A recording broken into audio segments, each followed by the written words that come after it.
Critical questions public space में पूछना जरूरी है, लेकिन वो क्रिटिकल क्वेश्चंस आपको मुस्लिम पर्सपेक्टिव से पूछना पड़ेगा, क्योंकि मुस्लिम एजेंसी ही एग्जिस्ट नहीं करती पब्लिक स्पेस में। जमीयत उलमा के जो लीडर्स हैं वो उसको रिप्रेजेंट करते हैं, पर्सनल लॉ बोर्ड के जो लीडर्स हैं वो रिप्रेजेंट करते हैं, या इमारत शरिया के जो लीडर्स हैं वो रिप्रेजेंट करते हैं उसको। सवाल ये है कि क्या वो मेन स्ट्रीम में मुस्लिम को रिप्रेजेंट कर पा रहे हैं। हम एक नेशन स्टेट में डेमोक्रेसी में रहते हैं, और उस डेमोक्रेसी के विद इन एडवोकेसी जब होती है जब आपके इश्यूज को दूसरे भी रेज करें। नेशन स्टेट में क्या हुआ कि उन्होंने एक नई चीज क्रिएट की, पब्लिक स्पेस। वो पब्लिक स्पेस एक ऐसा पब्लिक स्पेस है जहां पे आप एज अ मुस्लिम जा ही नहीं सकते। क्या हमारे पास थियरी पब्लिक स्फीयर में नहीं है? क्या थियरी पोटेंशियली नहीं है, या फिर थियरी हो सकती है और है कहीं कहीं पॉकेट्स पे, और उसका ट्रांसलेशन मेन स्ट्रीम में नहीं हो पा रहा है? आपको सिटीजनशिप को, रिफ्यूजी स्टेटस को, मैरिज को, यूसीसी को, वक्फ को, डिमोलिशन को, बाबरी को, आपको एक स्टेप आगे जाना पड़ेगा, सारी चीजों को कनेक्ट करना पड़ेगा। सवाल यह है कि क्या आपके पास कोई ऐसा आदमी जो इसको थ्योराइज कर रहा है, क्योंकि जब तक थ्योराइज नहीं किया जाएगा समझ में नहीं आएगा हो क्या रहा है। जो 1400 साल का ट्रेडिशन है उसमें से 1100-1200 साल आप एक्चुअलाइज कर रहे थे थियरी को प्रैक्टिस पे, और उससे इदारे भी बिल्ड कर रहे थे और स्टेट्स भी बना रहे थे। मुसलमानों में सबसे बड़ी प्रॉब्लम जो हुई पिछले 100-200 साल में, वो ये हुई कि उनकी सेंस ऑफ आइडेंटिटी खत्म हुई। वो अपने आप को आइडेंटिफाई नहीं कर पा रहा है कहाँ पे लोकेटेड है।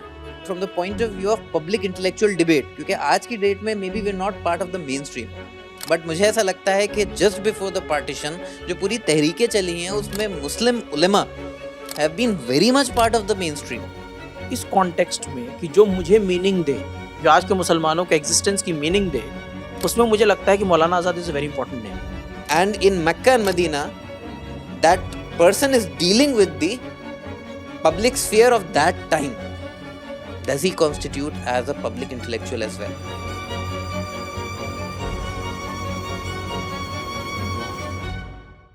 आज हमारे साथ डॉक्टर निज़ामुद्दीन अहमद सिद्दीकी साहब हैं। निज़ामुद्दीन साहब ने हाल ही में प्रोजेक्ट मिशकात शुरू किया है, जो मुस्लिम पब्लिक इंटेलेक्चुअलिज्म को प्रमोट करता है। डॉक्टर निज़ामुद्दीन ने लॉ में पीएचडी की है। प्रोजेक्ट मिशकात शुरू करने से पहले doctor Nizamuddin Jindal global university में असिस्टेंट प्रोफेसर थे। डॉक्टर निज़ामुद्दीन के साथ ये हमारा दूसरा पॉडकास्ट है, जो मौजूदा दौर में मुसलमानों के सामने पर्टिकुलरली और जनरली स्पीकिंग ये human civilization as a whole को चैलेंजेस जो सामने हैं, जिस तरह के फ्रेमवर्क्स सामने आए, जिस तरह की ह्यूमन राइट्स के तसव्वुरात सामने आए, जिस तरह की रिजीम, सॉल्यूशंस, डॉक्ट्रिन सामने आई, उसको सामने रखते हुए पिछले 100-150 साल में जिस तरीके का मार्जिनलाइजेशन ह्यूमंस का हुआ है और जिस तरह का ऑपरेशन हुआ है, उस वक्त जब हम ये बोलते हैं कि हम इंसानी तारीख के उस हिस्से में हैं कि जब एज अ सिविलाइजेशन हमारे अचीवमेंट्स बहुत आए हैं, टेक्नोलॉजिकली स्पीकिंग इस बात को एक्सेप्ट भी किया जा सकता है, बट ह्यूमन पर्सपेक्टिव से इनइक्वालिटी आज हिस्टोरिकली हाई है। सबसे ज़्यादा हायरार्कीज़ बहुत ज़्यादा वाज़े हो गई हैं। दुनिया भर में फिर से जंगें हर जगह दिख रही हैं, यूक्रेन हो, गज़ा हो। और पिछले एपिसोड में स्पेशली जो आपसे बात हुई, हम इस कॉन्टेक्स्ट में इंडियन मुस्लिम पर्टिकुलरली हिंदुस्तान के केस में जब से फार राइट हिंदुत्व रजीम ने गवर्नेंस को टेक ओवर किया है, उसने किस तरह से systemically through constitutional so called measures या पॉलिसीज इस तरह के फ्रेमवर्क्स डिज़ाइन करे कि एक एक करके मुसलमान as an identity, as a citizen in Indian public sphere to their personal choices in laws, politics और पॉलिसीज का शिकार होके एक्चुअली दोहरे दर्जे के सिटीजन कैसे बनते हैं। तो अब समझने की ये बात है निज़ाम भाई कि हम लोगों ने प्रॉब्लम्स खूब डिस्कस करी, डिफाइन करी, लोगों को पसंद भी बहुत आई। बहुत लोगों ने रीच आउट करा कि इतना आर्टिकुलेट डिस्कशन लॉ और उसकी understanding from the point of view of आम लोगों की अंडरस्टैंडिंग जो डे टू डे लॉ को एज अ सब्जेक्ट नहीं पढ़ते, उनको क्लैरिटी बहुत आई कि हमें किस तरह से आर्टिकुलेट करना है कॉन्स्टिट्यूशनली स्पीकिंग अपने डेप्रिवेशन को। लेकिन सवाल फिर यही बचता है, डायग्नोसिस तो हो गया, प्रॉब्लम भी सामने आ गई, सल्यूशन की तरफ बढ़ने की अगर हम कोशिश करेंगे तो किस तरह के डिस्कोर्स, किस तरह के मेथड और किस तरह की एजेंसी को डिफाइन करने की ज़रूरत है, और उसमें कौन लोग हैं, कौन कैटेगरीज हैं जो initially speaking from the point of view of discourse अपना रोल प्ले कर सकते हैं। बहुत शुक्रिया अली भाई। आपने बहुत बहुत इम्पोर्टेंट सवाल किए हैं with a very broad context. Canvas बहुत बड़ा है ये, है ना? और इसको डिस्कस करना अपने आप में बहुत चैलेंजिंग टास्क है। और बहुत चीज़ें हैं ग्लोबल लेवल पे, रीजनल लेवल पे, हिंदुस्तान में अलग-अलग पॉकेट्स में, मुसलमान के अलग-अलग स्ट्रेटा में, सोशियोलॉजिकली भी अगर आप देखें, अलग-अलग रीजन्स में। बहरहाल इन चीज़ों को देखने के कई तरीके हैं। एक तो ये कि भाई अ, मुस्लिम पॉलिटिक्स का क्या स्टैंडर्ड है इस वक़्त? जब आप पॉलिटिक्स की बात करते हैं, एक तो पॉलिटिक्स जो हमने पिछली बार डिस्कस किया कि पॉलिटिक्स के बहुत चीज़ें होती हैं। बोलना, रिप्रेज़ेंट करना, प्रोटेस्ट करना, ठीक है? एजिटेशन, लिखना, फ़िक्शन लिखना, है ना? ये एक तरीका है। दूसरा ये कि साहब जो पॉलिटिकल पार्टीज़ में रिप्रेज़ेंटेशन मुस्लिम्स का क्या है, कैसे नहीं है? या मुसलमान इदारे कैसे काम कर रहे हैं? जो बड़े इदारे हैं, देवबंद है, नदवा है, अलीगढ़ है, जामिया है, ये कैसे काम कर रहे हैं? या मुस्लिम लीडर्स जो हैं, उनके क्या हालात हैं? तो इसके बहुत सारे पर्सपेक्टिव्स हैं देखने के। या थियोलॉजिकल डिस्कोर्स मुसलमानों के बीच में कैसा है? बहुत सारे इसके पहलू हैं। जो एक चीज़ जिस पे मैं फ़ोकस करना चाहूँगा, जो हम लोग डिस्कस भी करेंगे इंशाल्लाह, वो है द लैक ऑफ पब्लिक इंटेलेक्चुअलिज़्म। जहाँ पे मुझे ऐसा लगता है कि मुसलमान as a community world wide और ख़ुसूसी तौर पे हिंदुस्तान में बहुत लैक किया है उसने। We have lacked a lot public intellectualism में। हमारे पास आइडियाज़ को रिप्रेजेंट करने वाले लोग नहीं हैं। वो लोग नहीं हैं जो मेन स्ट्रीम में आपकी बातों को रख सकें। वो लोग नहीं हैं जो आपकी मुसलमानों की बातें गैर मुसलमानों से या मेन स्ट्रीम में करें और उनकी बातें मुसलमानों से करें। पर्सनल लॉ बोर्ड और इस तरह के मुख्तलिफ इदारे तो एग्जिस्ट करते हैं। आप मेन स्ट्रीम से आपका क्या मतलब है? देखिए मेन स्ट्रीम में कई चीज़ें आती हैं अली भाई। देखिए एक चीज़ तो मेन स्ट्रीम में सबसे फंडामेंटल चीज़ जो है मेन स्ट्रीम में, वो एक्सेस टू इंस्टीट्यूशंस होता है। जब आप एक्सेस टू इंस्टीट्यूशंस है होता है तो एक तो पार्लियामेंट है, भाई आप इलेक्शन लड़ते हैं वहाँ पे जाते हैं। दूसरा कोर्ट है, जब आपके डिस्प्यूट्स होते हैं आप वहाँ पे जाते हैं। तो पार्लियामेंट में आपकी रसाई बहुत कम है। इलेक्शंस आफ्टर इलेक्शंस आप देख रहे हैं उसको, ठीक है? मुस्लिम्स को गैर मुस्लिम रिप्रेजेंट कर रहे हैं। Muslim politics is on the downhill, बिल्कुल ही नहीं है। अब आप बात करें कि गवर्नमेंट में रिप्रेजेंटेशन भी बहुत कम है ना? ब्यूरोक्रेसी में बहुत कम रिप्रेजेंटेशन है। तीसरी चीज़ जो है वो है जुडिशरी। तो खुसूसी तौर पे मुस्लिम इदारे जो हैं वो जुडिशरी के पास जाते हैं, चाहे जमीयत उलमा हिंद हो या जिसको आप कहें पर्सनल लॉ बोर्ड हो, जो इश्यूज़ को लेके जुडिशरी के पास जाते हैं और वो उनकी लैंग्वेज में, जो एक लॉ की लैंग्वेज है, उसमें एंगेज करने की कोशिश करते हैं। लेकिन उसमें एक प्रॉब्लम और लिमिटेशन जो है वो ये है सबसे बड़ा कि जैसे मैं आपको एक एग्जांपल दूँ। जब 2018 में लॉ कमीशन ने एक रिस्पॉन्स मांगा था कि साहब हम यूनिफॉर्म सिविल कोड करना चाहते हैं, आपका क्या रिस्पॉन्स है ये? तो बहुत लोगों ने रिस्पॉन्स दिया था। पर्सनल लॉ बोर्ड ने अपना रिस्पॉन्स दिया था, जहाँ पे उन्होंने बहुत सारे सिग्नेचर्स कलेक्ट किए थे लोगों के। करोड़ों में वो सिग्नेचर्स थे और वो एक्चुअली पर्सनल लॉ बोर्ड ने अपने सबमिशन में भी सबमिट किया कि हमने इतने सिग्नेचर्स लोगों के लिए हैं जो यूनिफॉर्म सिविल कोड के अगेंस्ट हैं, ठीक है? रिसेंटली वक्फ में भी उनका ही क्लेम है, हाँ, 3.5 करोड़ के हाँ, करीब इस हमने तरीके का है। सिग्नेचर। द क्वेश्चन इज़ कि अगर 3.5 करोड़ लोगों का सिग्नेचर है, तो इम्पैक्ट क्यों नहीं आ रहा है? 3.5 crore is a very huge population, it's a huge population, छोटी पॉपुलेशन नहीं है भाई। 2.5 करोड़, 3 करोड़ लोग अगर सिग्नेचर कर रहे हैं, तो ये तो पूरा मूवमेंट है, ठीक है? But it's not translating on the ground. तो इसका मतलब ये कहीं न कहीं चीज़ें गैप है। स्पेशली गिवन द फैक्ट जो पर्सनल लॉ बोर्ड जिन वजूहात की वजह से बनाया गया था, आपकी शरीयत, आपके पर्सनल लॉज को प्रोटेक्ट करने के लिए। हिजाब कोर्ट जजमेंट ले लीजिए, आप उसके बाद ये ले लीजिए जो ट्रिपल तलाक का बिल है, आप यूसीसी पे स्टेट लेवल का एप्लीकेशन ले लीजिए, वक्फ का जो मामला है, places of worship act, Babri का जो जजमेंट है। तो कहीं ना कहीं महसूस ऐसा होता है कि शायद हम गलत भी हो सकते हैं कि जो मकसद था और जो मकासद थे वो शायद पूरे नहीं हुए। असल में देखिए, मैं ये नहीं कहता कि इंस्टीट्यूशंस या मुस्लिम इदारों ने काम नहीं किया। मेरा ये कहना है कि एक चीज़ होती है जिसको हम लोग डिस्कस भी कर रहे हैं आज, पब्लिक इंटेलेक्चुअलिज्म। पब्लिक इंटेलेक्चुअल का काम होता है ये बताना कि सवाल क्या हैं, ठीक है? इनको पूछना कैसे है, ठीक है, इश्यूज को फ्रेम कैसे करना है, तो आप वो नहीं कर पा रहे हैं। आप इश्यूज को फ्रेम कर रहे हैं कोर्ट के सामने, ठीक है, आप पब्लिक के सामने कर नहीं पा रहे हैं, ठीक है, आप पब्लिक के सामने आप चीज़ों को कागज़ पे उतार नहीं पा रहे हैं, है ना? मुस्लिम एजुकेटेड क्लास जो है और उलेमा जो है उनमें गैप है, ठीक है? जो मुसलमान बच्चे इंस्टीट्यूशंस में जाते हैं, नेशनल लॉ यूनिवर्सिटीज़ में, आईआईएम्स में, आईआईटीज़ में, इवन अलीगढ़ वगैरह में जाते हैं, तो उनको अपनी हिस्ट्री बहुत कम मालूम है, ठीक है? मुस्लिम हिस्ट्री बहुत कम लोगों को मालूम है ना? तो आप उन चीज़ों को मेन स्ट्रीम में ट्रांसलेट नहीं कर पा रहे हैं। और दूसरी चीज़ ये कि अगर वो बच्चे मेन स्ट्रीम से निकलते हैं, तो वो आपकी सर्विस में नहीं आ पा रहे हैं कि बच्चे जो हैं वो जमात इस्लामी ज्वाइन करें, जमीयत उलमा के साथ काम करें। अच्छा, मैं ये नहीं कह रहा हूँ कि लोग काम नहीं करते हैं। इसकी कोई वजह आपके हिसाब से कि भाई जैसे जो बच्चे हैं हम भी यूनिवर्सिटी से हमारी फ़रागत है, आप भी यूनिवर्सिटी पैराडाइम से निकले हैं, तो हम लोग जब कोशिश करते हैं मुख्तलिफ़ तंजीमों जमातों के साथ काम करने की, तो मेरे अंदाज़े में कुछ दिक्कतें सामने आती हैं। लेकिन मैं आपसे समझना चाहता हूँ क्योंकि आपने ये बोला कि बच्चे निकलते हैं लेकिन वो इधर फिट नहीं हो पाते, उसकी कोई ख़ास वजह? अगेन 2-3 वजूहात जो मुझे समझ में आती हैं। पहली वजह तो ये है कि जो जितने भी इदारे हैं, उनका काम करने का तरीका है एक, है ना? और वो उसी काम पे काम करते हैं, उसी तरह से। वो तरीका जो है, वो तरीक़ाकार जो है, वो मेन स्ट्रीम नहीं है।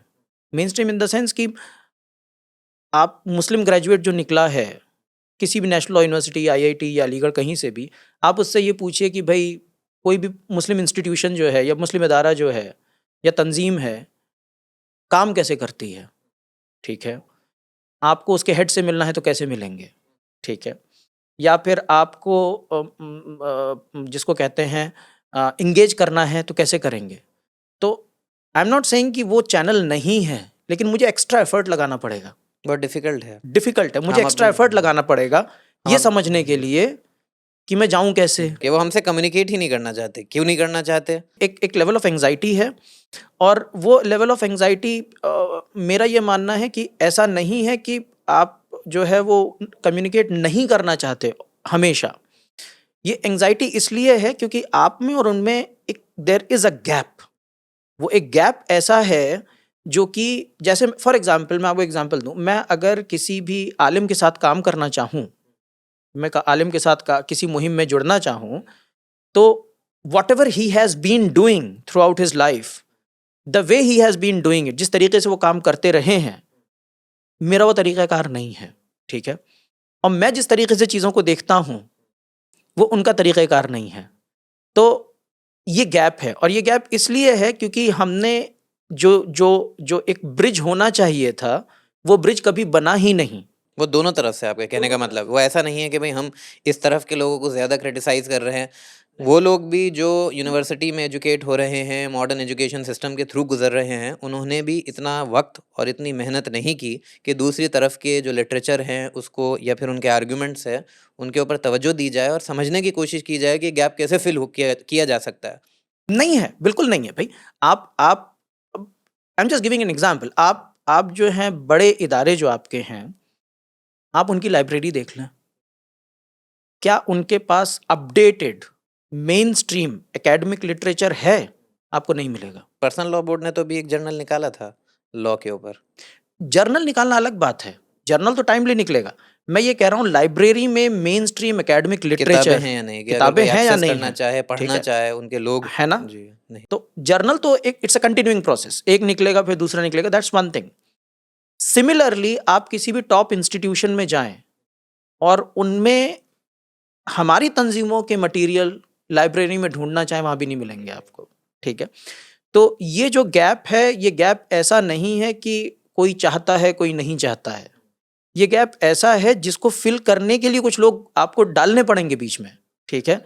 जिनको दोनों साइड की अंडरस्टैंडिंग हो, नॉलेज हो। आपने ये बोला कि भई जो हमारे जो लोग हैं, जो इधर से लिटरेचर आ रहा है, वो पब्लिक स्फ़ीयर में, वो नॉन मुस्लिम हज़रात जो मुसलमानों के ऊपर कुछ पढ़ना चाहते हैं, समझना चाहते हैं, उनके पास वो एक्सेस नहीं है।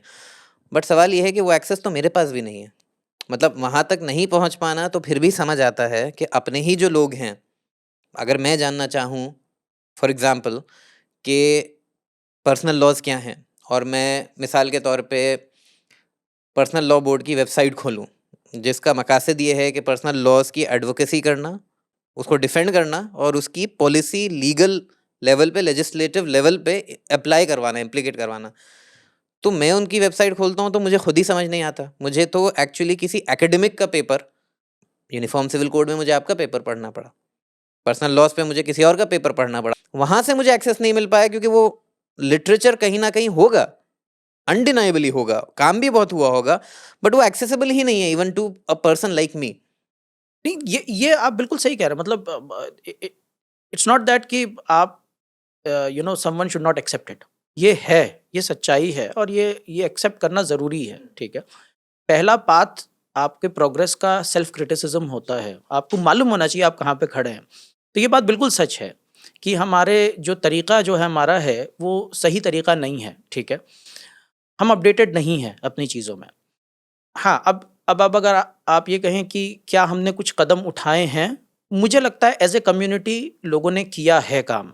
People have started. मसलन एग्जाम्पल, भई एक तो आप ही का है, भई आप कुछ करने की कोशिश कर रहे हैं, ठीक है। भई मैं खुद कुछ करने की कोशिश कर रहा हूँ, इंशाल्लाह, ठीक है। बहुत लोगों से मिलते हैं हम जब दिल्ली आते हैं, बहुत लोगों से मिलते हैं जो अपने लेवल पे काम कर रहे हैं। जो तंजीमें हमारी ऑलरेडी एग्जिस्टिंग हैं वो भी काम कर रही हैं, वो भी अपने आप को अपडेट करने की कोशिश कर रही हैं, ठीक है। जैसे पर्सनल लॉ बोर्ड ने अपना जर्नल स्टार्ट करने की कोशिश किया, ठीक है, जिसमें मैं जुड़ा हुआ हूँ। फिर उसके बाद जिसको कहते हैं जमात इस्लामी अपना काम करने की कोशिश कर रही है, अपने आप को अपडेट करने की कोशिश कर रही है। जमीयत उलमा हिंद अपने आप को अपडेट करने की कोशिश कर रही है। फॉर एग्ज़ाम्पल जमीयत उलमा हिंद बहुत केसेस लेती है, ख़ास तौर पे वो जिन लोगों को फॉल्सली जेल में डाला जाता है या टेरर इम्प्लीकेट केसेस किया जाता है, उनके केसेस बहुत लेते हैं वो। तो ऐसा नहीं है, they are doing a lot of work, ठीक है। बट द क्वेश्चन इज़ कि अभी भी वो इतना ट्रांसलेट नहीं हो पा रहा है जितना होना चाहिए और इतना मेन स्ट्रीम नहीं है जितना होना चाहिए। जैसे जैसे फॉर एग्ज़ाम्पल मैं ये कह रहा हूँ कि जमीयत उलमा हिंद बहुत काम कर रही है, ठीक है। कितने लोगों ने उस पे आर्टिकल लिखा? कितने लोगों ने उस पे जर्नल में आर्टिकल लिखा? कितने लोगों ने उस पे किताब लिखी मेन स्ट्रीम में, ठीक है। किसी यूनिवर्सिटी के प्रोफेसर ने उस पे रिसर्च किया, ठीक है। किसी बाहर की यूनिवर्सिटी के इंसान ने उस पे रिसर्च किया, क्योंकि तभी तो वो मेन स्ट्रीम होगी ना। भाई तबलीगी जमात पे काम करते थे लोग, ठीक है, एक टाइम पे। भाई योगिंदर सिकंद साहब ने बहुत काम किया तबलीगी जमात पे, और लोगों ने काम किया, ठीक है। अभी जिसको कहते हैं अलीगढ़ पे और जामिया पे एक एक कैम्ब्रिज प्रोडक्ट ने काम किया जो जिंदल यूनिवर्सिटी में पढ़ाती भी थी। आपने शायद उनका पॉडकास्ट भी किया है। जो एक किताब उन्होंने निकाली थी, एक लॉरेंस गॉटियर ने, है ना। तो सवाल ये कि उस पे काम हुआ, इन कुछ चीज़ों पे काम नहीं हुआ है, और वो होना चाहिए ना। और फ्रेमिंग, इशू फ्रेमिंग तो ज़रूरी है ना, और इशू फ्रेमिंग के लिए आपको सबको साथ में काम करना पड़ेगा। तो आई एम नॉट सेइंग कि काम नहीं हुआ है या नहीं हो रहा है, लेकिन लेट शुरू हुआ है ना। अभी रिसेंटली बहुत सारी चीज़ें हो रही हैं, रिसेंटली कौम जाग रही है, ये वाला मामला ऐसा लगता है। गैप बहुत हो गया है, ठीक है। वक्फ के मसले पे आप देख लीजिए, ठीक है। ये वक्फ बहुत लॉन्ग स्टैंडिंग इशू है भाई। आप एजुटेशन अप कर रहे हैं, आपने अपने इंस्टीट्यूशंस में कितना काम किया है, तो as as a community you have to think कि आपने कितना काम किया, आप कहाँ खड़े हैं। हम लोग का वक्फ पे काफ़ी प्रोडक्शन हुआ। अभी एक वीडियो आएगा हिस्ट्री ऑफ एनक्रोचमेंट पे। तो ऑलमोस्ट 150 साल से बहुत ऑर्गेनाइज्ड अटैक है वक्फ प्रॉपर्टीज़ पर, ब्रिटिश की हुकूमत के वक्त से, और वही सेम पैटर्न आपको आज का जो वक्फ बिल है उसमें दिखता है। तो फिर हमें लगता है कि भाई ऐसा नहीं है कि कोई भाई एकदम से कोई चीज़ टपक गई और आपको बिल्कुल अंदाज़ा नहीं था कि इस तरह की कुछ चीज़ होगी या यूसीसी है। दूसरी जो आपने बात की तरफ तवज्जो दिलाई वो ये दिलवाई कि काम हो रहा है। अब इसके काम के 2 लेवल के इम्पैक्ट्स होते हैं। एक उसका वो इम्पैक्ट है कि जो काम होना है उसका ट्रांसलेशन हो रहा है या नहीं उसकी इंटेंशन की तरफ। दूसरा आपने बोला उसकी रिकॉग्निशन की तरफ। तो बेसिकली इवन इम्पैक्ट भी जितना हाई होना चाहिए उतना नहीं हो रहा है। नहीं है, उतना ही इम्पैक्ट नहीं है। देखिए मैं आपको बताऊं, जैसे आई just give you an example. आप फिलिस्तीन में देख लीजिए, गाजा को, ठीक है, और आप मीडिया कवरेज देखिए गाजा का। बहुत कुछ हो रहा है दुनिया में, बहुत कुछ। आज भी वेस्टर्न कंट्रीज में, यूएस में, यूरोप में, अलग अलग जगह एजिटेशन होते हैं आज भी जर्मनी में, और बड़े एजिटेशंस होते हैं, छोटे मोटे एजिटेशंस नहीं होते, बड़े एजिटेशन है ये, जहां पे लोग, जिसको कहते हैं आप, फंक्शनिंग को रोक दे रहे हैं, स्टेट फंक्शनिंग को, ठीक है, मुश्किलें हो रही हैं लोगों को। लेकिन अभी 1-2 दिन पहले की बात बता रहा हूं मैं, यूनाइटेड नेशंस की स्पेशल रपोर्टियर है फ्रांसिस्का एल्बनीज, ठीक है, जो पैलेस्टाइन पे स्पेशल रपोर्टियर है। उसका प्रोग्राम एक था जर्मनी में, the program was cancelled. The program was in Free University Berlin, was cancelled. Free University में यस, एक ह्यूमन राइट्स का प्रोग्राम कैंसिल हो गया, ठीक है, नाम भी ठीक आयरॉनिकल। है। क्यों कैंसिल हुआ? आपके एजिटेशन से फर्क नहीं पड़ता, सिर्फ you have to touch the relevant people. जब आप नोडल पॉइंट्स को टच करते हैं तो काम होता है, ठीक है।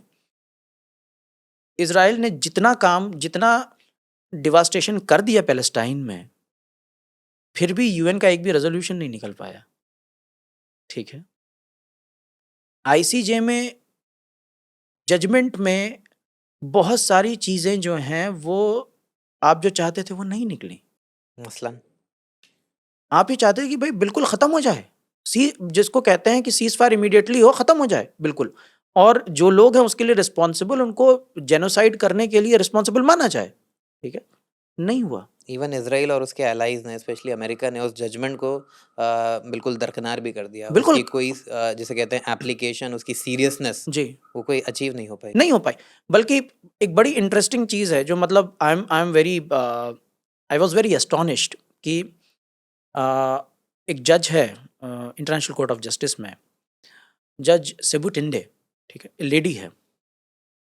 आईसीजे के जज के ऊपर मुझे नहीं लगता कि कभी ऐसा आर्टिकल लिखा गया होगा। मैंने एक आर्टिकल पढ़ा जिसमें बाकायदा ये लिखा था कि she is openly biased, she is openly in favour of Israel, ठीक है। और उसका रीजन बताया गया because of her right wing opinions on the theology, Christian Jewish theology, because she believes in far right interpretations of theology. Restorationism और Zionism, जी, क्योंकि वो Zionist में बिलीव करती है, इस वजह से उसने सारे जजमेंट्स में डिसेंडिंग ओपिनियन दिया है, ठीक है। तो what I am trying to highlight is कि क्या आप एज ए कम्युनिटी सही नोडल पॉइंट्स को टच कर पा रहे हैं जिससे आपका काम हो। जैसे मैंने बताया ना, 3.5 crore signature on the ground, कुछ उससे फर्क नहीं पड़ता है। क्या आपके लिए बड़े लोग बोल रहे हैं? इफेक्टिव एडवोकेसी नहीं है, इफेक्टिव एडवोकेसी नहीं है ना। तो जहां पे आप बात कर रहे हैं कि साहब क्या काम कर पा रहे हैं, लोग काम कर रहे हैं लेकिन इफेक्टिवली काम नहीं हो रहा है, ठीक है। इंटेंशन वाइज क्या काम करना चाहते हैं? द आंसर इज, मुझे ऐसा लगता है कि दे वांट टू, ठीक है। लोग काम करना चाहते हैं, कौम की फिक्र करने वाले लोग हैं। आप मिलते हैं, आपको लोगों को लगता है कि वो फिक्र करते हैं। कई जगह उनके पास रिसोर्सेज नहीं है, कई जगह उनके पास मेथड्स नहीं हैं, ठीक है। कई जगह उनके पास रिसोर्सेज हैं, मेथड्स हैं, लेकिन उनके पास एक्सेस नहीं है, ठीक है। तो बहुत सारी चीज़ों से जूझ रहे हैं। कई जगह जो है वो सारी चीज़ें हैं लेकिन कम्युनिटी के आपस के फ्रैगमेंट्स हैं, ठीक है। एक दूसरे को लोग क्रिटिसाइज कर रहे हैं, एक दूसरे को सपोर्ट नहीं कर रहे हैं। तो I think there are many reasons why things are not moving. अभी तक निज़ाम भाई जो हमारा फोकस रहा, जो मैं समझ पा रहा हूँ, आप ये बोलने की कोशिश कर रहे हैं, कोशिश क्या कर रहे हैं, आप वाज़ेह कर रहे हैं कि हमारा जो काम हो रहा है या कोशिशें हो रही हैं, वो कहीं न कहीं वो हम आर्टिकुलेट नहीं कर पा रहे हैं, क्योंकि हम एक नेशन स्टेट में, डेमोक्रेसी में रहते हैं, और उस डेमोक्रेसी के विद इन एडवोकेसी जब होती है, जब आपके इश्यूज़ को दूसरे भी रेज़ करें। आप पार्लियामेंट में नहीं जा पा रहे हैं, तो जो लोग जा पा रहे हैं सिविल सोसाइटी में डिस्कोर्स रेज करके, वो आपके इश्यूज़ को इम्पोर्टेंट इनफ समझें कि जिस तरह के हिंदुस्तान को देखना चाहते हैं, उसमें आपके बुनियादी हुकूक प्रिजर्व होना, उस फैब्रिक को प्रिजर्व करने में रोल प्ले करेंगे।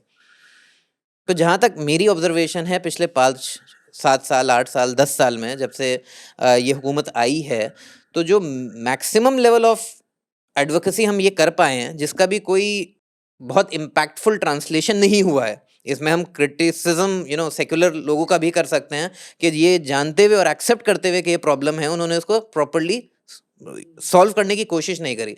वो लिंचिंग, बुलडोजर जस्टिस, इस तरह की चीज़ें हैं मैक्सिमम। यूनिफॉर्म सिविल कोड ले लीजिए, वक्फ बिल ले लीजिए, हिजाब कोर्ट जजमेंट ले लीजिए, ट्रिपल तलाक का बिल ले लीजिए, ये सारे वो मौजू हैं जो मुस्लिम कम्युनिटी के कोर इश्यूज़ हैं, और किसी भी नॉन मुस्लिम तंजीम ने या लोगों ने या पब्लिक इंटेलेक्चुअल्स ने ये कोशिश नहीं की कि उसको मेन स्ट्रीम में लाया जाए। हम उस चीज़ को एडवोकेट नहीं कर पाए। तो मेरा सवाल ये है कि आप किस तरफ ले जाना चाह रहे हैं, कि किस तरह के लोगों की ज़रूरत है कि ये काम सक्सेसफुली हो पाए, और हमारा मिसिंग गैप क्या है?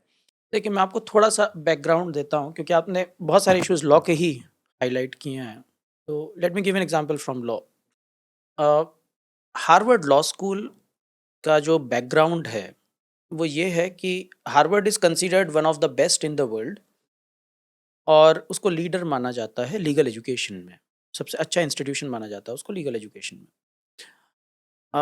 1800s में Harvard was struggling as a to establish itself as a school. Financially speaking, Everything, financially, admission wise, recognition wise, credibility wise, सब चीज़ में वो स्ट्रगल कर रहा था। और इवनिंग क्लासेस होती थी और लोग आते ही नहीं थे, क्लास ही नहीं करते थे लोग। वजह उसकी क्या है? उस वक्त माना यह जाता था कि लॉ को समझने के लिए आपको अप्रेंटिसशिप करना ज़रूरी है। जैसे कारपेंटर बनने के लिए आप कारपेंटर के साथ काम कीजिए, कारपेंटर बन जाएंगे। You have to practice law, you have to to practice understand to understand law. ठीक है, मैकेनिक बनना है तो मैकेनिक को ज्वाइन कर लीजिए, 6 महीना साल भर उसके बाद साथ काम कीजिए, आप मैकेनिक बन जाएंगे। तो वैसे ही था, लॉयर बनना है, किसी लॉयर को ज्वाइन कर लीजिए, आपको लैंग्वेज आनी चाहिए, थोड़ी सी एजुकेशन आपकी होनी चाहिए, ज्वाइन कर लीजिए, आप समझ जाएंगे, आप प्रैक्टिस कीजिए। ठीक है, उन्होंने एक प्रोफेसर को डीन बनाया, क्रिस्टोफर कोलंबस लैंगडेल। उसको बहुत बड़ा माना जाता है लीगल एजुकेशन में क्योंकि उसने जो एक नया तरीका ईजाद किया उसको कहा जाता है लैंगडेलियन मेथड, जिसको इंडिया में भी अडॉप्ट किया गया जब नेशनल लॉ स्कूल्स बने। ठीक है, उसने कहा कि साहब ऐसे नहीं होता है, ऐसे लॉ नहीं पढ़ाया जाएगा। लॉ को पढ़ाने के लिए हमको केसेस के थ्रू पढ़ना पड़ेगा। ठीक है, तो हमको केसेस को ज्वाइन करके पढ़ना पड़ेगा, one after the other, how this is linked to this, एक केस दूसरे से लिंक्ड कैसे है। 10 केस को पढ़ने के बाद समझ में आएगा लॉ क्या बना।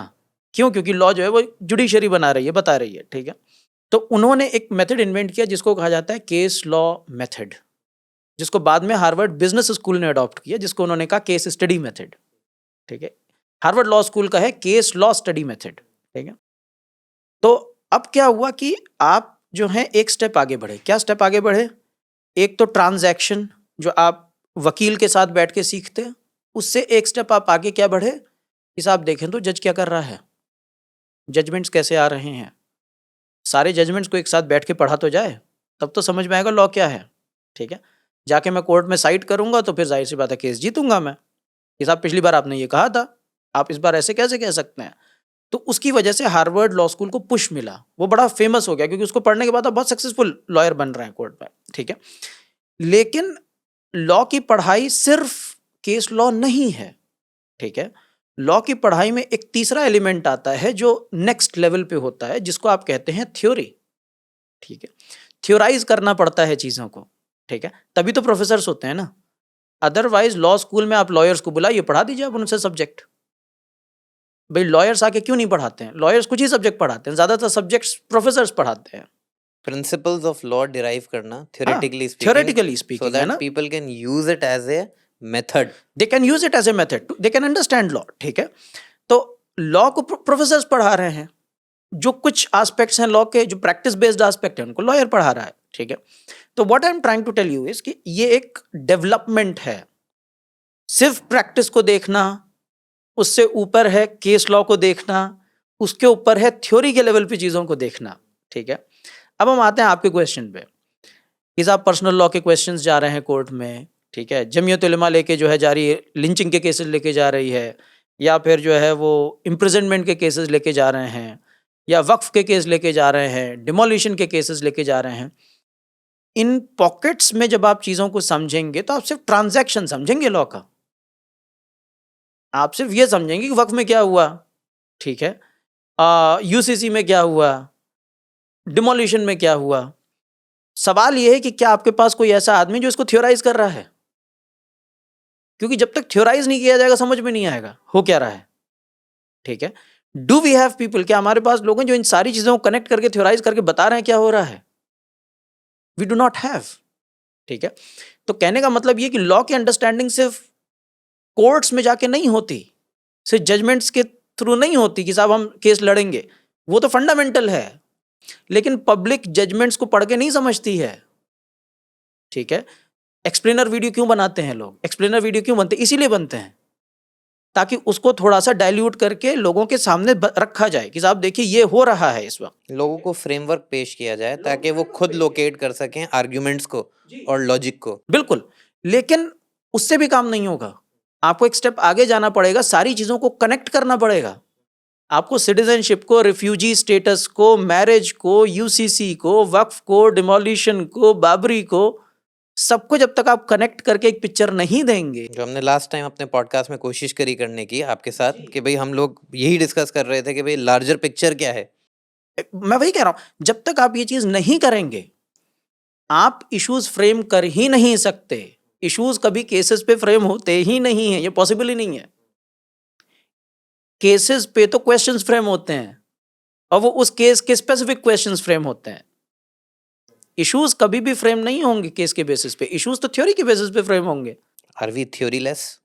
ये बड़ा ही रेडिकल काइंड ऑफ क्वेश्चन है, बट मुझे लगता है yes, we are not able to theorise.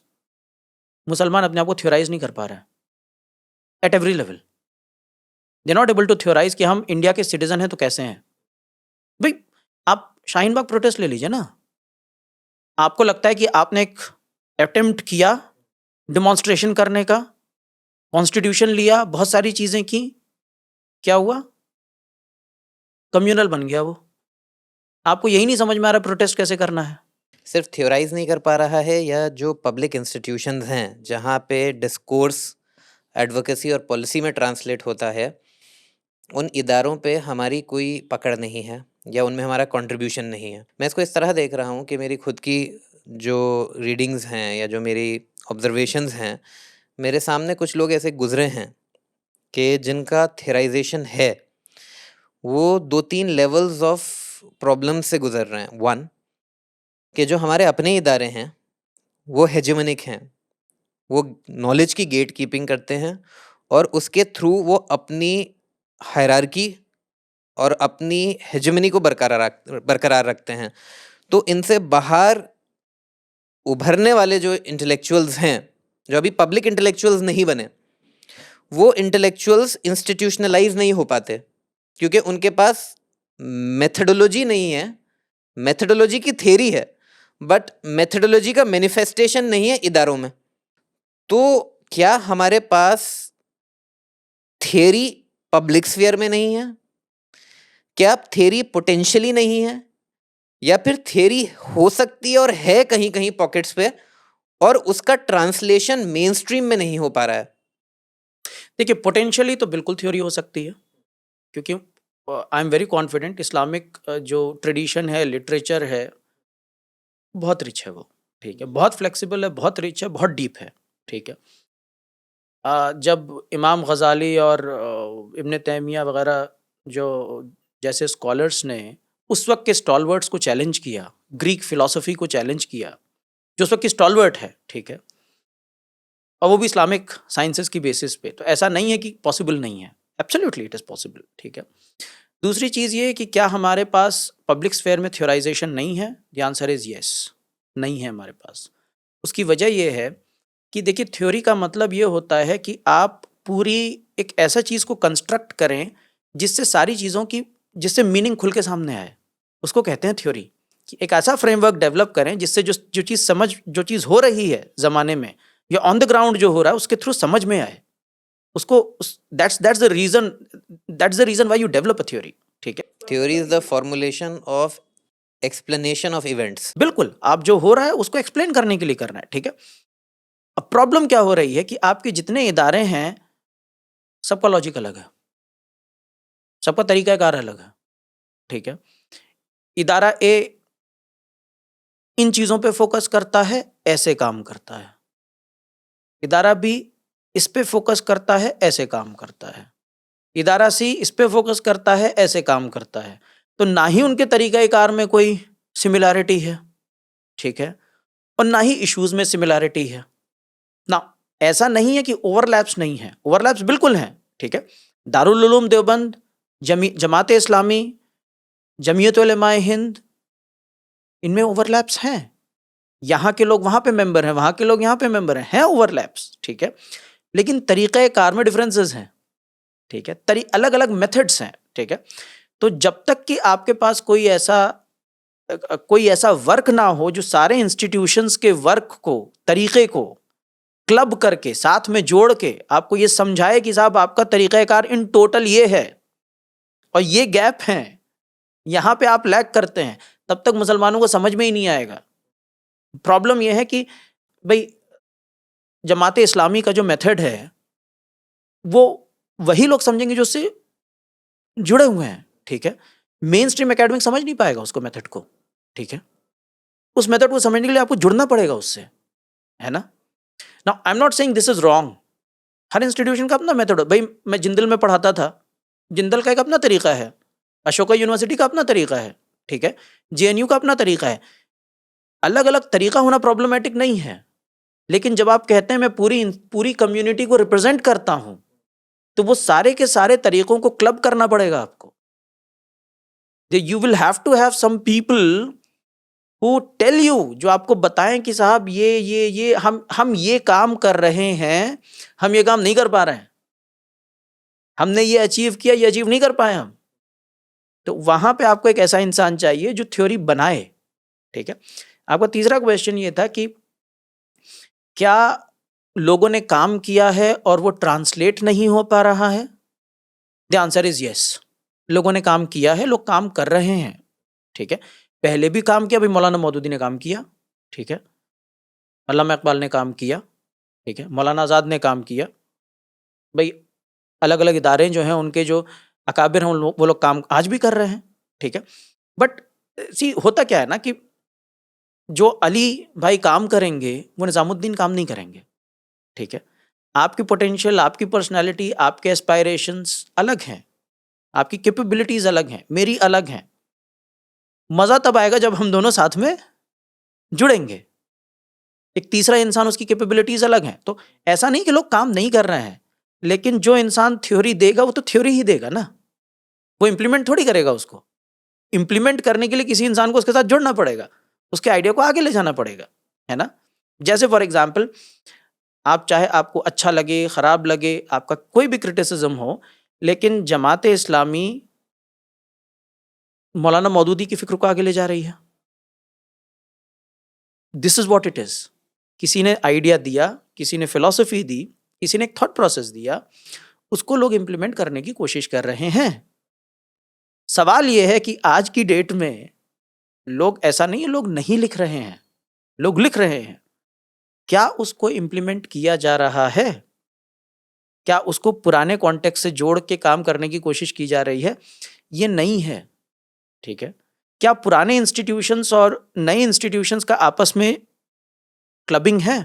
भाई आप नाउस नेटवर्क आपने एस्टेब्लिश किया है, क्या इस नाउस नेटवर्क की ऑलरेडी एग्जिस्टिंग इंस्टीट्यूशन से क्लबिंग हो पा रही है? कितनी हो पा रही है? तब तो काम आगे बढ़ेगा ना।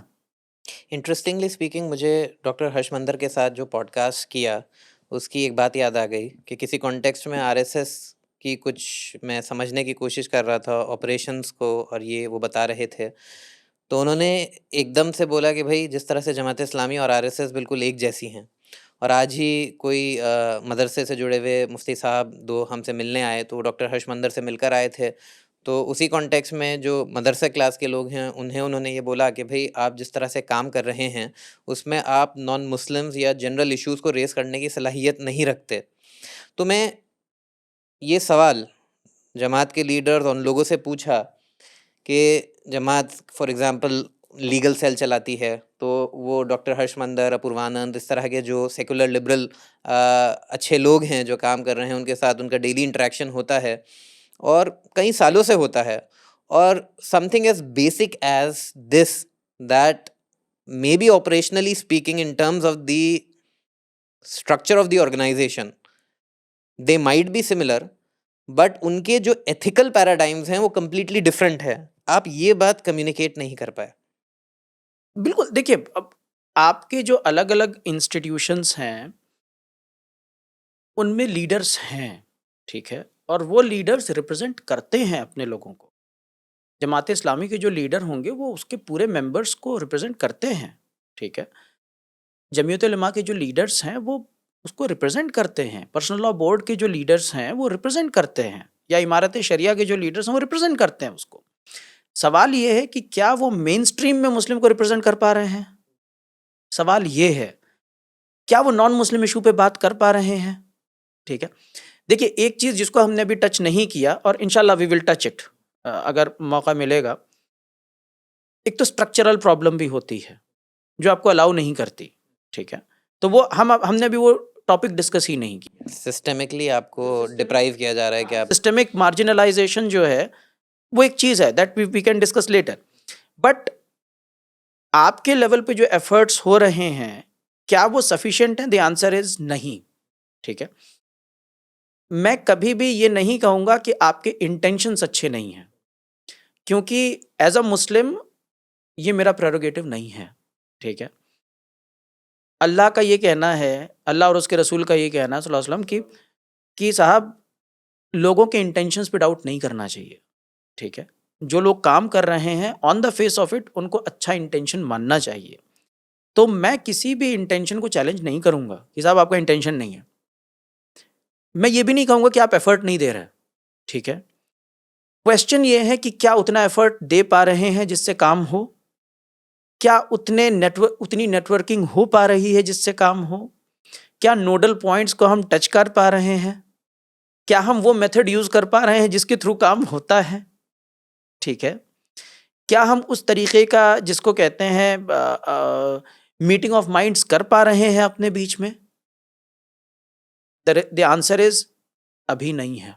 हम लोगों ने काफ़ी इस पे बात कर ली कि भाई हमारी खुद की स्ट्रक्चरल प्रॉब्लम्स क्या हैं, ऑर्गेनाइजेशनल प्रॉब्लम्स क्या हैं, इंडिविजुअल प्रॉब्लम्स क्या हैं, और क्योंकि हमारा जो सब्जेक्ट है जिसके ऊपर हम लोग कन्वर्ज कर रहे हैं वो ये है कि भाई पब्लिक इंटेलेक्चुअल की ज़रूरत है अगर आपको अपने इश्यूज़ को पब्लिक स्फीयर में एडवोकेसी में ट्रांसलेट करना है। तो लेकिन सवाल ये बनता है कि भाई पब्लिक इंटेलेक्चुअल कौन है या क्या है, उसकी कैरेक्टरिस्टिक्स क्या हैं, और मौजूदा दुनिया में पब्लिक इंटेलेक्चुअल को किन पैमानों पे तौला जाता है। इसमें 2 चीज़ें हैं। एक तो ये कि अब पब्लिक इंटेलेक्चुअल आप किस पर्सपेक्टिव से डिफ़ाइन करना चाहते हैं, है ना? इस्लाम का एक अपना तरीक़ाकार होगा पब्लिक इंटेलेक्चुअल को डिफ़ाइन करने का। आलिम कौन है? वो कैसे काम करता है? वो एक अपना है। लेकिन हम ये जो डिस्कशन कर रहे हैं, वो हम मुस्लिम पर्सपेक्टिव से नहीं कर रहे हैं। हम ये कर रहे हैं from a non Muslim perspective, from a secular perspective, ठीक है? From the main stream perspective. हम वहाँ से मुस्लिम को देखना चाहते हैं कि क्या जैसे इंटेलेक्चुअल होने चाहिए, क्या वैसे हैं आपके पास, ठीक है? तो हम कोशिश ये करते हैं कि जो आइडिया ऑफ पब्लिक इंटेलेक्चुअल है मेन स्ट्रीम में, उस डेफिनीशन पे ये समझने की कोशिश करें कि क्या हमारे पास लोग हैं या नहीं हैं, ठीक है? तो अब इसमें देखिए जिसको कहते हैं पब्लिक इंटेलेक्चुअल को कैसे डिफाइन किया जाता है। एक डेफिनेशन मैं आपके लिए पढ़ देता हूँ। बड़े मशहूर ऑथर हैं और पब्लिक इंटेलेक्चुअल हैं, बहुत बड़े क्रिटिक हैं और फ़िलिस्तीन पे बहुत काम किया उन्होंने। Edward Said, author of orientalism, बहुत ही फेमस ग्राउंड ब्रेकिंग वर्क है। खुद ओरिजिनली पैलेस्टीनियन क्रिश्चियन है। जी, पैलेस्टीनियन क्रिश्चियन है और उन्होंने ये डिफ़ाइन किया कि वेस्ट जो है वो मुस्लिम कंट्रीज़ को किस नज़रिए से देखता है और वो बताया कि भाई एक पर्टिकुलर प्रिज्म से देखता है वो, उसका एक तरीका है देखने का, न्यूट्रल नहीं है वो। तो I will read from his book representations of the intellectual. इन्होंने लेक्चर्स भी दिए हैं but this is a book published in 1994। I am reading from page 100 to 101। He says, and I quote, "Nothing in my view is more reprehensible than those habits of mind in the intellectual that induce avoidance, that characteristic turning away from a difficult and principled position which you know to be the right one, but which you decide not to take. You do not want to appear too political. You are afraid of seeming controversial. You need the approval of a boss or an authority figure. You want to keep a reputation for being balanced, objective, moderate. Your hope is to be asked back, to consult, to be on a board or prestigious committee, and so to remain within the responsible mainstream. Someday, you hope to get an honorary degree, a big prize, perhaps even an ambassadorship. For an intellectual, these habits of mind are corrupting far excellence. Par excellence. If anything can denature, neutralize, and finally kill a passionate intellectual life, it is the internalization of such habits. Very apt. End of quote. ये क्या कह रहे हैं? इनका ये कहना है कि इंटेलेक्चुअल उसको कहा जाता है जो किसी को अपीज नहीं करता, जो किसी को खुश करने की कोशिश नहीं करता, किसी पर्टिकुलर ग्रुप को। वो एक ब्रॉडर पिक्चर देने की कोशिश करता है कि क्या हो रहा है सोसाइटी में। वो क्वेश्चंस पूछता है क्रिटिकल। वो इसलिए काम नहीं करता कि उसको पोजीशन मिल जाए कि साहब मैं प्रोफेसर बन जाऊं, मैं लीडर बन जाऊं, मैं जो हूँ वो इलेक्शन जीत जाऊं, ठीक है, या मुझे गवर्नमेंट एम्बेसडर बना दे, जो हमारे यहाँ भी हो रहा है। मुस्लिम लीडर जो है वो कहीं गवर्नर बन रहे हैं, यूनिवर्सिटीज के वाइस चांसलर यूनिवर्सिटी के वाइस चांसलर बन जा रहे हैं, ठीक है। ये पब्लिक इंटेलेक्चुअल की आइडेंटिफिकेशन नहीं है। अब ये एक डेफिनेशन है बाकायदा, बहरहाल और भी लोगों ने कहा है, और भी डेफिनेशंस हैं। सवाल ये है कि ये जो मैंने पढ़ा है, और बाकायदा आपके वीडियो में ये आ भी जाएगा, जो भी वीडियो देखे, कोई भी आम इंसान, पढ़ा लिखा इंसान, पोजीशन वाला इंसान इसको सुने और ये इमेजिन करने की कोशिश करे कि उसके जहन में कौन आता है। बहुत मुश्किल है।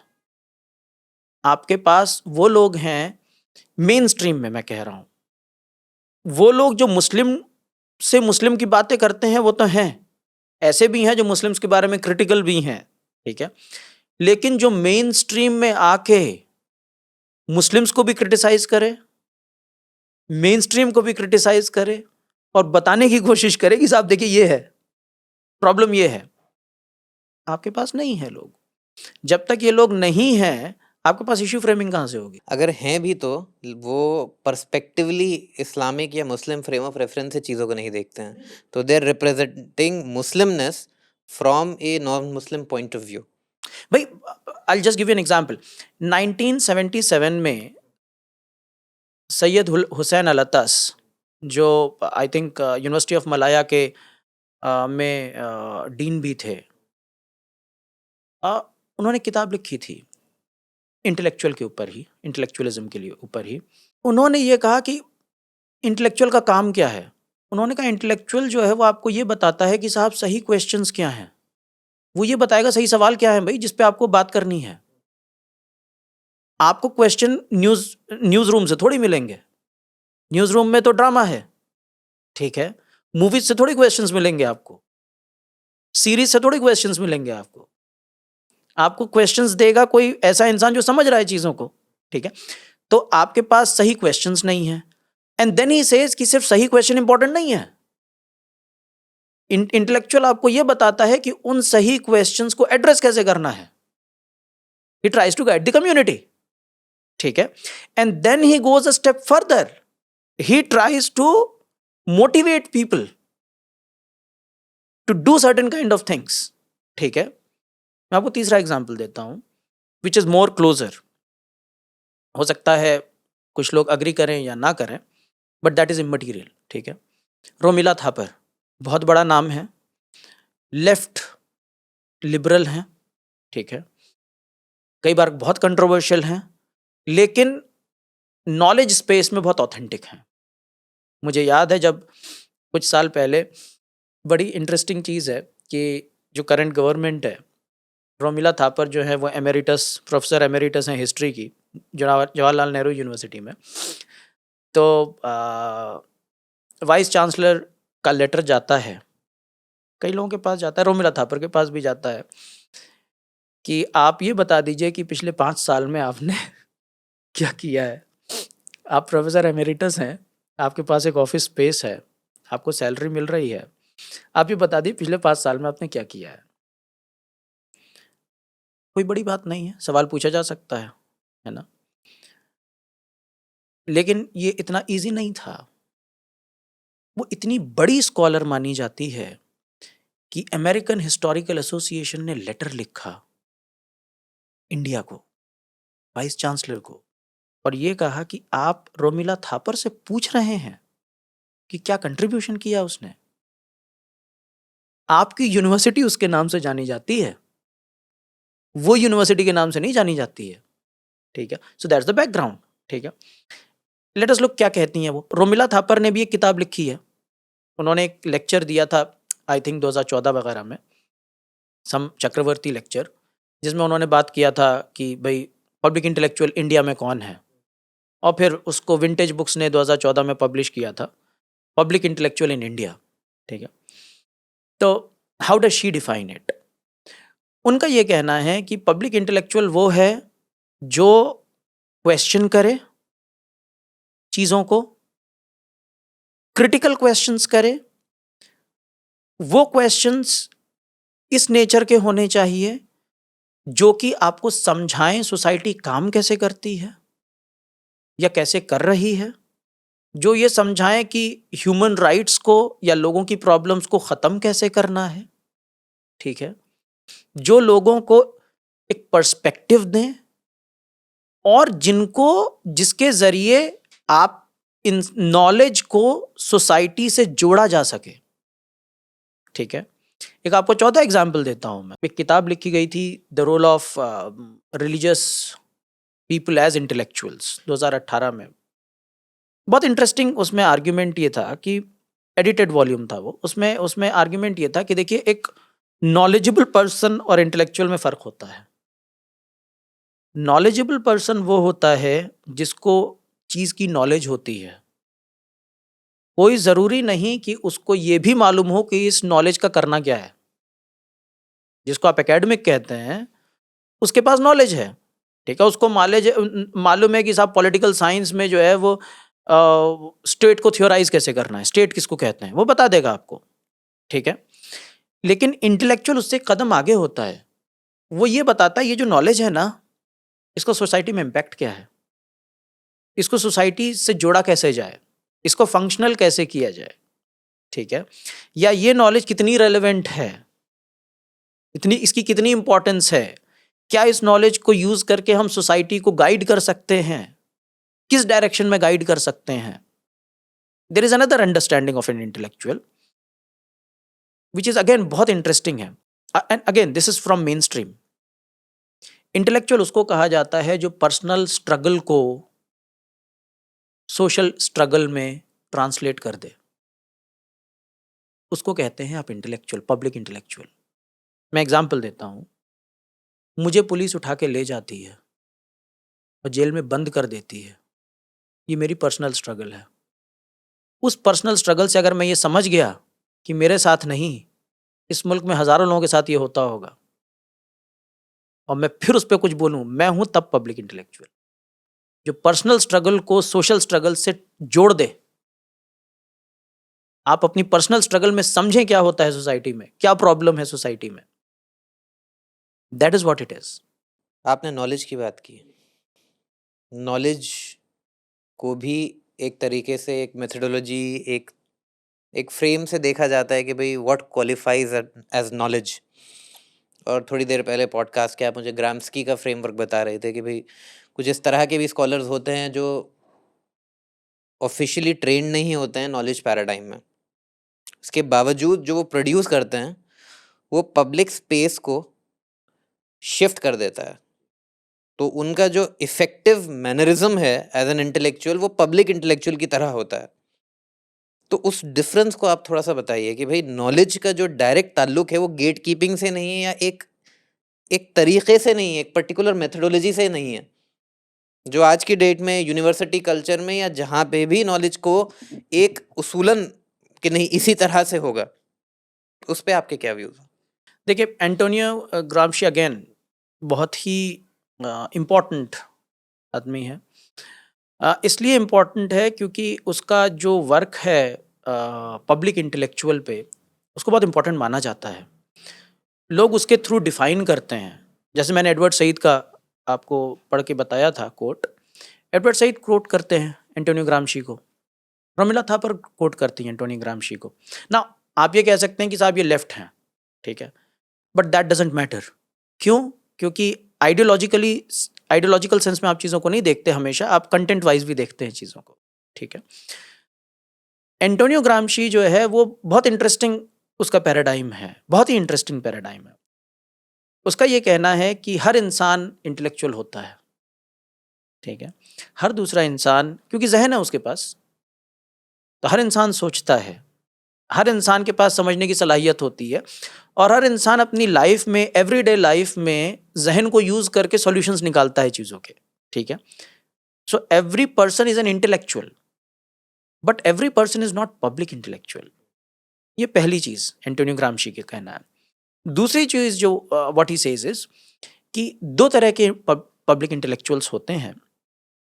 एक वो पब्लिक इंटेलेक्चुअल्स होते हैं जो एक्सपर्ट होते हैं अपनी फील्ड के, जिसको आप कहते हैं ट्रेडिशनल पब्लिक इंटेलेक्चुअल्स। वो ट्रेडिशनल हैं।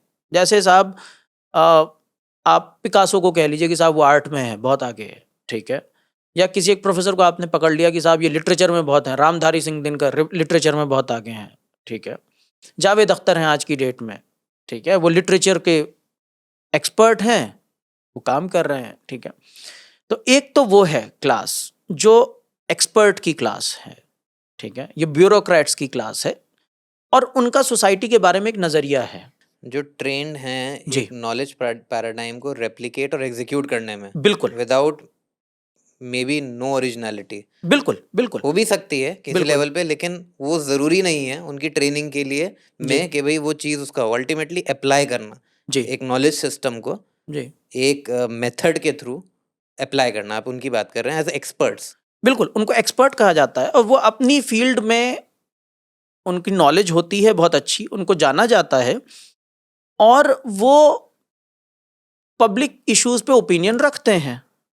वो पब्लिकली आते हैं, बात करते हैं, ओपिनियन रखते हैं। ये एक क्लास है जो एंटोनियो ग्राम्शी के हिसाब से, जिसको आप ट्रेडिशनल क्लास कह सकते हैं, ठीक है। दूसरी क्लास जो है वो और इंटरेस्टिंग है, जिसको वो कहता है ऑर्गेनिक इंटेलेक्चुअल्स, ठीक है।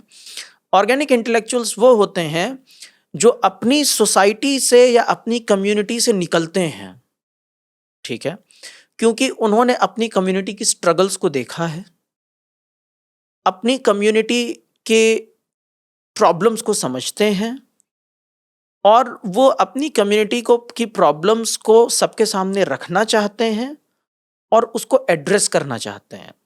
मेरे हिसाब से बहुत बड़ा नाम इसमें अंबेडकर का आएगा, क्योंकि अंबेडकर का जो अंडरस्टैंडिंग ऑफ द कॉन्स्टिट्यूशन है वो उसकी पर्सनल स्ट्रगल से निकलती है। वो पूरे के पूरे कॉन्स्टिट्यूशन में जो रिजर्वेशन का क्लॉज डालता है या अनटचेबिलिटी को डालता है वो, या डालने की कोशिश करता है, वो इस वजह से क्योंकि उसकी खुद की स्ट्रगल है ये। उसने जो है वो हिंदुस्तान में भी स्ट्रगल देखी, बाहर गया तो उसको कोई स्ट्रगल नहीं मिली, लेकिन जब कोई हिंदुस्तानी बाहर मिला तो वहां भी उसको समझ में आया, और वहां पढ़ के जब वापस हिंदुस्तान आया तब भी समझ में आया उसको। एक बड़ी इंटरेस्टिंग मूवी है, आई थिंक 2000 की है, समथिंग की है, अंबेडकर मूवी है, साउथ इंडियन एक्टर है, काफ़ी फेमस, काफ़ी बड़ा नाम है, ही हैज एक्टेड अंबेडकर।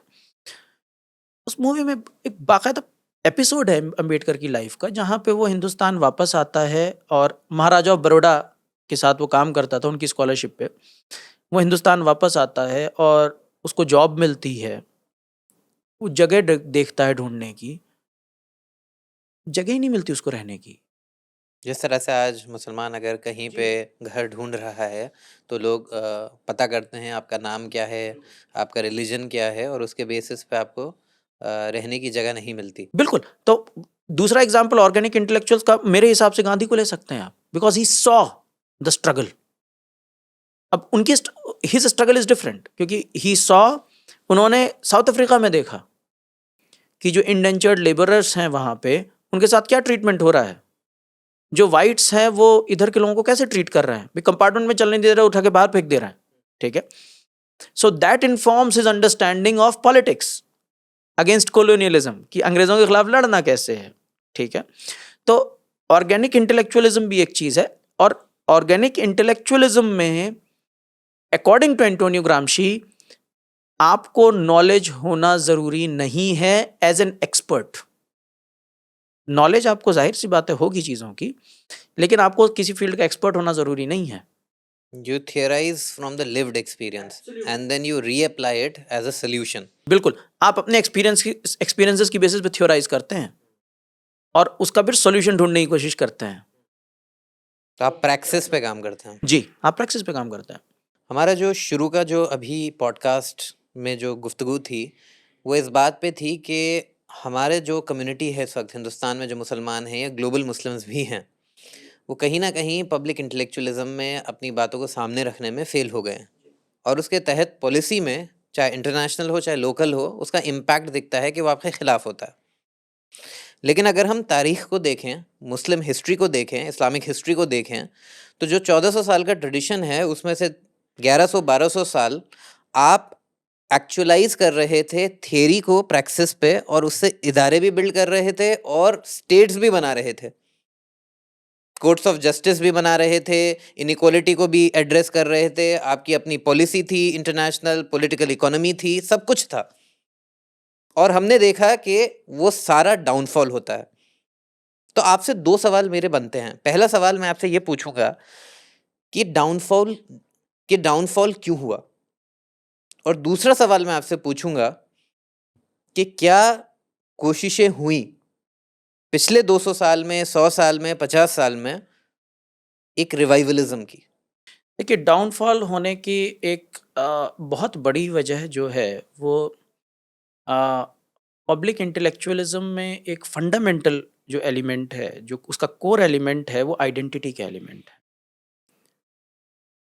आपकी एक आइडेंटिटी होनी चाहिए, आपको एक तरीके से देखना चाहिए चीज़ों को, और आप उस अपने पर्सपेक्टिव के थ्रू अपने आप को कैसे देखते हैं, दुनिया को कैसे देखते हैं, ये होना चाहिए। मुसलमानों में सबसे बड़ी प्रॉब्लम जो हुई पिछले 100-200 साल में, वो ये हुई कि उनकी सेंस ऑफ आइडेंटिटी ख़त्म हुई। वो अपने आप को आइडेंटिफाई नहीं कर पा रहे हैं, कहाँ पे लोकेटेड हैं, है ना? जैसे उसके कई एग्जाम्पल्स हैं। सर सैयद अहमद ख़ान, जब मॉडर्निटी आती है तो बहुत लोगों का मानना है कि sir Syed Ahmad Khan is among the first to discuss modernity from a Muslim perspective.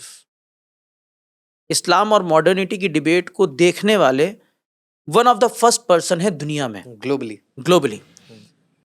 Sir Syed Ahmad Khan उसको देखते हैं एजुकेशन के पर्सपेक्टिव से, कि साहब मुसलमानों को क्या एजुकेट करके इस गैप को फिल किया जा सकता है। आप उनके मेथड को क्रिटिसाइज कर सकते हैं, लेकिन he is a four runner, one of the first in the world है जो इसको देखता है। ठीक है, दूसरा नाम जो आता है वो आता है जमालुद्दीन अफ़गानी का, जी, इजिप्ट से। ठीक है, कई हलकों में बड़े, जिसको कहते हैं एक्सेप्टेबल फिगर हैं, वेस्टर्न वर्ल्ड में तो बहुत ही एक्सेप्टेबल फिगर हैं, कई मुस्लिम हलकों में भी एक्सेप्टेबल हैं, और कई मुस्लिम हलकों में बहुत कंट्रोवर्शियल फिगर हैं। ठीक है, he is considered to be the first person to look at Islam and modernity in political sense. सबसे पहले पॉलिटिकल सेंस में वही देखते हैं। आप इस्लामिक पॉलिटिक्स को मॉडर्न सेंस में, नेशन स्टेट के सेंस में शुरू कर ही नहीं सकते बिना जमालुद्दीन अफ़गानी को टच किए हुए। आप कर ही नहीं सकते। आप अग्री करिए, डिसअग्री करिए, जो कीजिए, but he is one of the first. जी। ठीक है, he is also trying it. ठीक है, आप और आगे आ जाइए। आपके पास भाई जमालुद्दीन अफगानी के स्टूडेंट है, मोहम्मद अब्दुहू, फिर राशिद रिदा है, राशिदुल रिदा तो ये एक पूरा एक फेरिस्त है, फेरिस्त है। ठीक है, फिर उसके बाद जो है सैयद कुतुब हैं। ठीक है, अगेन फ्रॉम इजिप्ट, जो जो नाना हैं आपके तारिक रमज़ान के। जी जी, तारिक रमज़ान। बहरहाल, तो यहाँ पे मिडिल ईस्ट में कोशिशें हुई। ठीक है, इंडिया के कॉन्टेक्स्ट में आपके पास इकबाल है, जो अबुल आला मौदूदी, इकबाल, हाँ अबुल आला मोहम्मद मौदूदी आजम, हैं। जी। ठीक है, अलग अलग पर्सपेक्टिव से चीज़ों को देखने की कोशिश कर रहे हैं। साउथ एशियन पर्सपेक्टिव में बिना अबुल आला मौदूदी साहब को टच किए आप बात ही नहीं कर सकते। You will have to touch him. ठीक है, एक्सेप्ट कीजिए, रिजेक्ट कीजिए, जो भी करना है। फिलॉसफी के सेंस में आप बिना इकबाल को टच किए काम ही नहीं कर सकते। ठीक है, एक फ़लसफ़ा दिया उन्होंने, खुद ही का फ़लसफ़ा दिया। एक फ़लसफ़ा दिया उन्होंने मुस्लिम इमेजिनेशन का। मुस्लिम इमेजिनेशन को सोशियोलॉजिकल सेंस में हिस्टोरिसिटी दी उन्होंने, हिस्ट्री से जोड़ा, सिविलाइजेशन से जोड़ा।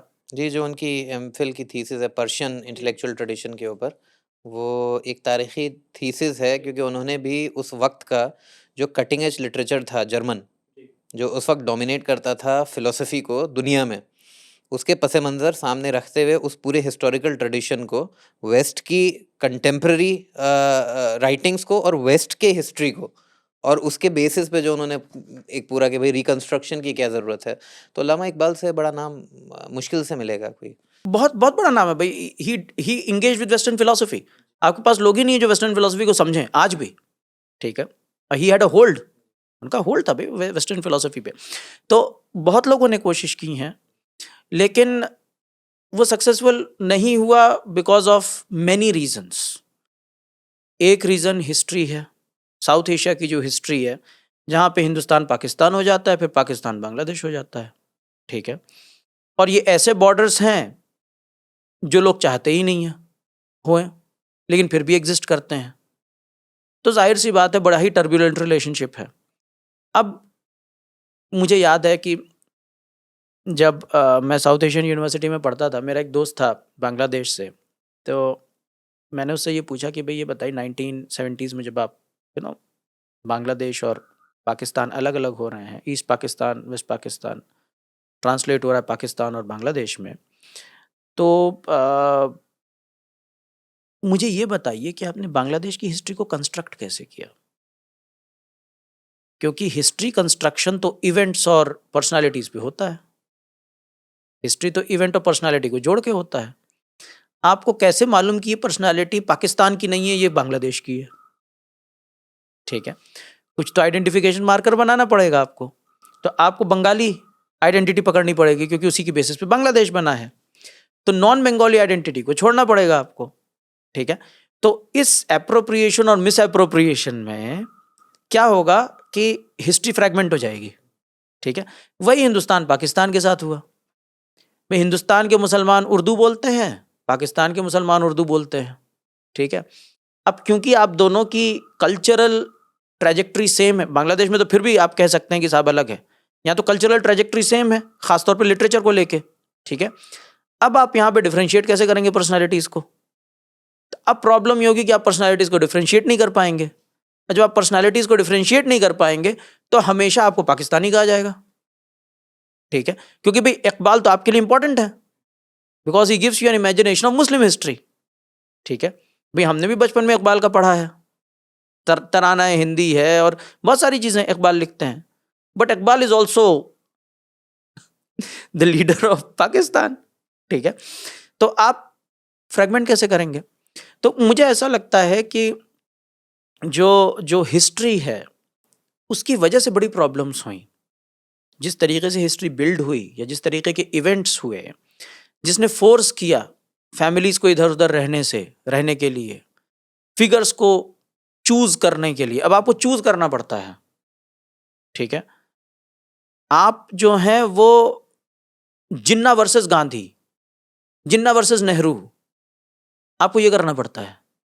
ठीक है, जिन्ना वर्सेस आजाद आपको करना पड़ता है। Now I am not saying कि जिन्ना अच्छा इंसान है बुरा इंसान है, we are not going into that, but what I am saying is कि ये जो हिस्ट्री है वो इतनी आपको फ्रेगमेंट करनी पड़ती है, इतना तोड़ना पड़ता है हिस्ट्री को, तब आप अपनी शिनाख्त बनाते हैं।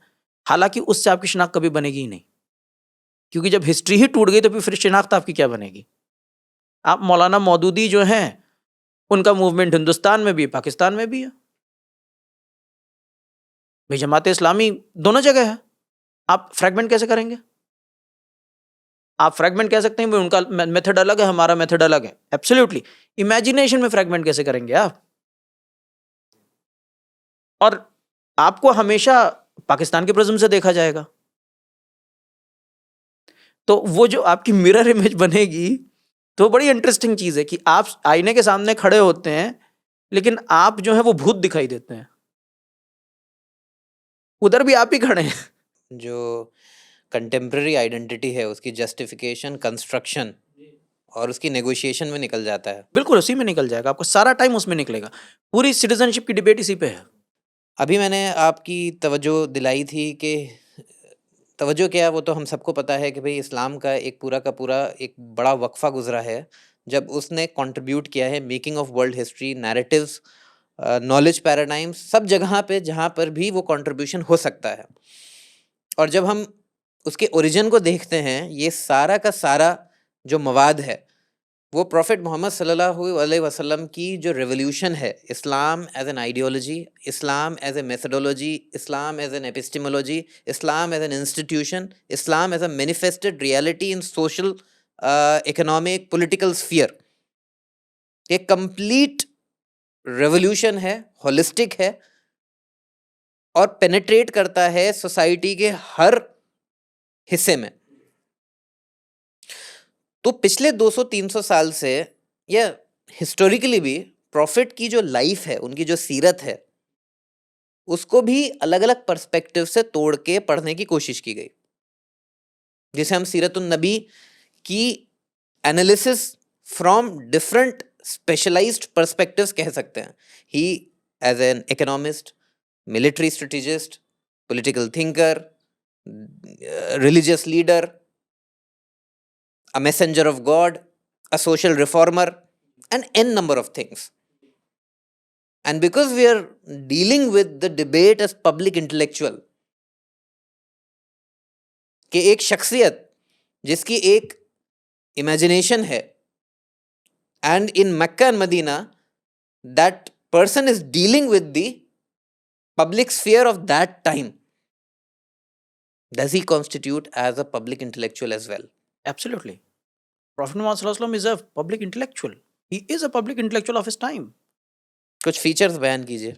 देखिए, सबसे पहली बात तो जो अक्सर लोग, क्योंकि देखिए मुसलमान बचपन से ही प्रॉफिट मोहम्मद सल्लल्लाहु अलैहि वसल्लम को जो है वो पढ़ता रहता है, तो बहुत सारी चीज़ें उसके लिए नॉर्मलाइज हो जाती हैं, है ना?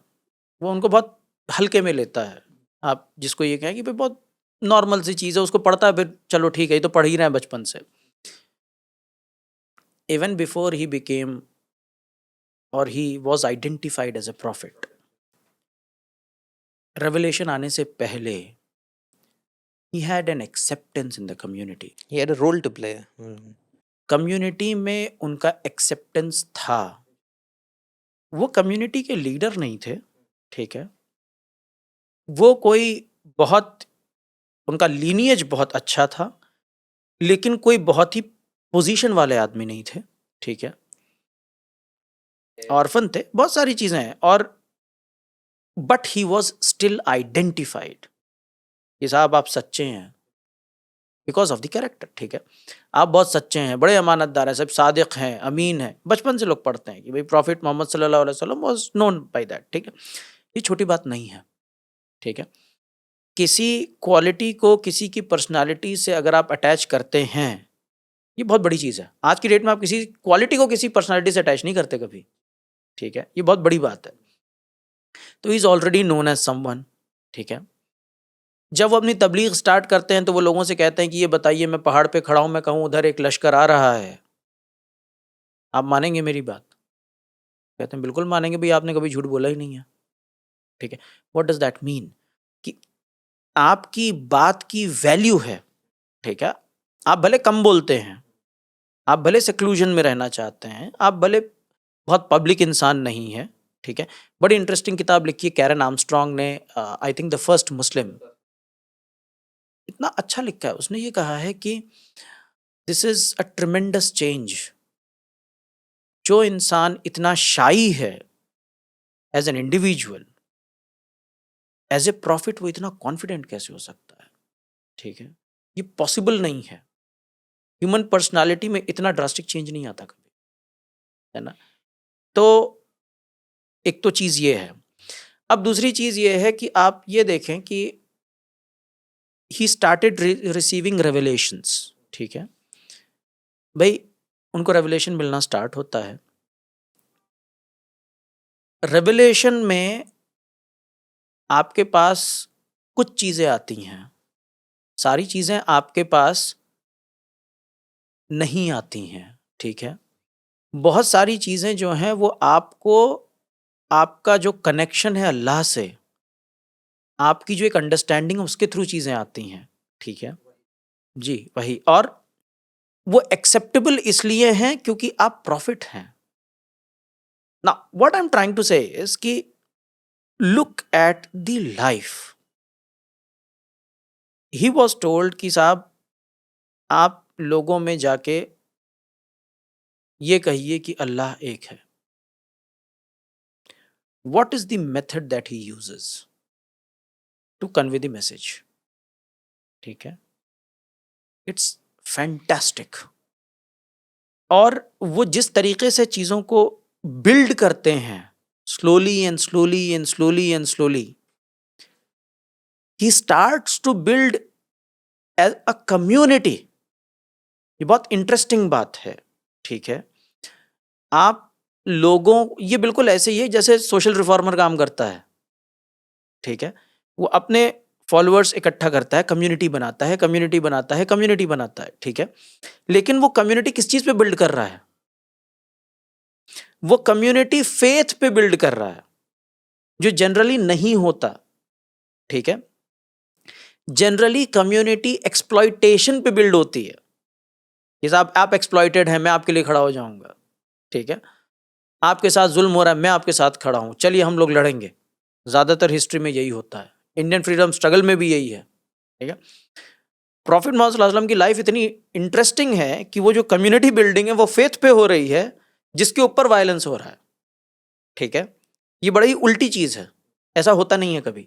तो आप रिसीविंग एंड पे थे नहीं वायलेंस के, लेकिन आपने एक ऑल्टरनेट आइडिया सामने रखा जिसकी वजह से वायलेंस हो रहा था। आपके ऊपर वायलेंस हुआ। हाँ और वो कम्युनिटी का फेथ था, जी इसके बावजूद कि अभी पूरी कुरान का नुज़ूल नहीं हुआ था, वो जी 23 साल में हुआ, जी।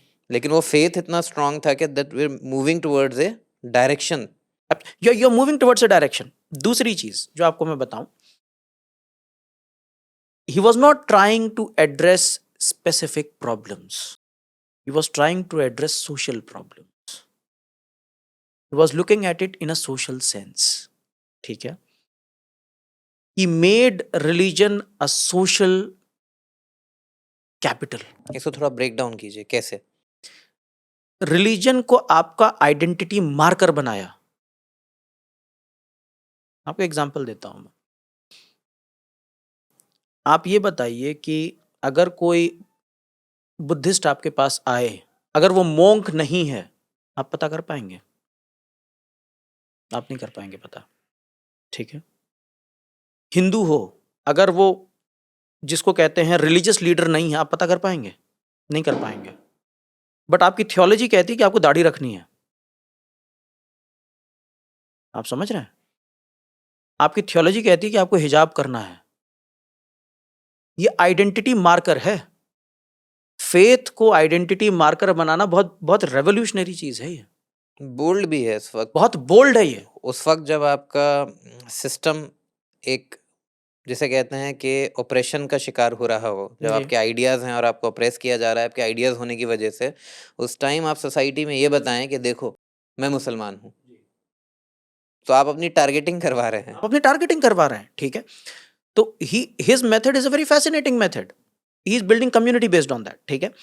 आप तीसरी चीज ले लीजिए जो कि और इंटरेस्टिंग है, वो ये कि कोई भी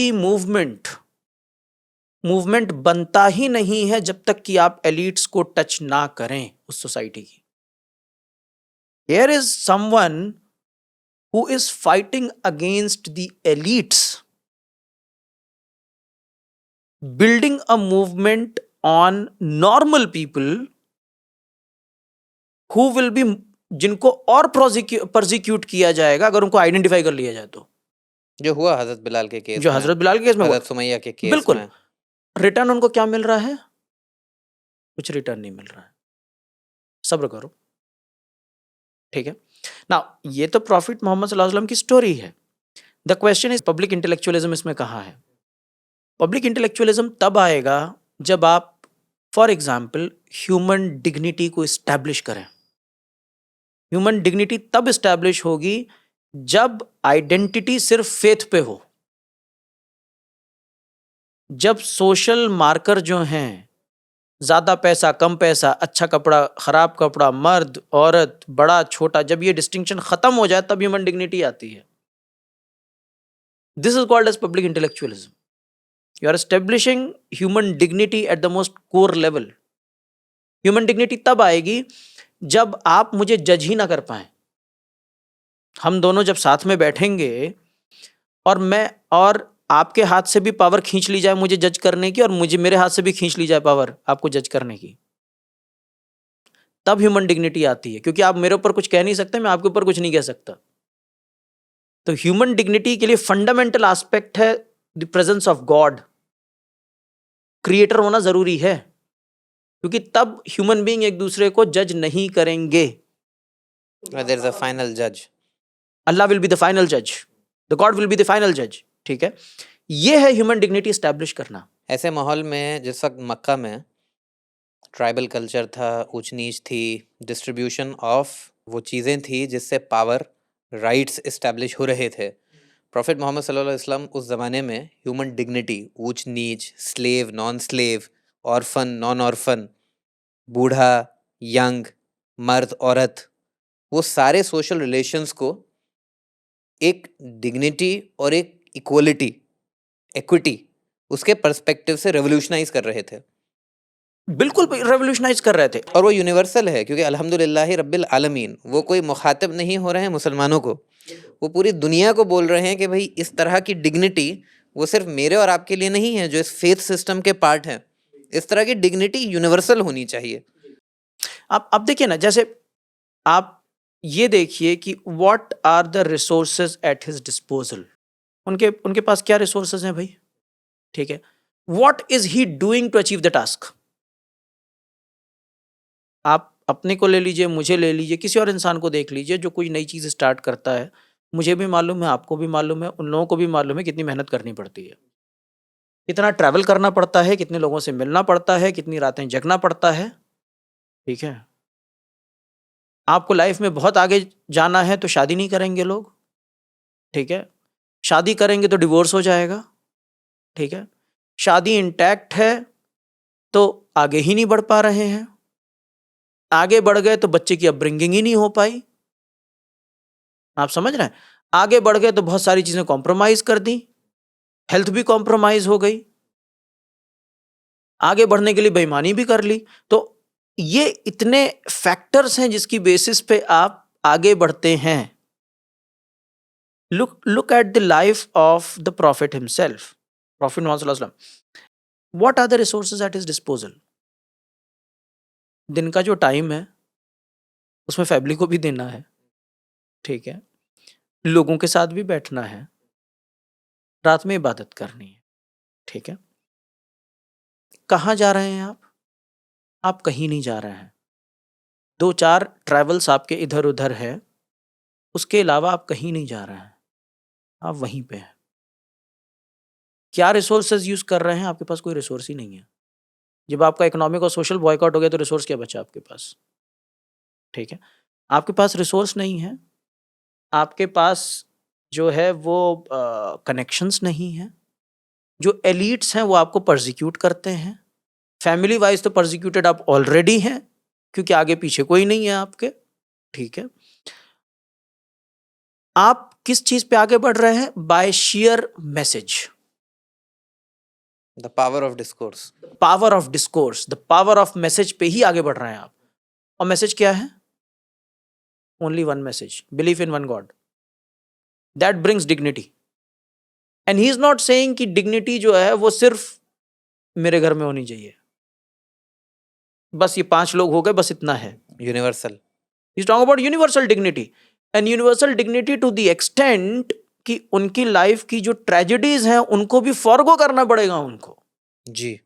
हजरत आयशा का वाकया है जहां पे स्लैंडरिंग हुई, जी। और स्लैंडरिंग में लोग इन्वॉल्व हैं उसको प्रोपेगेट करने में। हजरत हमजा का कत्ल हो रहा है, कत्ल नहीं हो रहा बल्कि बैटलफील्ड में उनकी जान जा रही है। Even then people are accepting religion. तो आपको अपने पर्सनल जो इनहिबिशंस हैं उसको फॉरगो करना पड़ेगा for the share value of the message.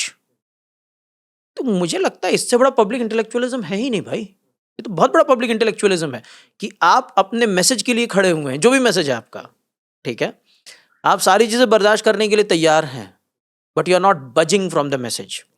अब वो मैसेज ऐसा है कि पीपल फील एम्पावर्ड, ठीक है, और आपकी अथॉरिटी इतनी ज्यादा है विदाउट डूइंग एनीथिंग। ये बड़ी इंटरेस्टिंग बात है आपने कुछ नहीं किया। अगर आप मटेरियल टर्म्स में देखें, आपने क्या किया है? आपने कुछ नहीं किया है सिवाय लोगों के बीच में जाके बात करने के, ठीक है, उनको कन्विंस करने के। आपने और क्या किया है भाई? तो मटेरियली आपने कुछ नहीं किया, बट इफेक्ट वाइज आप बता दीजिए अल्कोहल के ऊपर कौन सी मुहिम छेड़ी थी प्रॉफिट मोहम्मद सल्लल्लाहु अलैहि वसल्लम ने?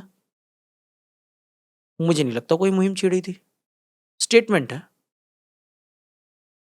वन स्टेटमेंट और टू स्टेटमेंट। पिछले पॉडकास्ट में जब हमने बोला कि सिस्टेमिक मार्जिनलाइजेशन, ऊंच नीच, आपका सिटीजन के लेवल पे धीरे धीरे सेकंड क्लास थर्ड क्लास हो जाना,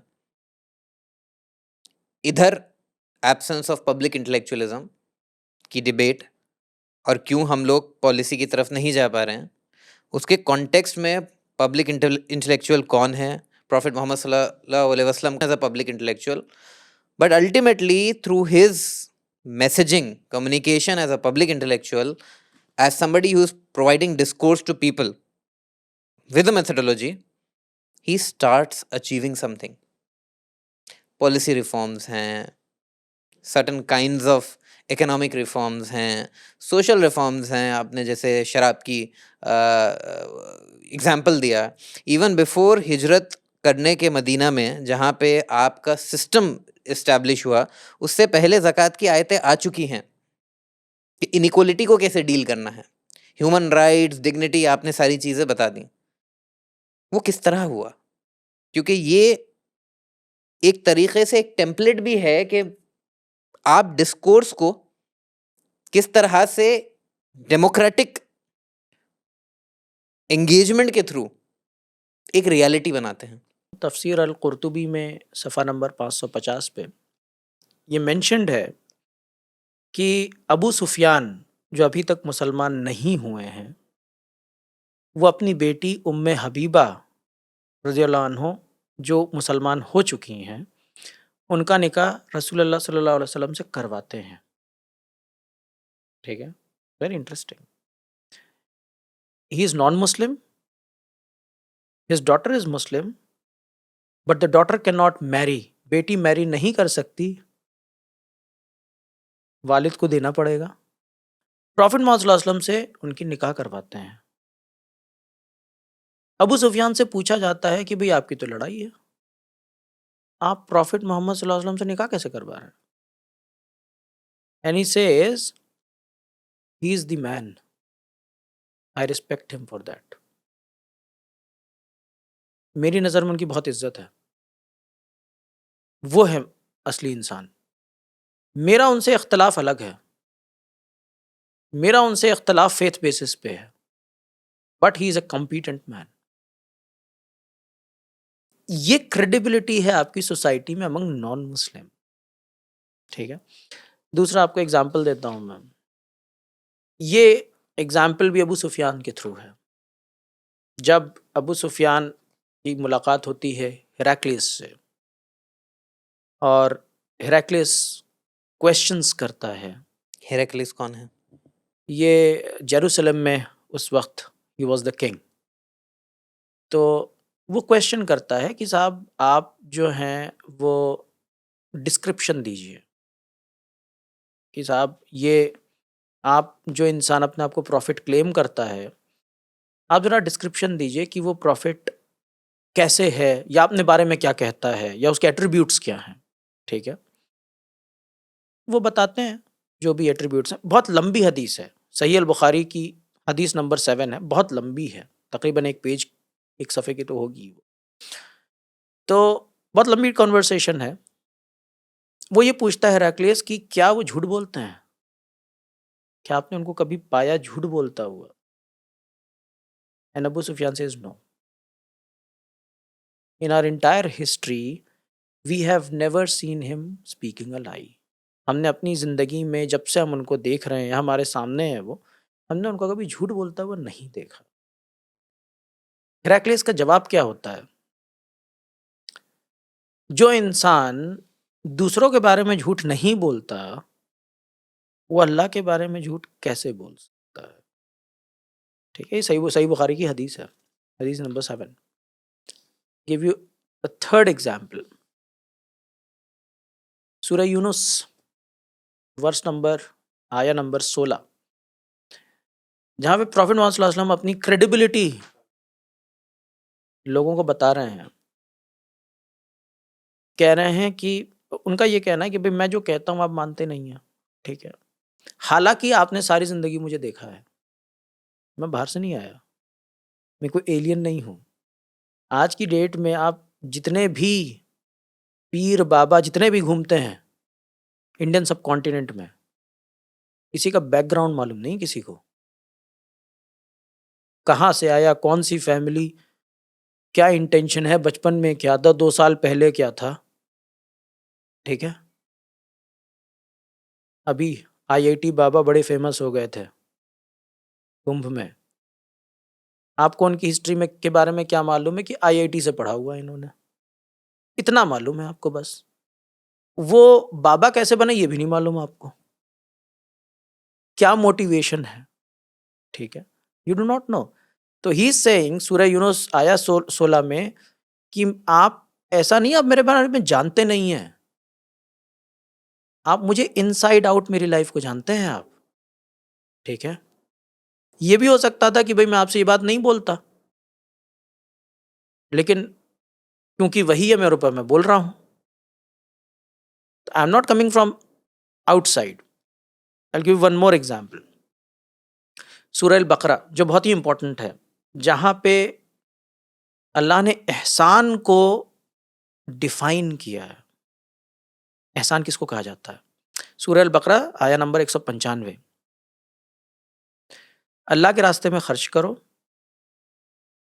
अपने आप को डिस्ट्रक्शन में मत डालो, अच्छा करो क्योंकि अल्लाह अच्छा करने वालों को पसंद करता है। स्कॉलर्स के हिसाब से ये जो आयत है अच्छा करना और रास्ते में अल्लाह के रास्ते में खर्च करना, ये आयत जो है वो मुसलमानों पे अप्लाई नहीं होती है सिर्फ, ये सब पे अप्लाई होती है। आप नॉन मुस्लिम की भी हेल्प कीजिए।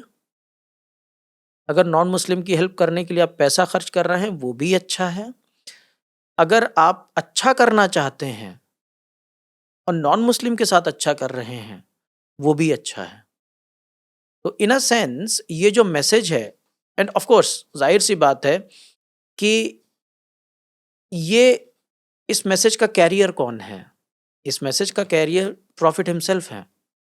प्रॉफिट मोहम्मद सल्लल्लाहु अलैहि वसल्लम खुद इसके कैरियर हैं। That is what he is teaching. Is he not a public intellectual? ठीक है, कुरान की आयत है, अल अम्र बिल मारूफ व नही अनिल मुनकर। अच्छाई को बढ़ावा दो और बुराई को रोको। Who is doing that?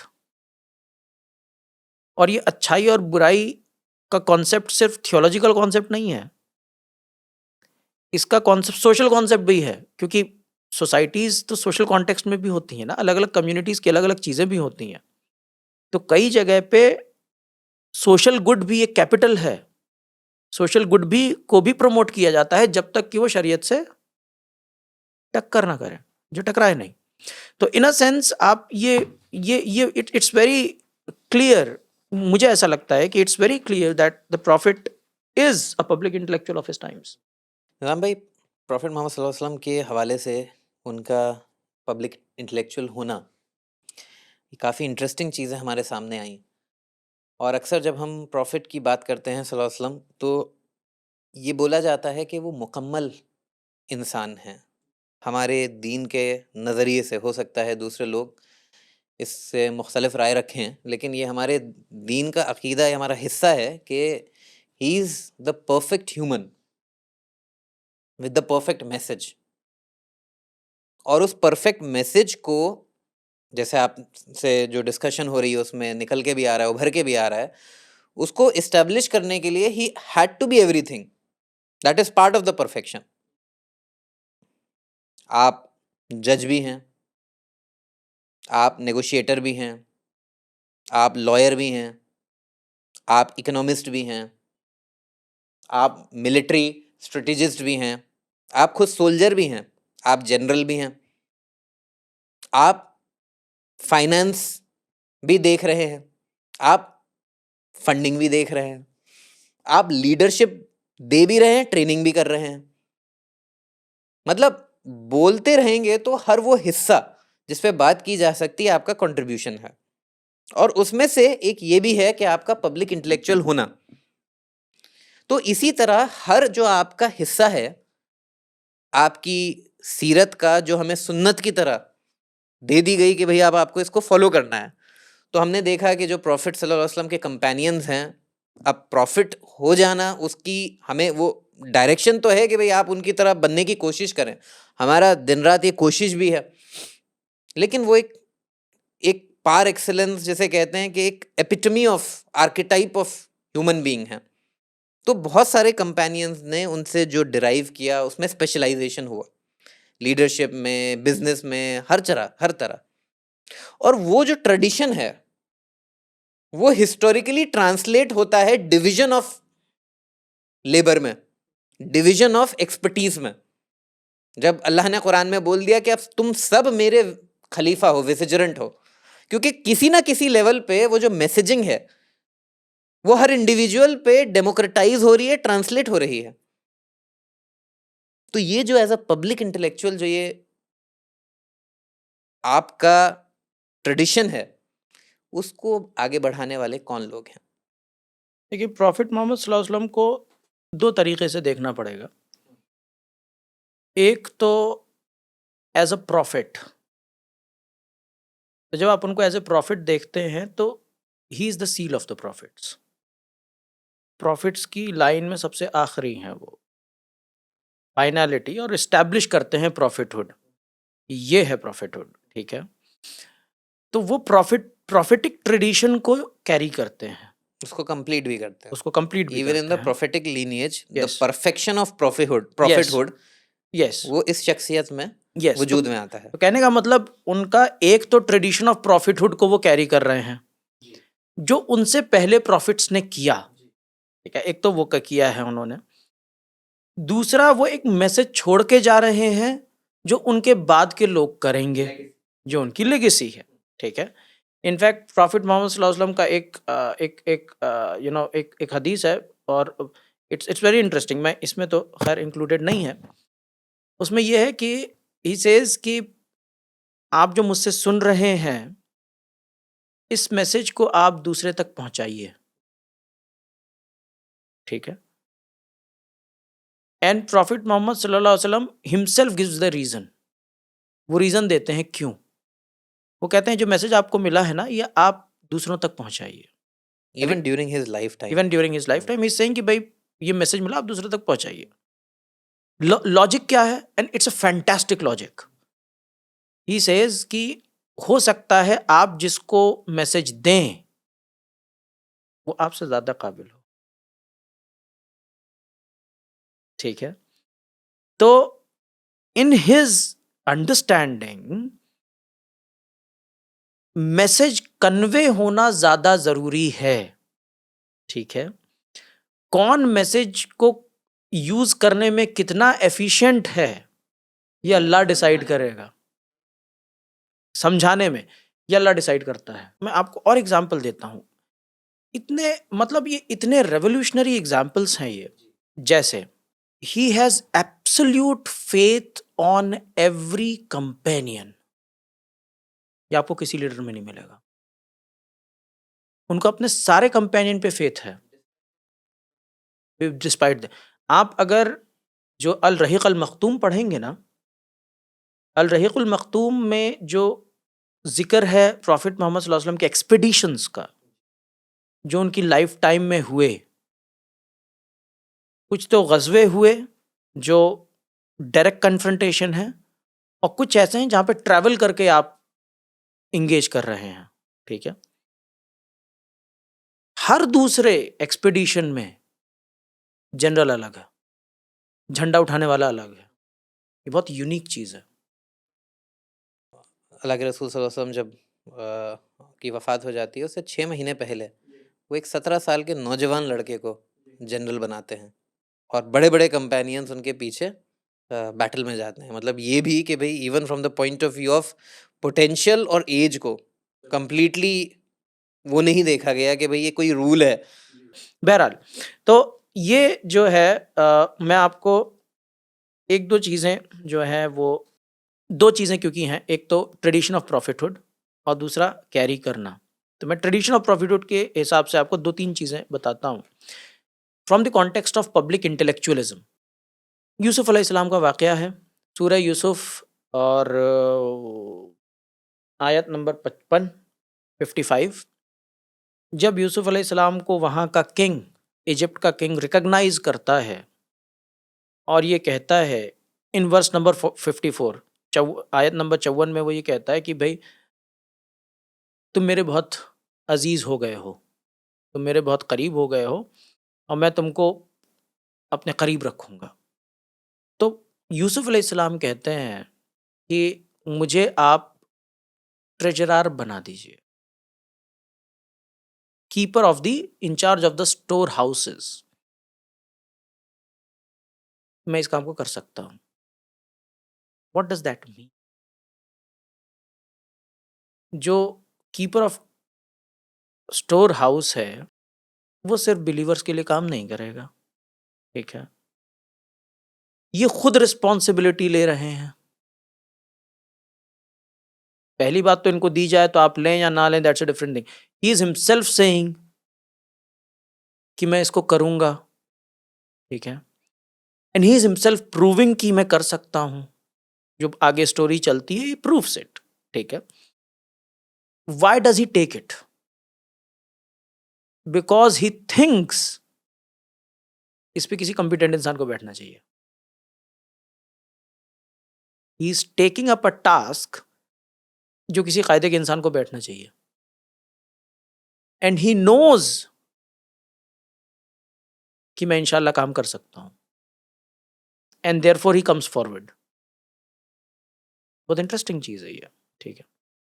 He is taking a stand, he is coming forward for everyone. भी आज की डेट में लोगों को ये लगता है कि साहब गवर्नमेंट में आना प्रॉब्लमेटिक है। गवर्नमेंट में आना प्रॉब्लमेटिक नहीं होता है। गवर्नमेंट की जो पॉलिटिक्स है, अगर वो पॉलिटिक्स खराब है तब आना खराब है। अगर आप कुछ कंट्रीब्यूट कर रहे हैं पॉजिटिवली, स्पेशली अपने पैराडाइम के पर्सपेक्टिव से, और पॉलिटिक्स को या उसके सिस्टम को बेहतरी की तरफ ले जा रहे हैं, तो आप जस्टिफाइबली पॉलिटिक्स में एंटर कर सकते हैं और करना चाहिए। को पोजीशन लेनी चाहिए। This is what he is doing. Politics तो खैर इस पे ये एक ऐसी चीज है जिस पे उलमा का इख्तलाफ है, उलमा के अपनी राय है, वो एक अलग चीज है। बट क्या किसी मुसलमान को कोई पोजीशन लेनी चाहिए? The answer is yes. अगर वो कैपेबल है, कर सकता है, उसको आगे आना चाहिए। That's one thing. दूसरा एग्जाम्पल मूसा अलैहिस्सलाम का एग्जाम्पल है सूरह अल क़सस में आयत नंबर 23 और 24। बड़ा इंटरेस्टिंग वाक़या है जहाँ पे मूसा अलैहिस्सलाम जो हैं वो अपने लोगों से दूर गए हैं क्योंकि उनकी जान को ख़तरा है। और ये कॉन्टेक्स्ट है, ये स्टोरी है।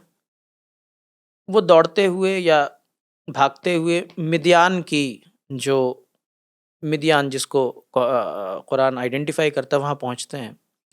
और वहाँ ये देखते हैं कि लोग जो हैं वो पानी इकट्ठा कर रहे हैं वहाँ के कुएं से, ठीक है। और वो ये देखते हैं कि दो लेडी हैं जो जिनके पास हर्ड है, जानवर हैं, उनको भी पानी लेना है, लेकिन वो पानी नहीं ले रही हैं, ठीक है। एंड देन ही आस्क्स, वे मैटर क्या है। उनका ये कहना है कि हम तब तक पानी नहीं ले सकते अपने जानवरों के लिए जब तक कि और दूसरे जानवर और दूसरे लोग अपने जानवरों को पानी ना पिला लें। अब जितना भी वक्त लगे हमको इंतजार करना पड़ेगा, क्योंकि हमारा फादर जो है वो बूढ़ा है, ठीक है। What does that mean? क्योंकि हम कमजोर हैं,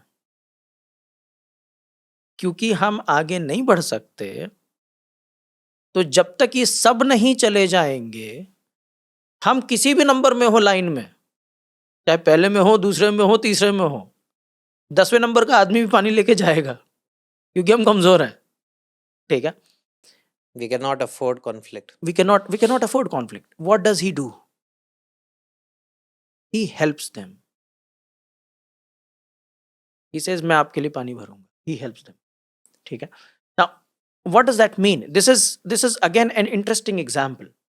कि आप जो हैं वो इस चीज को इन्वेस्टिगेट नहीं करते कि वो इंसान का बैकग्राउंड क्या है, ठीक है, उसका फेथ क्या है, वो आपके बारे में क्या सोचता है। आपके पास एक क्राइटेरिया है कि ये कमजोर है, डाउन ट्रॉडन है, इसकी हेल्प करनी चाहिए, एंड ही डज इट। जिसकी वजह ये होती है कि ये दोनों लेडी जाके अपने फादर को बताती हैं कि इनकी वजह से हम पानी भर पाए, ठीक है। This is the second example. बहरहाल, तो ये एग्जाम्पल है प्रोफेटिक ट्रेडिशंस के। अब आपका जो दूसरा सवाल था वो था the message, Recipient of prophetic, intellectual and scholarly legacy. Yes, recipient of scholarly tradition. बहुत मशहूर हदीस है सुनन नबी दाऊद की 3641, 3641। Learned people who know, who have knowledge, they are the heirs of the prophet. Prophet के जो, जिसको कहते हैं आप, उनके इनहेरिटर होंगे। प्रॉफिट के बाद कौन? प्रॉफिट के बाद जो इनहेरिटर होगा वो होगा जिसके पास नॉलेज होगी, ठीक है। क्यों? बिकॉज ना ही प्रॉफिट दीनार छोड़ के जाता है ना दरहम, सिर्फ नॉलेज छोड़ के जाता है, ठीक है। The legacy of a profit is knowledge. ये इतनी इंपॉर्टेंट चीज है, नॉलेज की ये रिलेवेंस है रिलीजन में। That is why a book, Quran, is at the center of this whole paradigm.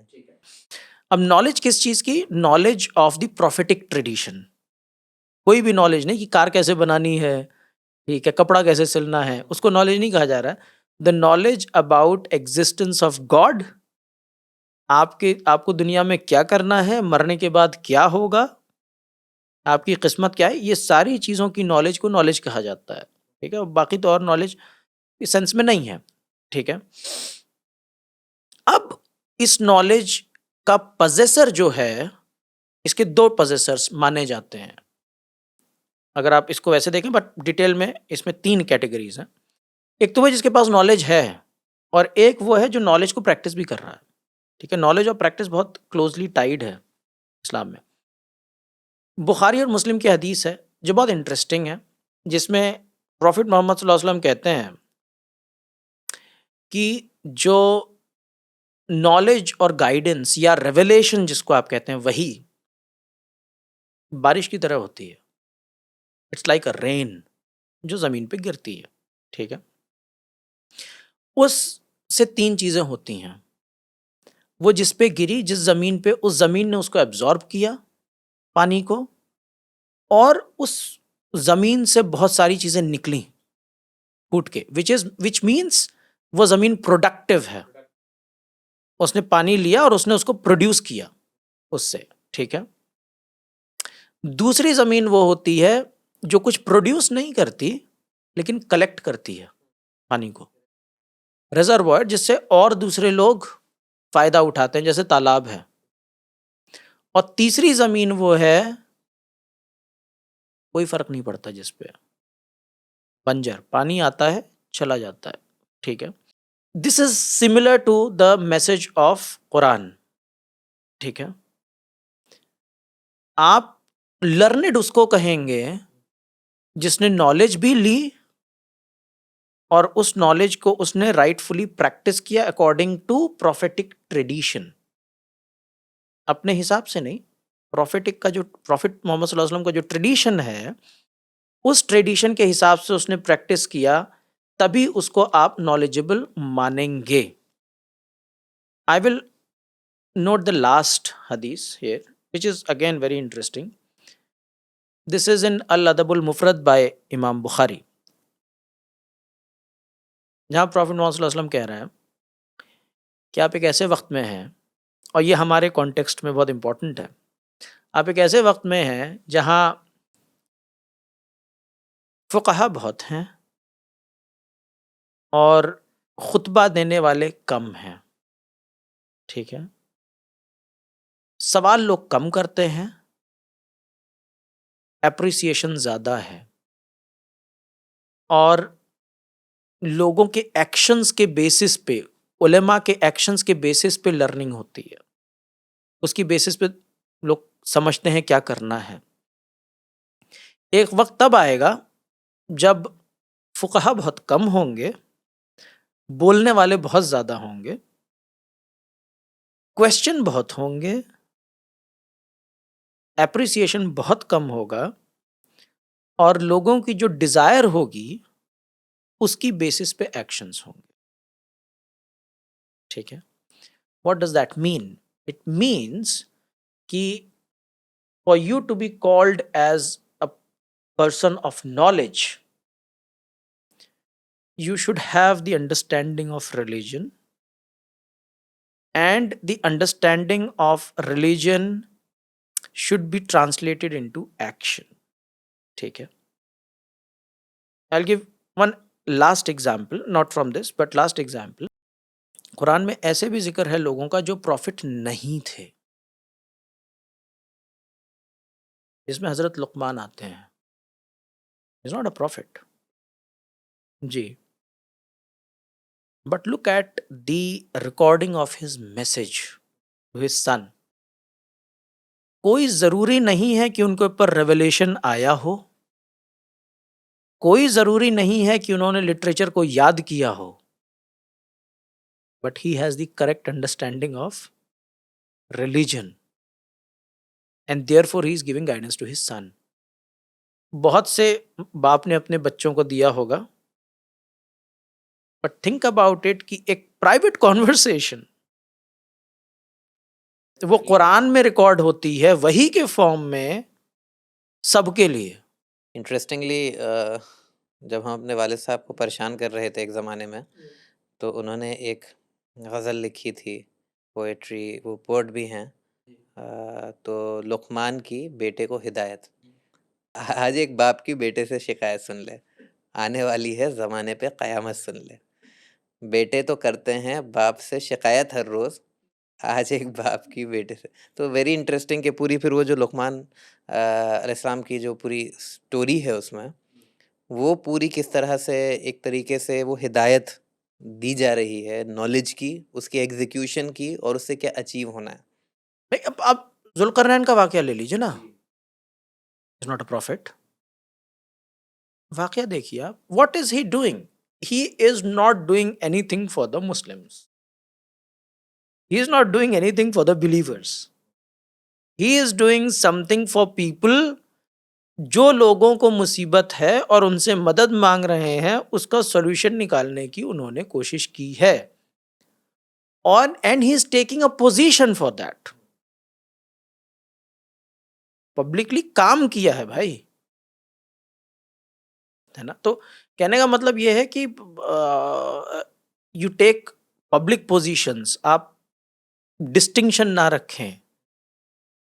I am not saying कि भाई डिस्टिंक्शन खत्म हो जाएगा, ऑफ कोर्स डिस्टिंक्शन खत्म नहीं होगा, क्योंकि कुरान डिस्टिंक्शंस बनाता है बिलीवर और नॉन बिलीवर में, ठीक है? बिलीवर नॉन बिलीवर में भी और बिलीवर में भी लेयर्स में, बिलीवर में मोहसिन लेयर्स में है, बनाता मोमिन है, है। तो वो डिस्टिंक्शन है अपनी जगह। लेकिन कुरानिक मैसेज का एक पर्सपेक्टिव ये भी है जहाँ पे आप नॉन मुस्लिम से एंगेज करते हैं और उनके इश्यूज पे भी बात करते हैं। अभी जो पूरा का पूरा हम लोग, आप एक जैसे कहते हैं आर्किटेक्चर बयान कर रहे हैं ये रिकग्नाइज करने का कि who is the qualified recipient of the scholarly legacy of prophet Muhammad सल्लल्लाहु अलैहि वसल्लम। So what are they called in the post prophetic Islamic tradition? या उलेमा, आलिम, जी, आलिम है वो। लेकिन उलेमा, जैसा मैंने कहा ना, उलेमा उनको नहीं कहा जाता जिनके पास डिग्री है। डिग्री के बेसिस पे आप आलिम नहीं बनते हैं। आपको दीन की अंडरस्टैंडिंग होनी चाहिए, ठीक है? और अंडरस्टैंडिंग कहाँ से झलकती है? क्योंकि अंडरस्टैंडिंग तो बहुत ही एब्स्ट्रैक्ट चीज़ है। अंडरस्टैंडिंग झलकती है आपकी प्रैक्टिस से। लेकिन एक बड़ा डिबेट है कि जो मदरसे से फारिग होता है उसी को आलिम कहा जाता है, मतलब एक अपने आप में एक डिग्री भी है।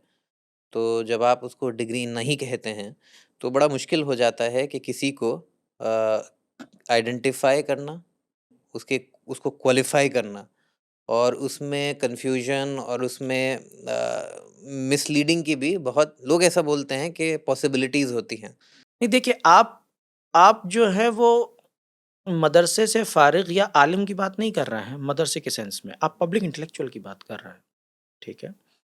पब्लिक इंटेलेक्चुअल, आप हर मदरसे के फारिग को पब्लिक इंटेलेक्चुअल थोड़ी कहेंगे आप। हर मदरसे का फारिग पब्लिक इंटेलेक्चुअल नहीं है, ठीक है? हर मदरसे का फारिग कौम का लीडर हो ही नहीं सकता, ये पॉसिबल ही नहीं है, ठीक है? तो डिग्री के सेंस में आलिम है, बिल्कुल। लेकिन जब आप पब्लिक इंटेलेक्चुअल के सेंस में कहते हैं, तो वहाँ उसको रियल नॉलेज ऑफ रिलीजन होना चाहिए भाई। तो क्या ये बोला जा सकता है कि जिन लोगों की, चाहे किसी एक सिस्टम के तहत जो ट्रेनिंग है वो स्कॉलरली ट्रेडिशन में है, रिलीजन या दीन के जो इस्लाम है, तो उनमें से वो लोग जो इस ट्रेडिशन को आर्टिकुलेट भी कर सकें और उसको पब्लिक स्फीयर में बयान भी कर सकें, समझा भी सकें, वो सब category of these trend people वो उलमा हैं। उस कैटेगरी के, जिस कैटेगरी में आप डिफाइन कर रहे हैं, वैसे तो उलमा वो भी है who is having that degree. ऐसी बात है कि भाई अगर मैं जामिया से एमए करके इकोनॉमिक्स निकला या जेएनयू से पीएचडी करी इकोनॉमिक्स में, तो मैं इकोनॉमिस्ट हूँ। लेकिन इकोनॉमिस्ट वो है जो इकोनॉमिक्स को थियराइज करता है in the larger sense of the word. तो ये क्या डिस्टिंक्शन सही है? देखिए, ये बहुत ही इंटरेस्टिंग आपका ये जो सवाल है ना, ये बहुत इंटरेस्टिंग सवाल है। उसकी वजह ये है कि ज़्यादातर आलिम जिसको आप कहते हैं या उलेमा कहते हैं, आप उनको फिलॉसफिकल सेंस में आलिम नहीं कहते। आप उनको थियोलॉजी के सेंस में आलिम कहते हैं, और थियोलॉजी के सेंस में भी आलिम आप उनको फ़िक़्ह के सेंस में कहते हैं, ठीक है? पब्लिक इंटेलेक्चुअलिज़्म में फ़िक़्ह की बात नहीं हो रही है। समवन हू हैज़ नॉलेज, जिसके पास इल्म है। इल्म of prophetic tradition. Quranic discourse में इल्म वो होना चाहिए जो आपको प्रॉफिटिक ट्रेडिशन का है। नहीं, उसमें भी जैसे हदीस की स्पेशलाइजेशन है, किसी मैं की उस पे आ रहा हूँ, जी, मैं उस जी। पे आ रहा हूँ अली भाई। प्रॉफिटिक ट्रेडिशन में सिर्फ फ़िक़्ह नहीं आता, ठीक है? मैंने इसीलिए हज़रत लुक़मान का एग्ज़ाम्पल दिया ना। What is he telling his son? He is not telling him फ़िक़्ह, हार्डकोर फ़िक़्ह। He is telling him the fundamentals of religion. Fundamental है रिलीजन का, believe in one God, believe in, जिसको कहते हैं किस्मत, आप अपनी किस्मत पे भरोसा कीजिए, अच्छी किस्मत खराब जो उसके इफेक्ट्स हैं उस पे भरोसा कीजिए, ठीक है? तो पब्लिक इंटेलेक्चुअलिज्म में आप फिक्र की डिबेट में कभी घुसते नहीं है ना। पब्लिक इंटेलेक्चुअलिज्म जो है वो ब्रॉड स्ट्रोक्स होते हैं, ब्रॉड टॉपिक्स होते हैं उसमें, ठीक है? कि भाई इस इशू पे क्या मुसलमान नॉन मुस्लिम साथ आ सकते हैं, ठीक है? इस पे क्या बोलना चाहिए, फर्स्ट प्रिंसिपल्स की बातें हैं ना, वो बहुत डिटेल्ड बातें नहीं है, पहली चीज ये है। दूसरी चीज ये है, मकासद भी कई बार या उसूल। बिल्कुल, जी। दूसरी चीज ये है कि आप जो है वो डिस्कशन कर सकते हैं आलिम से। भाई मेरे पास ये जो सोर्सेज हैं, मैंने आलिम से डिस्कस किया है इसको, मैंने आलिम से सोर्सेज को निकलवाया है, ठीक है। क्या मैं इन सोर्सेज को निकाल सकता हूं? शायद निकाल सकता हूं, बट क्या करना चाहिए? द आंसर इज नहीं। क्यों? मैं उसका स्पेशलिस्ट नहीं हूं ना, मेरी ट्रेनिंग नहीं है इसमें, मैं आलिम से हेल्प ले रहा हूं इसकी। तो अब ये जो मुझे आलिम से हेल्प मिली है, तो जाहिर सी बात है मैं इस पर डिस्कस भी करूंगा उनसे कि ये बताइए ये किस कॉन्टेक्स्ट में है, इसको कैसे यूज किया जा सकता है।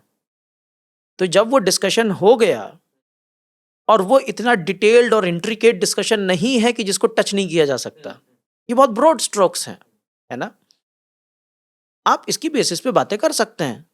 तो अगर हम इसको इस कॉन्टेक्स्ट में लाएं कि प्रॉफिट मोहम्मद सल्लल्लाहु अलैहि वसल्लम जिस तरह की नॉलेज प्रोड्यूस कर रहे हैं और उससे इदारे बना रहे हैं और चेंज ला रहे हैं, उसमें नॉलेज ऑफ इकोनॉमी भी है, उसमें नॉलेज ऑफ सिर्फ रूल्स एंड रेगुलेशंस नहीं है, मिलिट्री की भी नॉलेज है, दूसरी मुख्तलिफ चीज़ों की भी नॉलेज है। लोग कहने लगेंगे भाई उसमें पर्टिकुलर साइंस नहीं है, तो आजकल तो लोग बहुत ज़्यादा उसमें आपकी बायोलॉजी की बहुत जिक्र है, आपकी इवन फिजिकल सिस्टम्स की बहुत जिक्र है।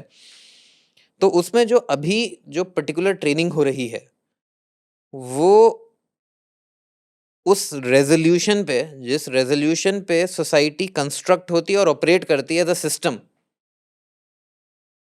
कि दुनिया में गलबा न्यू लिबरल इकोनॉमिक्स का है, दुनिया में गलबा इस्लामी इंसानी हुकूक में इंडिविजुअल ह्यूमन राइट्स का है, दुनिया में गलबा इनइक्वालिटी में वेलफेयर सिस्टम का है।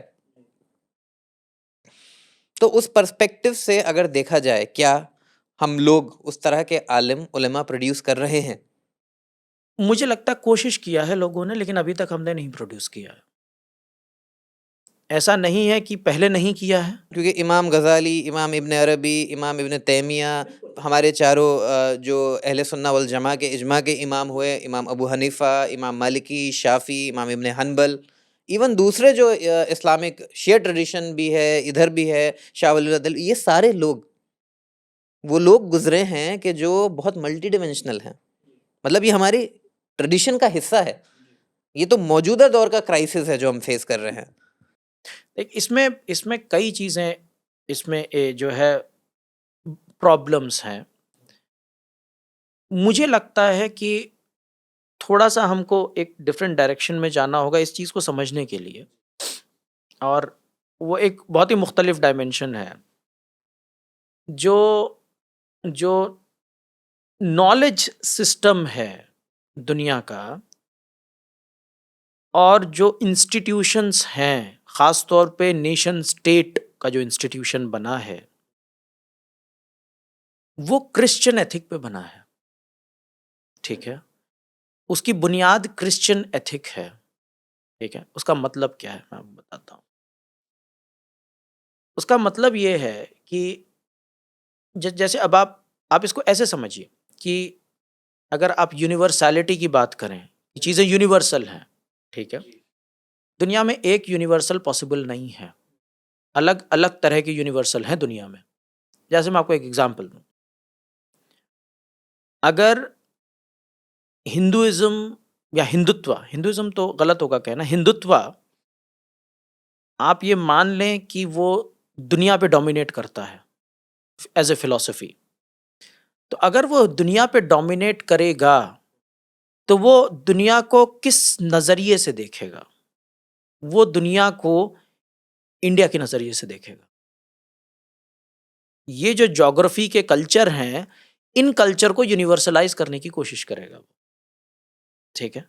इन्हीं को सेलिब्रेट करने की कोशिश करेगा, ठीक है? हिंदुत्व का क्लेम भी है कि भाई जो यहाँ इस हाँ, ज़मीन पे उपजी हुई आइडियोलॉजीज़ हैं, हुँ, वही हमारे जो कल्चरल यूनिवर्सल ट्रेडिशन है, बिल्कुल। उसको कॉन्स्टिट्यूट करता उसको है। कॉन्स्टिट्यूट, तो कहने का मतलब हिंदुत्व के पैराडाइम में यूनिवर्सैलिटी ज्योग्राफी और कल्चर से डिफाइन होती है, ठीक है?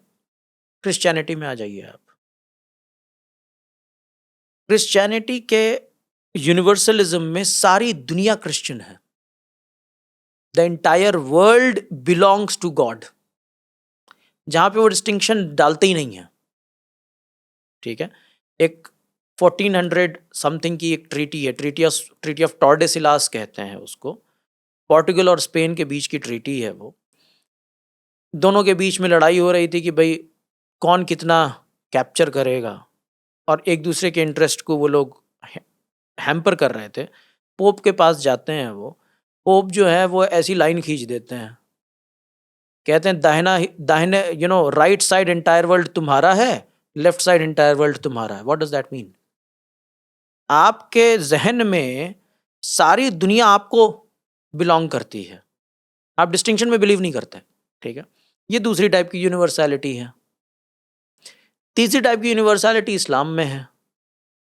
इस्लाम में हम बिलीव करते हैं कि Quran is the final word of God, अल्लाह का फाइनल वर्ड ऑफ अल्लाह, अल्लाह का आखिरी वर्ड है, आखिरी रेवलेशन है जो ता कयामत रहेगा। तो इसका मतलब ये कि वो जिन कैटेगरीज पे काम कर रहा है वो भी ता कयामत रहेंगी। कुरान तो ज्यूज की बात करता है ना, क्रिश्चियंस की बात करता है ना। कुरान तो कभी नहीं कहता कि भाई दुनिया में सिर्फ मुसलमान रहेंगे। It never says that. ठीक है, it believes in these categories. इसका मतलब क्या है कि मुसलमान के लिए ये डिस्टिंक्शन ता कयामत रहेगा, और सिर्फ रहेगा नहीं, हम इसको एक्नॉलेज करते हैं कि आप अलग हैं हमसे। We believe in diversity. ये आपके फेथ का पार्ट है। ये मैं आप सबको मुसलमान बनाने नहीं आया हूं, मैं मैसेज आपको देने आया हूं। मानिए चाहे मत मानिए, आप उसका रिपरकशन आपको झेलना है। लेकिन आप ये कहें कि मैं पूरी दुनिया पे मुसलमान ही मुसलमान होंगे और कोई है ही नहीं, ऐसा नहीं है। उलेमा को देख लीजिए, फ़ुक़हा को देख लीजिए, पहले हैं दारुल इस्लाम, दारुल हर्ब, भाई अलग अलग जोन्स हैं। ठीक है, तो इस्लाम का यूनिवर्सलिज्म बहुत डिफरेंट टाइप का है। या अय्युहल मुस्लिमून या अय्युहन नास, दोनों टाइप की यूनिवर्सलिटी की बात कर रहा है इस्लाम। इंटायर ह्यूमैनिटी से भी बात कर रहा है और इंटायर मुस्लिम से भी बात कर रहा है, अक्रॉस टाइम एंड स्पेस। ता क़यामत जितने मुसलमान आएंगे सब पे चलेगा मैसेज, ता क़यामत जितने इंसान आएंगे सब पे चलेगा। तो यूनिवर्सलिटी जो है वो इतनी डिफरेंट है कि आपको ये समझना पड़ेगा कि आप किस चीज़ से डील कर रहे हैं। ठीक है, तो बहरहाल कहने का मकसद ये है कि ये जो आइडिया ऑफ नेशन स्टेट है या आइडिया ऑफ कॉन्स्टिट्यूशन है, ये बेस्ड है, इसकी एक अपनी थियोलॉजी है और ये बेस्ड है क्रिश्चियन एथिक पे। Let me give you an example. अगर ये कहा जाए कि मैं कोई ऐसी बात बोल रहा हूं जो सब पे, इस वक्त दुनिया में जितने लोग हैं सब पे अप्लाई होनी चाहिए, और जब तक लोग जिंदा रहेंगे तब तक अप्लाई होनी चाहिए। ये दो चीजें हैं। यूनिवर्सलिटी दो टाइप की है, सबके ऊपर अप्लाई होगी वो बात, और जब तक लोग जिंदा रहेंगे दुनिया में, जब तक जितनी जनरेशंस आएंगी सब पे अप्लाई होगी, इन स्पेस एंड टाइम। अगर आप इस तरीके की यूनिवर्सलिटी की बात करते हैं तो इस तरीके की लैंग्वेज सिर्फ गॉड यूज करता है। ये जो लैंग्वेज है ये सिर्फ अल्लाह यूज करता है, या किसी और रिलीजन में गॉड यूज करता है। इंसान कभी ऐसी लैंग्वेज यूज नहीं करता। इंसान की लैंग्वेज ऐसी नहीं होती। आपने किसी इंसान को ऐसे बात करते हुए देखा है? हर इंसान अपने ज्योग्राफी और अपने कॉन्टेक्स्ट और स्पेस और टाइम में बात करता है। आप कभी कह सकते हैं कि पपीता 50 रुपए किलो है हमेशा के लिए? आप नहीं कह सकते। आप ये कहें कि भाई नोट पे हमेशा गांधी जी की तस्वीर होगी, आप नहीं कह सकते, है ना? आप कभी ये नहीं कह सकते कि इंडियन कॉन्स्टिट्यूशन में कभी चेंज नहीं आएगा, कभी नहीं कह सकता। तो इंसान कभी यूनिवर्सल टर्म्स में बात करता ही नहीं है। इस सेंस में यूनिवर्सल टर्म्स में जो लैंग्वेज है वो लैंग्वेज ही गॉड की है। ठीक है, कॉन्स्टिट्यूशन को आप उठा के देख लीजिए। The constitution of India starts with we the people of India. Constitution का जो भी माहिर है, कोई भी है, उससे पूछ लीजिए कि कॉन्स्टिट्यूशन की एक्सपायरी डेट क्या है।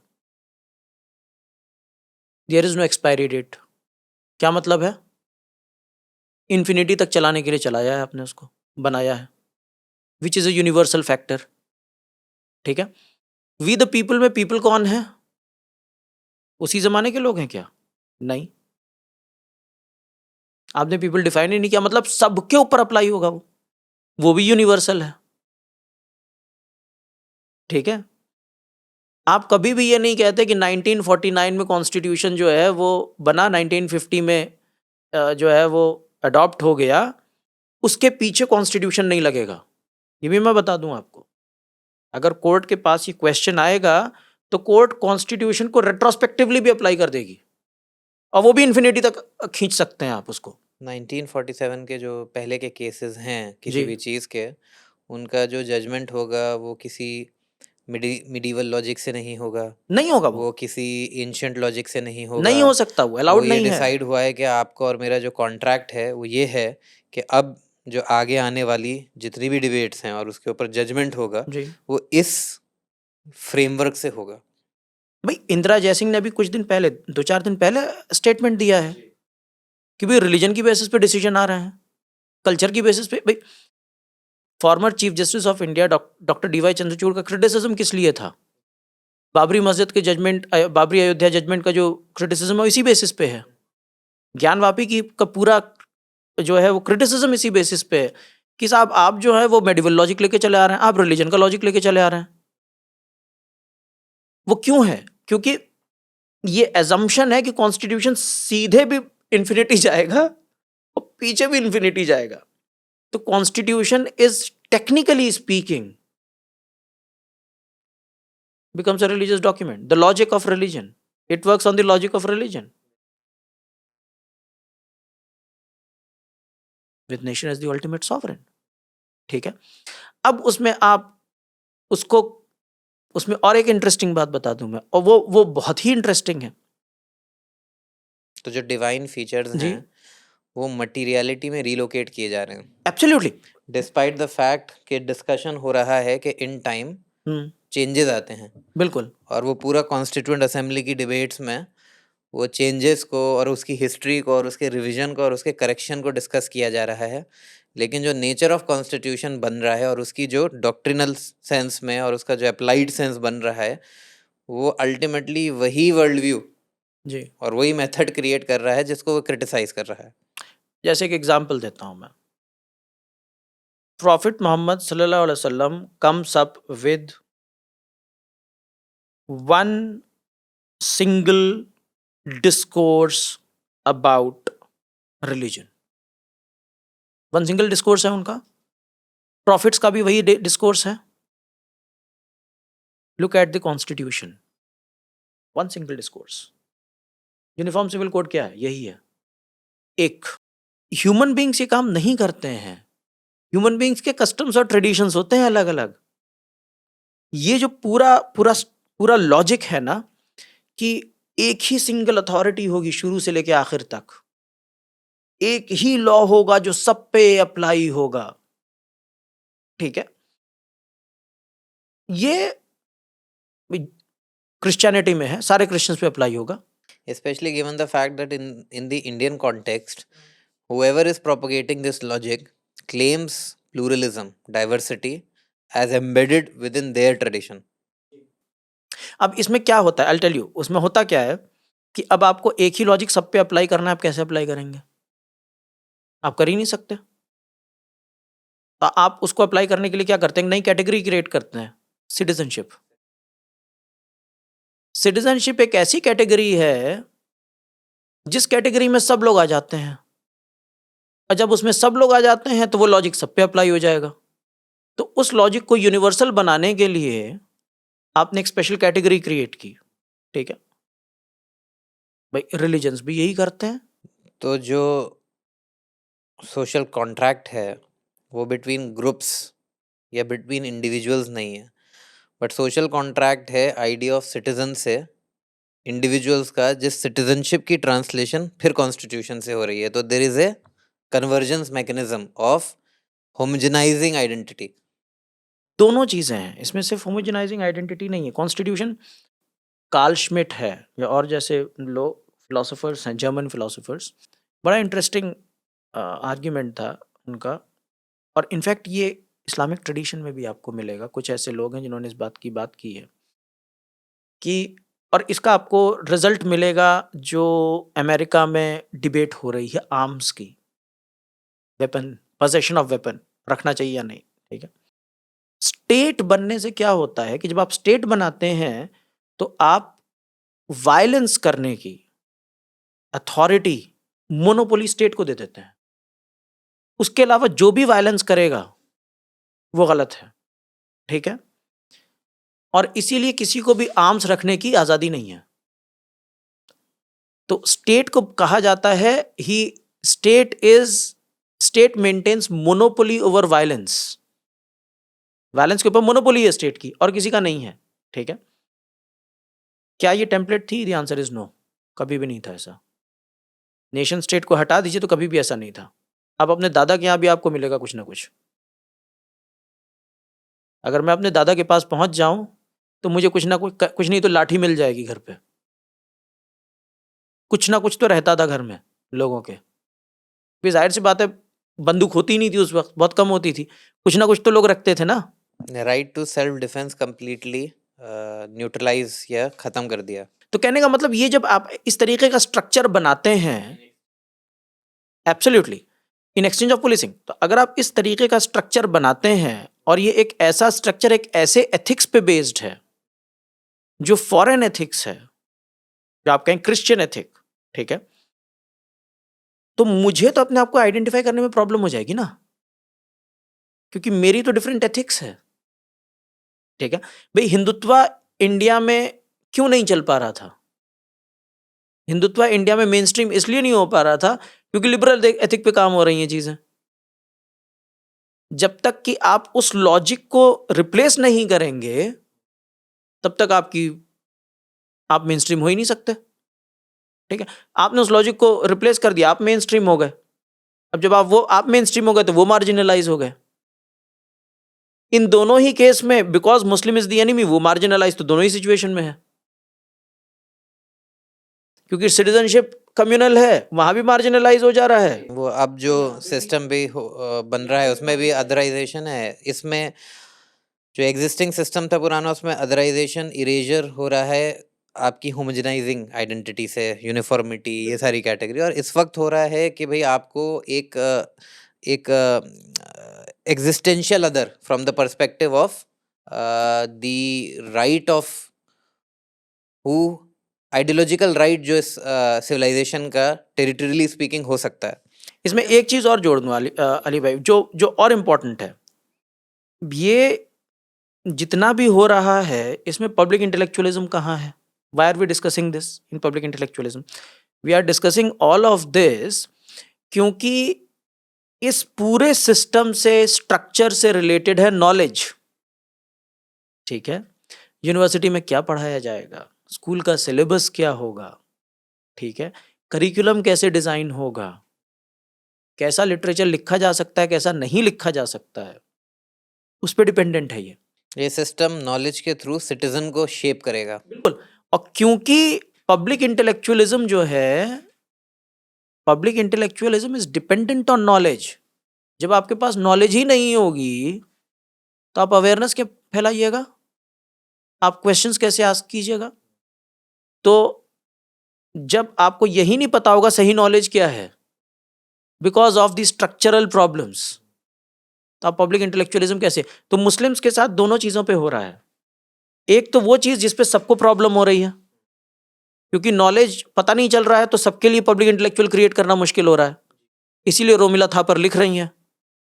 Romila Thapar is not writing for Muslims, she is writing for, है कौन है पब्लिक इंटेलेक्चुअल, है कहाँ पे, ठीक है। तो क्योंकि नॉलेज ही डिस्टॉर्ट हो रही है। मुस्लिम्स के साथ सिर्फ नॉलेज ही डिस्टॉर्ट नहीं हो रही है, उनकी एजेंसी भी डिस्टॉर्टेड है। और हम पहले डिस्कस कर चुके हैं कि उनके इंस्टीट्यूशंस में भी प्रॉब्लम है। तो that creates a very very big gap in creating someone as a public intellectual. Because we have been talking about universality और मुख्तलिफ तरह की यूनिवर्सलिटीज़, और एक ज़माने में जो मल्टीपल तरीके की यूनिवर्सलिटीज़ थी, वो डिफरेंट पॉलिटिकल पैराडाइम्स के थ्रू मैनिफेस्ट होती थी। और नेशन स्टेट या जो नेशन स्टेट का जो अब दौर है, उसमें एक तरीके की universality by virtue of choosing that structure एक यूनिवर्सली अप्लाई हो जाती है। 20th सेंचुरी या एंड ऑफ 19th सेंचुरी में नीचा बोल रहे हैं गॉड इज डेड, कि जो मुख्तलिफ जो ऐसे सिस्टम्स ऑफ थॉट हैं और सिस्टम्स ऑफ नॉलेज हैं, इंक्लूडिंग इस्लामिक पैराडाइम, और भी जो ईस्टर्न डॉक्ट्रीन्स रही हैं, उनका claim towards knowledge and claim towards solution through knowledge die out हो रहा है। और उसमें जो आइडिया ऑफ गॉड जो एक सेंट्रल थीम रखता था, उसकी इररिलेवेंस प्रोड्यूस हो जा रही है। वो इस कंटेक्स्ट में हो रहा है कि विद इन वेस्ट मॉडर्निटी और बाद में पोस्ट मॉडर्निटी और क्रिटिकल थियरी का एक जो निज़ाम है, मटीरियलिटी के बेस पे एक ऐसा वर्ल्ड व्यू और नॉलेज पैराडाइम कंस्ट्रक्ट करना जो अल्टीमेटली नेशन स्टेट को as a category constitutionally speaking के वो जो डिवाइन कैटेगरीज हैं, वो जो आपने बोला उसमें एम्बेड कर दे रहा है। तो ये मेथड ऑफ पब्लिक इंटेलेक्चुअल जो एक हिस्टोरिकल उलेमा from the perspective of Muslimness जो इवॉल्व हुआ था या इस्लाम के पर्सपेक्टिव से इवॉल्व हुआ था, वो किस तरह चैलेंज हुआ, पिछले 200 साल में किस मेथड ने जो पब्लिक इंटेलेक्चुअल को प्रोड्यूस करता है, उन्होंने अपना गलबा इस्टेब्लिश किया। एक चीज़ बहुत इंटरेस्टिंग हुई, वो ये हुई कि जब आपने नेशन स्टेट को क्रिएट किया और आपने आइडेंटिटी की कैटेगरी बनाई सिटीजनशिप की बेसिस पे, और आपने one law single authority establish किया, तो आपने डाइवर्सिटी ऑफ अथॉरिटी को पहली बात हटाया। दूसरी बात ये कि जो क्रिश्चियन टेम्पलेट डेवलप हुआ था, separation of the pope and the king, the church and the state, ठीक है, वो आपने यहाँ पे भी लगाया, ठीक है। वहाँ पे आपने क्रिएट किया something which is called as secular. जब आप एक सेक्युलर फिलॉसफी को इम्प्लीमेंट करते हैं, और उसके बाद आपने एक तीसरी चीज़ बनाई जो बहुत ही फैसिनेटिंग है, जिसको पढ़ना, जिसको जर्गन हेबरमास कहता है public sphere, public space. Public space क्या है? अगर आप प्रॉफिट मोहम्मद सल्लल्लाहु अलैहि वसल्लम के टाइम पे जाएं, मदीना के टाइम पे जाएं, तो मुस्लिम्स और नॉन मुस्लिम्स कैसे रहते थे? ये मुस्लिम है, ये क्रिश्चियन है, ये ज्यू है, ठीक है। ये लोग आपस में कैसे रहेंगे? नेगोशिएट करके रहेंगे। ट्रीटीज नेगोशिएट कर लिया उन्होंने, आपस में रह रहे हैं। क्या कोई स्पेस एग्जिस्ट करता है इन ट्रीटी के अलावा? The answer is no. Treaty के अलावा तो कुछ भी नहीं है ना। जो भी है वो ट्रीटी है। ट्रीटी ब्रेक होगी अलग चीज है, ट्रीटी में एंटर हो जाएंगे, ठीक है। तो जो भी साथ में रहने का बेसिस है वो ट्रीटी से आप बना दिया आपने, ठीक है। नेशन स्टेट में क्या हुआ कि उन्होंने एक नई चीज क्रिएट की, पब्लिक स्पेस। वो पब्लिक स्पेस एक ऐसा पब्लिक स्पेस है जहां पे आप एज ए मुस्लिम जा ही नहीं सकते। पब्लिक स्फेयर जिसको कहता है जर्ग हेबरमास, जहां पे आप एज ए क्रिश्चियन जा ही नहीं सकते, जहां पे आप एज ए हिंदू नहीं जा सकते, जहां पे आप कैसे जाएंगे? As a citizen. तो वहां पे जितना भी लोगों का आपस में इंटरेक्शन होगा वो एज ए सिटीजन होगा, ठीक है। तो अगर आप कह रहे हैं कि एक ऐसी हमने न्यूट्रल कैटेगरी बना दी है जो एज ए सिटीजन कैटेगरी बनती है, और आप उसमें अपनी अलग अलग आइडेंटिटीज नहीं ले जा सकते, जाहिर सी बात है उसमें ट्राइबल आइडेंटिटी भी आ जाएगी, उसमें कास्ट आइडेंटिटी भी आ जाएगी, वो कुछ भी आप वहां नहीं ले जा सकते। आप सिर्फ और सिर्फ नॉर्मल बातें करेंगे, ठीक है।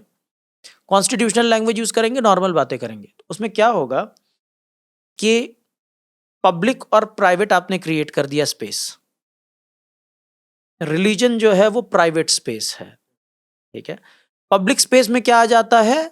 इनलाइटनमेंट के पीरियड के बाद रैशनैलिटी, तो पब्लिक रैशनैलिटी आती है। ठीक है, ये इतना स्ट्रॉन्ग आर्ग्यूमेंट है जिसको बड़े बड़े फिलोसोफर्स ने परस्यू किया है। इवन जॉन रॉल्स, जिसका बहुत बड़ा नाम है, जॉन रॉल्स को माना जाता थ्योरी ऑफ जस्टिस पे सबसे बड़ा नाम है। He also talks about public rationality, public reasoning. ठीक है, तो पब्लिक स्पेस में रैशनैलिटी होगी जो साइंटिफिक होगी, साइंस की बेसिस पे होगी, लॉजिक पे की बेसिस पे होगी। प्राइवेट स्पेस में रिलीजन होगा। ठीक है, तो निज़ाम भाई, जो आप ट्रीटी की बात कर रहे हैं मिसाक मदीना के कॉन्टेक्स्ट में, जब जो हमारे रसूल सल्लल्लाहु अलैहि वसल्लम है अपने लोगों के साथ हिजरत करते हैं और वहाँ के जो जूस हैं, क्रिश्चियंस हैं या ऐसी ट्राइब्स हैं जो उनके साथ एक कॉन्ट्रैक्ट में आती हैं, तो वहाँ के पब्लिक स्फीयर में आप अपनी जो फेथ या जो अपनी रिलीजियस आइडेंटिटी या उसका जो लॉजिक है वो पब्लिक में लाके और एंगेज कर रहे हैं, नेगोशिएट कर रहे हैं। आपका कहना ये है कि नेशन स्टेट में जब मैं उस पब्लिक स्फेयर में आता हूँ जहाँ मार्केट है, लोग घूम रहे हैं, मिल रहे हैं, तो जो मेरी लैंग्वेज है, जैसे कि सेक्युलरिज्म है, ये वैल्यू सिस्टम है, ये वैल्यू सिस्टम है, वो नेसेसिटेट करता है कि मैं अपने आइडियाज़ की पुलिसिंग करूँ और एक रिड्यूस्ड आइडेंटिटी के फॉर्म में कम्युनिकेट करूँ। आप बिल्कुल सही कह रहे हैं, बट इसको सही तरीके से पुट करने का तरीका ये है कि आप ये मत कहिए कि मैं मार्केट में जैसे जा रहा हूँ वो सिर्फ वैसे ही है, बल्कि ये मैं कोर्ट में कैसे जा रहा हूँ। ठीक है, गवर्नमेंट के ऑफिस में कैसे जा रहा हूँ। गवर्नमेंट के ऑफिस में मैं ऐसे एज ए मुस्लिम और हिंदू नहीं जा सकता। सेक्युलर स्पेस में मैं गवर्नमेंट ऑफिस में जाऊंगा as a citizen of India, court में जाऊंगा as a citizen of India. ठीक है, इंडियन कॉन्स्टिट्यूशन है, बहुत सिंपल कहता है कि भाई प्लेसेस ऑफ पब्लिक एक्सेस, जहां पे पब्लिक एक्सेस होगा वहां पर आप आइडेंटिटी की बेसिस पे डिस्क्रिमिनेशन नहीं कर सकते। आपने एक होटल खोल दिया और कहा कि सिर्फ यहाँ पे मुसलमान रहेंगे, ऐसे नहीं हो सकता। ठीक है, नॉन मुस्लिम्स नॉट अलाउड, ऐसे नहीं कर सकते आप। ठीक है, वो एक अलग बात है कि नॉन मुस्लिम वहां पे ना जाए। भाई आपने आपने जो है वो मुसाफिर खाना खोला, जाहिर सी बात है उसमें ज़्यादातर मुसलमान जाते हैं, लेकिन अगर कोई नॉन मुस्लिम वहाँ पे पहुँचा और आप कहें नहीं साहब नॉन मुस्लिम नॉट अलाउड है, ये प्रॉब्लमेटिक, ये चीज़ अलाउड नहीं है, यू कैन नॉट डिस्क्रिमिनेट। ठीक है, शबरीमाला जजमेंट पूरा इसी बेसिस पे है कि आप जेंडर की बेसिस पे डिस्क्रिमिनेट नहीं कर सकते। मंदिर है ना भाई। नहीं, लेकिन उस मंदिर की जो देवता का या उसके भगवान का जो कॉन्सेप्ट है वो ये है कि भाई वो जो हिंदुओं में ब्राह्मण है, जो ब्रह्मचारी है, जो प्रैक्टिस कर रहा है नॉन एंगेजमेंट विद वुमेन, तो वो जो भगवान का कॉन्सेप्ट ही है कि वो इट इज़, क्योंकि हिंदुइज्म में भगवान जो हैं वो पर्टिकुलर कैटेगरीज भी है ना, वो एक सब्जेक्ट टू एक पर्टिकुलर काइंड ऑफ नेसेसिटी जो इमर्ज हुई और वो उसको सर्व कर रहे हैं। तो वहाँ पे ये प्रॉब्लम क्रिएट हो जाती है इन माय हम्बल ओपिनियन कि आप द आइडिया ऑफ गॉड जो इवॉल्व हो रहा है एक सर्टन कॉन्टेक्स्ट में, उसको जेंडर न्यूट्रलिटी के नाम पे उसके ऊपर इम्पोज कर रहे हो ऐसी रूलिंग जो उस पर्टिकुलर थियोलॉजी का पार्ट नहीं है। मैं इसीलिए कह रहा हूँ, आप किस बेसिस पे कर रहे हैं? इस बेसिस पे कि आपका ये जो मेथड है वो एक तरीके की आइडेंटिटी को पुश करेगा। सिर्फ सिटीजनशिप इज आइडेंटिफाइड, हाँ, nothing else, which is a problem, which absolutely is a problem। ये प्रॉब्लम क्यों है? I'll tell as you। Long as a citizen, may be citizen अगर सिर्फ पोटेंशियली यही एट्रीब्यूट्स रख सकता हो, मतलब विद इन सिटीजनशिप अगर पर्टिकुलैरिटी नहीं है। अब देखिए प्रॉब्लम क्यों है भाई, ये प्रॉब्लम अगर नहीं होती तो पॉलिटिकल फिलोसोफर्स उसको डिस्कस ही नहीं करते कभी। जॉन रॉल्स, जॉन रॉल्स का क्या पोजीशन है? बहुत इंटरेस्टिंग पोजीशन है। जॉन रॉल्स का कहना यार ये तो बड़ा मुश्किल है, बहुत से लोग तो रिलीजन में बिलीव करते हैं। अब आप ये कह रहे हैं पब्लिक और प्राइवेट है, तो अब मैं पब्लिक स्पेस में आऊंगा कैसे? अगर मैं रिलीजियस बेस्ड आइडेंटिटी है मेरी, मैं पब्लिक स्पेस में पार्टिसिपेट कैसे करूंगा? स्पेशली अगर मैं मुसलमान हूँ और इनइक्वालिटी को लेके मेरे यहाँ रूलिंग है कि ज़कात के आप वेल्थ को टैक्स कीजिए और मैं कोशिश करूँ कि भाई इस तरह की पॉलिसी बने, आउट ऑफ नेगोशिएशन या आउट ऑफ एडवोकेसी, मुसल्लत होके नहीं, अगर कोई मुझे कहे कि भाई ये लेवल ऑफ एंगेजमेंट मैं कर ही नहीं सकता हूँ।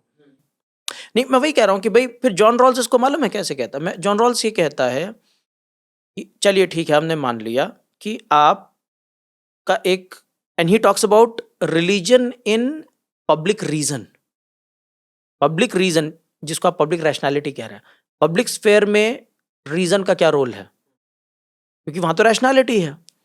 तो जॉन रॉल्स का ये कहना है कि साहब आप रिलीजन की बेसिस पे आ रहे हैं, तो अब होना ये चाहिए कि आपका जो कुछ भी आपका रिलीजन कहता हो, वो जो आपका रिलीजियस कमिटमेंट है उसको पब्लिक रीजन में ट्रांसलेट करना पड़ेगा आपको। जो लैंग्वेज है पब्लिक स्फेयर में, उस लैंग्वेज में अगर आप उसको ट्रांसलेट कर लेते हैं तो बहुत बढ़िया है, आप उसको उसमें ट्रांसलेट कीजिए लेकिन लैंग्वेज वही यूज कीजिए। जैसे तलाक का मामला आप ले लीजिए, ठीक है, फीमेल ये कहे कि मेरे साथ जुल्म है, अब उसको ट्रांसलेट आप कैसे करेंगे? या तो डोमेस्टिक वायलेंस में ट्रांसलेट कीजिए उसको, या फिर आप इसको राइट टू इक्वालिटी में ट्रांसलेट कीजिए, या फिर जेंडर इनजस्टिस में ट्रांसलेट कीजिए, ठीक है।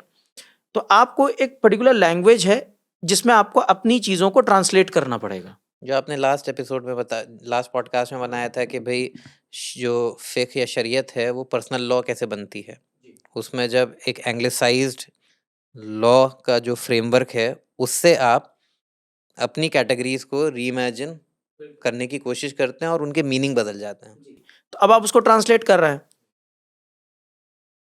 जर्गन हेबरमास आते हैं जो बहुत बड़ा नाम है जर्मन सोशियोलॉजी की लीनियज में, फ्रैंकफर्ट स्कूल के जी, आज फ्रैंकफर्ट के उनकी लेगेसी को वो बहुत बड़ा नाम है, वो रिप्रेजेंट करते हैं। हाँ, जर्गन हेबरमास का कहना भाई इससे भी काम नहीं होता। वो इसलिए क्योंकि भाई आप ट्रांसलेट करना तो अपने आप में मुश्किल काम है ना भाई, हर कम्युनिटी तो ट्रांसलेट नहीं कर पाएगी, क्योंकि ट्रांसलेट करने के लिए नॉलेज चाहिए, और नॉलेज से ज़्यादा जो हम लोग डिस्कस कर रहे हैं पब्लिक इंटेलेक्चुअल चाहिए जो आपको समझाए कि कैसे करना है। और क्योंकि ये नेशन स्टेट में इक्वलिटी का तस्वुर होने के बावजूद हम देखते हैं कि जो मेजोरिटेरियन, क्योंकि it is about voting at the end of the day, so जो majoritarian logic end of the day dominate करता है और उससे जो नॉलेज है उसके अंदर हेजमनी क्रिएट होती है। और नॉलेज ज़रूरी है आपको अपने को एक्सप्रेस और ट्रांसलेट करने के लिए। तो आप हमेशा एक सिस्टमिक रिसीविंग परसिक्यूटेड एंड में परपेचुअल कैटेगरी में ट्रांसफर हो जाते हैं। बिल्कुल, आप ट्रांसफर हो जाते हैं। तो अब जर्गेन हेबरमास का ये कहना है कि नहीं भाई, इससे काम नहीं होगा, क्योंकि ट्रांसलेट करना मुश्किल होता है। जैसे मैंने बताया ना, एक तो नॉलेज होना जरूरी है, दूसरा आपके पास पब्लिक इंटेलेक्चुअल्स होने चाहिए जो आपको फ्रेम करके बताएं कि भैया देखिए ये प्रॉब्लम है आपकी, ठीक है। तो ही सेज कि भाई इसका एक ऑल्टरनेटिव पाथ होना चाहिए। ऑल्टरनेटिव पाथ ये होना चाहिए कि साहब आपको जो भी रिलीजन या रिलीजियस आर्ग्यूमेंट देना है आप दीजिए, जिसको जैसे देना है दीजिए, जिसको जैसे बात करनी है कीजिए, आपस में आप इंटरेक्ट कीजिए। लेकिन जब आप इंस्टीट्यूशन से इंटरेक्ट करेंगे, कोर्ट है, ब्यूरोक्रेसी है, गवर्नमेंट ऑफिस है, उसको वो कहता है फॉर्मल रैशनैलिटी। एक पर्टिकुलर तरह की रैशनैलिटी है उन इंस्टीट्यूशंस की, उनके पास एक अलग लैंग्वेज है, वो लैंग्वेज आपको यूज करनी पड़ेगी। जैसे फॉर एग्जाम्पल आधार कार्ड बनवाना है आपको, तो अब आधार कार्ड बनने के लिए जो काम करना है या जो प्रोसेस है, वहां पे आप ये मत कहिए कि मैं हिंदू हूं, मुसलमान हूं, सिख हूं। जो प्रोसेस है वो प्रोसेस आपको फॉलो करना पड़ेगा, वो सब पे अप्लाई होगा, ठीक है। आप आपस में जैसे डील करना है डील कीजिए, बिल्कुल ठीक है। लेकिन मेरा ये कहना है कि जर्गेन हेबरमास यहां पे भी फेल करते हैं। वो इसलिए क्योंकि जहां पे गवर्नमेंट ऑफिस ही कम्युनलाइज हो जाए, क्या करेंगे आप वहां पे? क्योंकि जो real execution of knowledge and power हो रहा है वो इन्हीं इदारों से हो रहा है। पॉलिसी तो यहीं बन रही है ना। अगर आपने उन्हें ही करेक्ट नहीं किया तो फिर आपका ये लॉजिक जिसे कहते हैं टोकनिज्म हो जाता है कि भाई ठीक है, आपको यहाँ पे मैं आपके सामने बैठा हूँ और आप मुझे अलाउ कर रहे हैं कि भाई आप इस्लाम की बात कर लें, लेकिन जैसे ही ये लॉजिक ट्रांसलेट होना चाहेगा कि भाई इनइक्वालिटी को इस तरह से भी डील किया जा सकता है, वहाँ आपका लॉजिक नहीं अलाउ किया जाएगा। बिल्कुल नहीं किया भाई। आप अगर गवर्नमेंट ऑफिस ही कम्युनल हो गया तो जिसको फॉर्मल रैशनैलिटी कहता है, जर्गेन हबरमास की एक पर्टिकुलर टाइप ऑफ रैशनैलिटी है, तो वो रैशनैलिटी ही अपने आप में कम्युनलाइज हो जाती है। और उस रैशनैलिटी के कम्युनलाइज होने पे जो उस आर्ग्यूमेंट करने वाले लोग हैं उनके लिए तो वो फौरन इजीली एक्सेसिबल है। भाई अगर गवर्नमेंट ऑफिस हिंदुत्व बन गया तो हिंदुत्व जितना भी है उसके लिए तो बहुत इजीली एक्सेसिबल है जी, आप लेकिन अपने काम करवा सकते आप हैं। आसानी से काम करा सकते हैं। लेकिन जो नॉन हिंदुत्व है वो उसको एक्सेस ही नहीं कर पाएगा। क्यों? क्योंकि हर जगह उसको, जिसको कहते हैं ना, इम्पेडिमेंट्स होंगे। ठीक है, मैं एक बहुत इंटरेस्टिंग एग्जांपल है, आई नो समवन जो जुडिशरी में है, यूपी जुडिशरी में, when he assumed office, court में जिसको कहते हैं आप रिलीजियस सिंबल्स थे। Court is a neutral institution, court में रिलीजियस सिंबल्स कैसे हो सकते हैं? He ordered the symbols to be removed and he ordered neutral national secular symbols to be implanted. Created a huge controversy. Huge controversy. How can you remove religious symbols?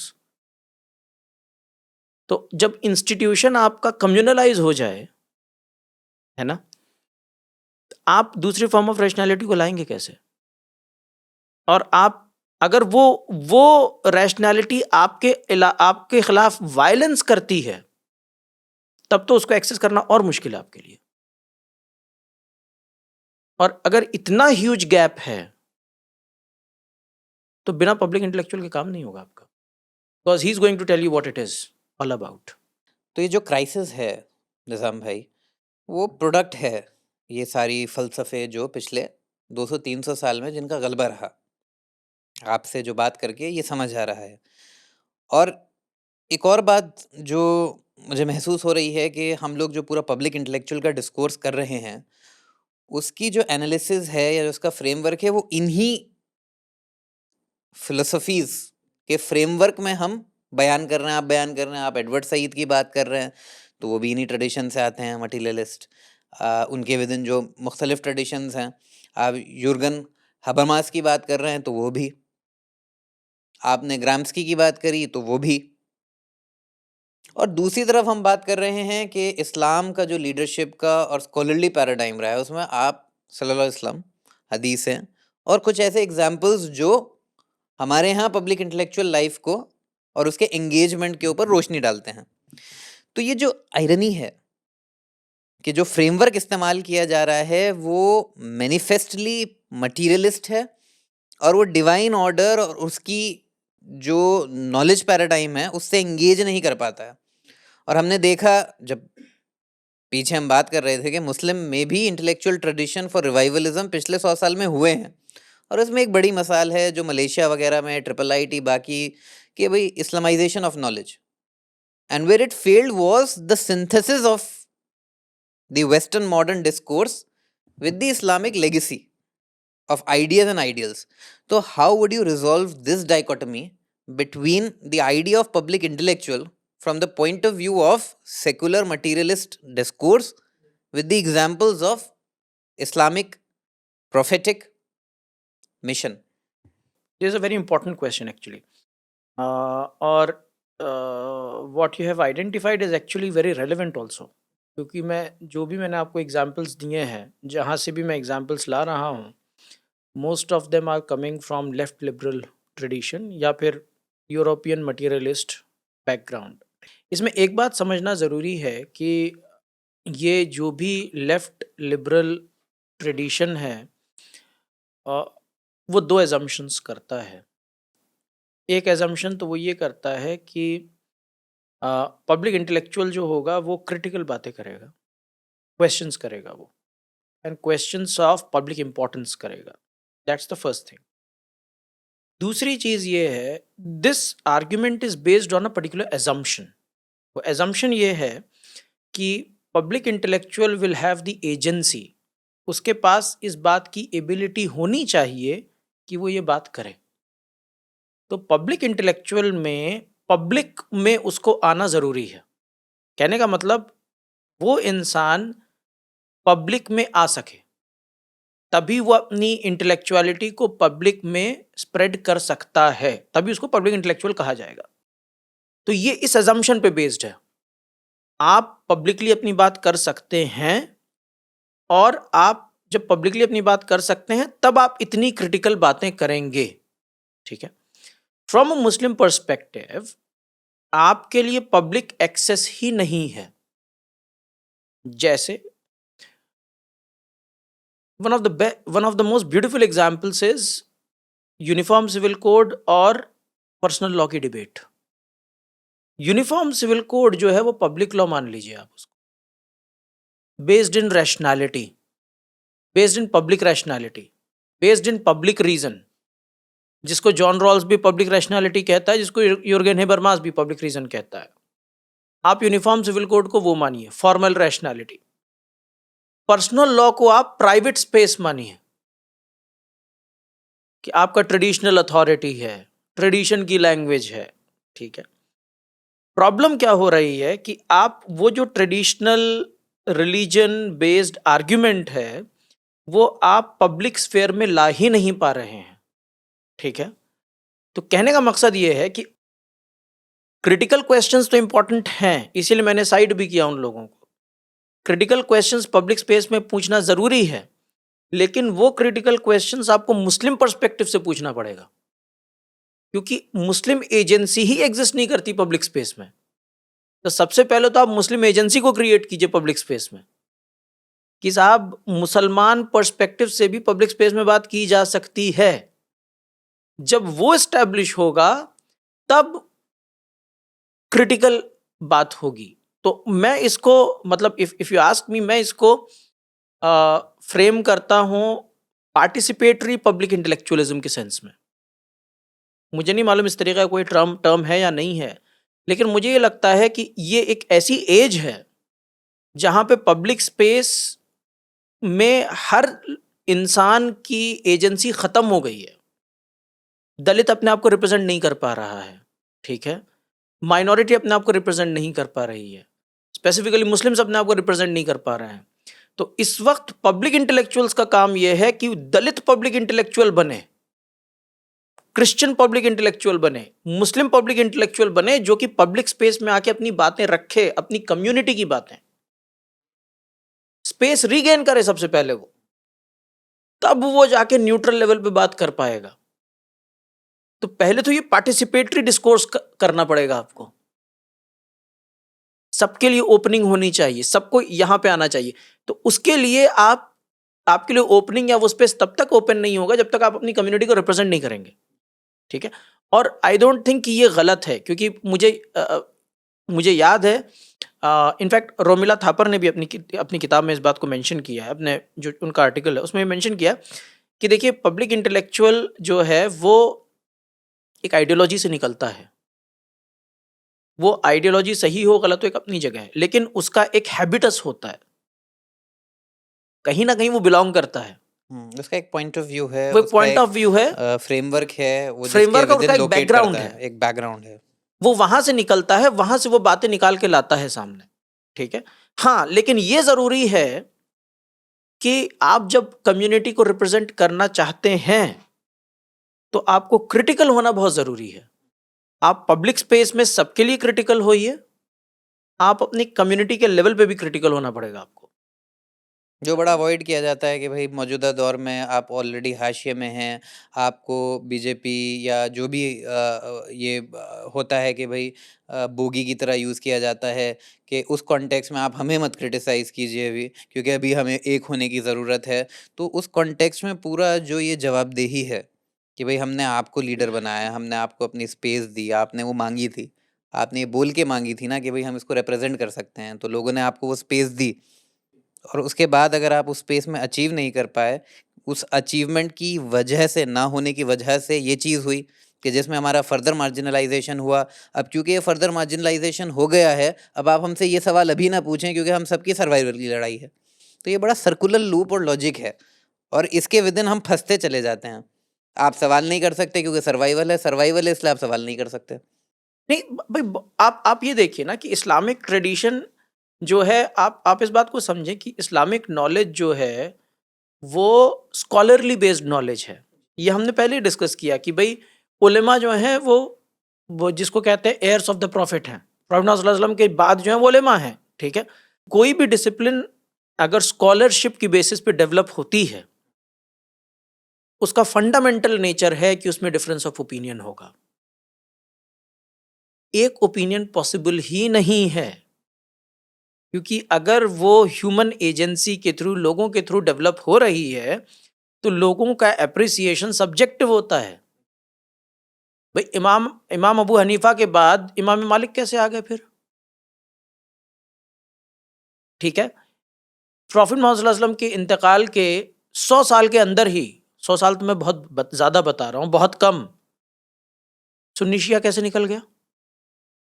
ठीक है, आप कह सकते हैं कि पॉलिटिकल लड़ाई है, ठीक है, पॉलिटिकल डिस्प्यूट हो सकता है। लोग असल में सबसे ज़्यादा इसी सवाल से घबराते हैं हाँ कि जब आपका क्लेम यूनिवर्सल है जी, तो आपके यहाँ इंटरप्रिटेशन और रिलेटिविज्म कैसे हो पा रहा है? क्या आप भी subject to modernity, post modernity हैं? क्या आपके अंदर भी मॉरल रिलेटिविटी, इंटरप्रिटेशन और हर्मेनेटिक्स का जी, इम्पैक्ट है? तो वो तो अल्लाह खुद कुरान में, सूरह इमरान में ये बात जी, बोल रहा है कि कैसे इस्लाम कुरान में भी या फिर पिछले गुजरे हुए जो दीन से आई हुई किताबें हैं उनमें भी किस तरह से हर्मेनेटिकल एंगेजमेंट होता है जी, और उसमें ऑब्जेक्टिविटी और सब्जेक्टिविटी की क्या डिफरेंस है और क्या ओवरलैप है। तो उसके बावजूद हम घबराते हैं क्योंकि हम कहीं ना कहीं ये जो मेथड ऑफ पब्लिक इंटेलेक्चुअल है, जो एक मटेरियलिस्ट पैराडाइम से आया था, हम उसी के पैमाने पे डिबेट क्रिएट करना चाहते हैं उसकी रेफरेंस में। जी। नहीं, देखिए इसको ऐसे देखिए ना आप, अली भाई, कि आप भले कितना कहें कि साहब मुसलमानों में इतने फ़िरक़े हो गए, ठीक है, सुन्नी में इतने फ़िरक़े हो गए, सुन्नी शिया हो गया, शिया में इतने फ़िरक़े हो गए। आप डाइवर्सिटी को या डिफरेंस ऑफ ओपिनियन को ख़त्म नहीं कर सकते, ये पॉसिबल नहीं है। क्योंकि अल्लाह ने दीन जो है वो जब इंसानों के हाथ में दिया इंटरप्रेट करने के लिए, और इंसान सब्जेक्टिव नेचर का होता है, तो उसमें डिफरेंट ओपिनियंस आएंगे, कन्फ्लिक्ट भी आएंगे, कुछ सही ओपिनियन आएंगे, कुछ गलत ओपिनियन आएंगे, और ठीक है। हदीस भी है ना कि भाई इज्तिहाद पे अगर सही है तो दो, बिल्कुल, बिल्कुल, और अगर सही नहीं भी हुआ और कोशिश सही थी जी, तो एक आपको बेनिफिट मिलेगा। बिल्कुल। आप इंटेंशन आपका ज़रूरी आपका है, इंटेंशन ज़रूरी है। इंटेंशन आपका अच्छा होना ज़रूरी है। अब लेकिन इसमें क्या चीज़ है, इंटरेस्टिंग बात ये है जो लोग समझ नहीं पाते, कि इवन इफ आप डिफरेंस ऑफ ओपिनियन मेंटेन करते हैं, आप एक पर्टिकुलर चीज से सबको जोड़ सकते हैं, the idea of Towhid and रिसालत, ठीक है। जहां पे जो आइडिया ऑफ तौहीद और रिसालत से जो डेविएट करता है, उस पे पूरी उम्मत का कंसेंसस होता है कि वो outside the realm of Islam है, जैसे कादियानी, ठीक है, या फिर कोई ये कहे कि मैं अल्लाह को नहीं मानता, ठीक है, वहां पे कंसेंसस हो जाता है। तो कहने का मतलब ये सारे लोगों को आप एक साथ टाई कर सकते हैं तौहीद और रिसालत की बेसिस पे, दैट इज वन थिंग। दूसरी चीज ये है कि आपको इस्लामिक नॉलेज का नेचर समझना जरूरी है, जो रिलीजियस ट्रेडिशंस का नेचर होता है। आप कोई भी डिसिप्लिन उठाइए, चाहे पॉलिटिकल साइंस उठाएं, इकोनॉमिक्स उठाएं, सोशियोलॉजी उठाएं, लॉ उठाएं, none of these disciplines claim कि हम ट्रुथ की बात करते हैं। ये ट्रुथ से इंगेज भी नहीं होते। इनका सिर्फ एक काम है, चीजों को डिस्क्राइब करना, या चीजों को स्ट्रक्चर करना, या चीजों को आर्ग्यू करना, या रैशनैलिटी को क्रिएट करना, यही काम है इनका, ठीक है। एक्सप्लेनेशन, ये कभी भी ट्रुथ की बात नहीं करते, ठीक है। तो इसमें जितनी भी स्कॉलरशिप डेवलप होगी, ट्रुथ इनके बेसिक एक्सियम में इनएक्सेसिबल है। इनएक्सेसिबल है, वो उसकी बात ही नहीं कर रहा है। इमैनुअल कांट फिनोमिनन और न्यूमेनॉन के बीच का जी। डिफरेंस बता रहा है कि भाई वो फिनोमिनन जी जो वो ऑब्जर्व हो रहा है जिसमें सब्जेक्टिविटी ऑलरेडी एम्बेडेड है, जी वो उसको एक्सप्लेन करने की कोशिश कर रहे हैं। जी। तो अब जब वो वाला मामला है तो इसमें इंटरेस्टिंग बात क्या होगी कि जितने भी स्कॉलर्स हैं वो कभी भी एक दूसरे को गलत नहीं कह पाएंगे, क्योंकि ट्रुथ की बात तो कर नहीं रहा है ना वो नेचर ही नहीं है उस डिसिप्लिन का। वो इंटरप्रिटेशन का डिफरेंस बताएंगे कि इनके हिसाब से ये, मेरे हिसाब से ये है। जब आप इस्लामिक नॉलेज की बात करते हैं तो इस्लामिक नॉलेज ट्रुथ से डील करती है, तो स्कॉलर के ऊपर ये ऑब्लिगेशन होती है कि वो इंटरप्रिटेशन ना दे। ये जन्नत और दोजख का सवाल है, वो बताए सच क्या है। ठीक है, तो because he has an obligation to tell you what the truth is, वो उसका जो क्रिटिसिज्म है बहुत हार्श क्रिटिसिज्म होता है दूसरे का। नहीं, अगर आप ये भी देखें ना कि वो मेथडोलॉजिकली ज़रूरी भी बन जाता है कि अब जब कुरान को देखेंगे कि कुरान में मकासद भी हैं, कुरान में रूल ऑफ लॉ भी है, बट कुरान में अल्टीमेट उससे क्या अचीव हो रहा है वो भी है, और हिस्ट्री भी है। तो कुरान मुकम्मल बन रहा है वो अगर वो सिर्फ 10 एग्जियम हो जाते हैं, ये भैया आपके 10 कमांडमेंट्स हैं, अब आप इनको अप्लाई करते रहिए, नहीं, उनको एग्जाम्प्लीफाई किया गया, उनको किस तरह मेथडोलॉजिकली इंस्टीट्यूशनलाइज किया जाएगा वो करके दिखाया गया, और फिर ये बोल दिया गया कि भाई ये जो पूरा कलेक्टिव है विद द प्रोफेटिक सुन्ना एंड हदीस, ये अल्टीमेटली फ्यूचर रिकमेंडेशन और फ्यूचर इंटरप्रिटेशन के लिए ये कॉर्पस और पर्टिकुलर मेथोडोलॉजी के साथ आप अचीव कर सकते हैं। तो वहाँ तो वो मजबूरी है आपको कि ट्रुथ को लाने की कोशिश करना, वो आपकी मजबूरी है, तो ये मेथड का पार्ट है। ठीक है, तो ये लोगों को लगता है कि भाई ये गलत है, ये गलत नहीं है। उलमा का एक दूसरे को हार्शली क्रिटिसाइज करना ये नॉलेज सिस्टम का पार्ट है, हिस्सा है। ये हिस्सा है। जी। ठीक है, और नॉलेज सिस्टम क्योंकि ह्यूमन बीइंग्स के थ्रू डेवलप हो रही है, उसमें सब्जेक्टिविटी आएगी। तो उलमा के पास दोनों चीजें हैं, सब्जेक्टिविटी से डील करना और ऑब्जेक्टिविटी को परस्यू करना। बल्कि तलाल असद जब बोलते हैं कि भाई डिस्कर्सिव ट्रेडिशन है, तो वो आइडिया, हालांकि मेरा बहुत डिफरेंसेस हैं तलाल असद से, बट वो पर्टिकुलर आइडिया मुझे अप्रिशिएबल लगता है कि भाई हाँ। और डिस्कर्सिव ट्रेडिशन को अगर हम सामने रखें तो डिस्कर्सिव ट्रेडिशन में ये भी है कि भाई जितने लोगों ने भी पिछले 1400 साल में जब से इस्लाम वजूद में आया, इस्लाम तो खैर हमेशा से था, उसका फाइनल फॉर्म जो आखिरत तक के लिए वजूद में आया, तो उसके बीच जो आपने बोला उलमा हैं, बाकी सब हजरात हैं जो उसको इंटरप्रेट कर रहे हैं, कलाम की डिबेट्स हुई हैं, और ये एक लंबा सिलसिला चला है।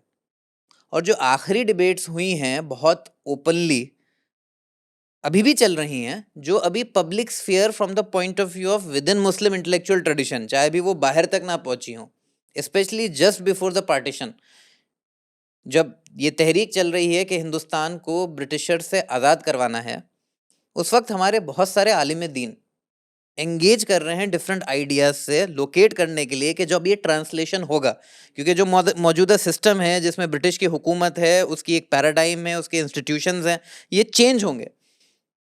तो अब उस ज्योग्राफी में रहने वाले जितनी डिफरेंट कम्युनिटीज़ हैं इंक्लूडिंग मुस्लिम्स, क्योंकि वो एक दूसरे के साथ एम्बेडेड हैं, नेबर्स हैं, वो ये नेगोशिएट कर रही हैं कि किस तरह का सिस्टम डेवलप होगा और उसमें हमारे हुकूक क्या होंगे। तो क्या आपके सामने कुछ ऐसे एग्जाम्पल्स हैं या कोई एक ऐसा एग्जाम्पल है जो from the point of view of public intellectual debate, क्योंकि आज की डेट में may be we are not part of the main stream, but मुझे ऐसा लगता है कि जस्ट बिफोर द पार्टीशन जो पूरी तहरीकें चली हैं उसमें मुस्लिम उलेमा have been very much part of the main stream.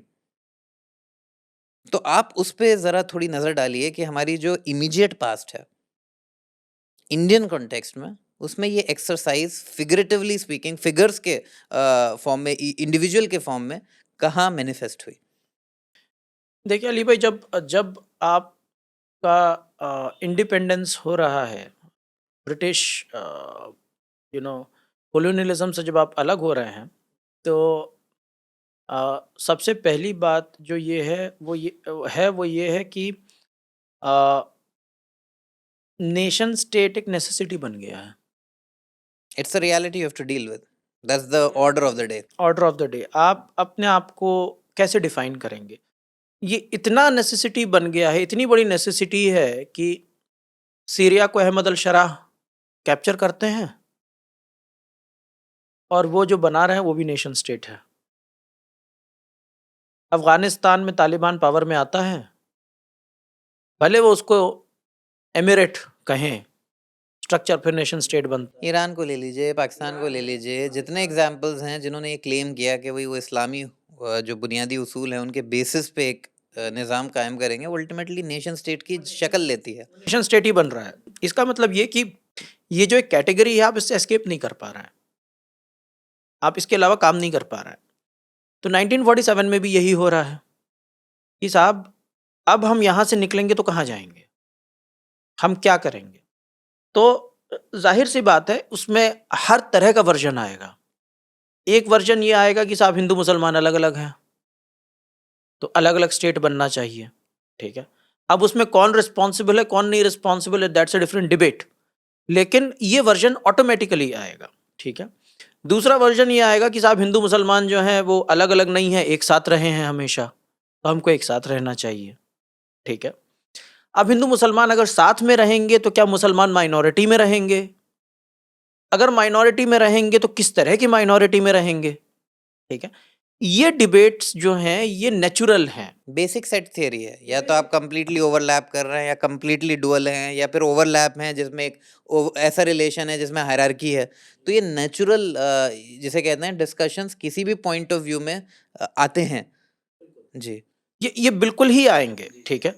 तो इस पूरी डिबेट में आपको मौलाना मौदूदी भी मिल जाएंगे, इसमें आपको अल्लामा इकबाल भी मिल जाएंगे, who has a very beautiful vision of Islam, जिनको ये लगता है कि इस्लाम के नाम पे फिर से कुछ इस्टेब्लिश होना चाहिए और उतना ही ग्लोरियस होना चाहिए जैसे था, ठीक है। आपको उसमें जो है वो उस कंस्ट्रक्शन में जिसको कहते हैं देवबंद मूवमेंट मिल जाएगा पूरा, ठीक है। तो आपको हर तरीके का इसमें जिसको कहते हैं इंग्रेडिएंट्स मिलेंगे, लेकिन क्योंकि हम जिस चीज़ को डिस्कस कर रहे हैं we have a particular direction to go, हम इसको आज की डेट में डिस्कस कर रहे हैं इस इशू को। तो मुझे ऐसा लगता है कि एक ऐसे इंसान को आपको हाईलाइट करना पड़ेगा जो आज की डेट में बड़ा फिट होता है, ठीक है।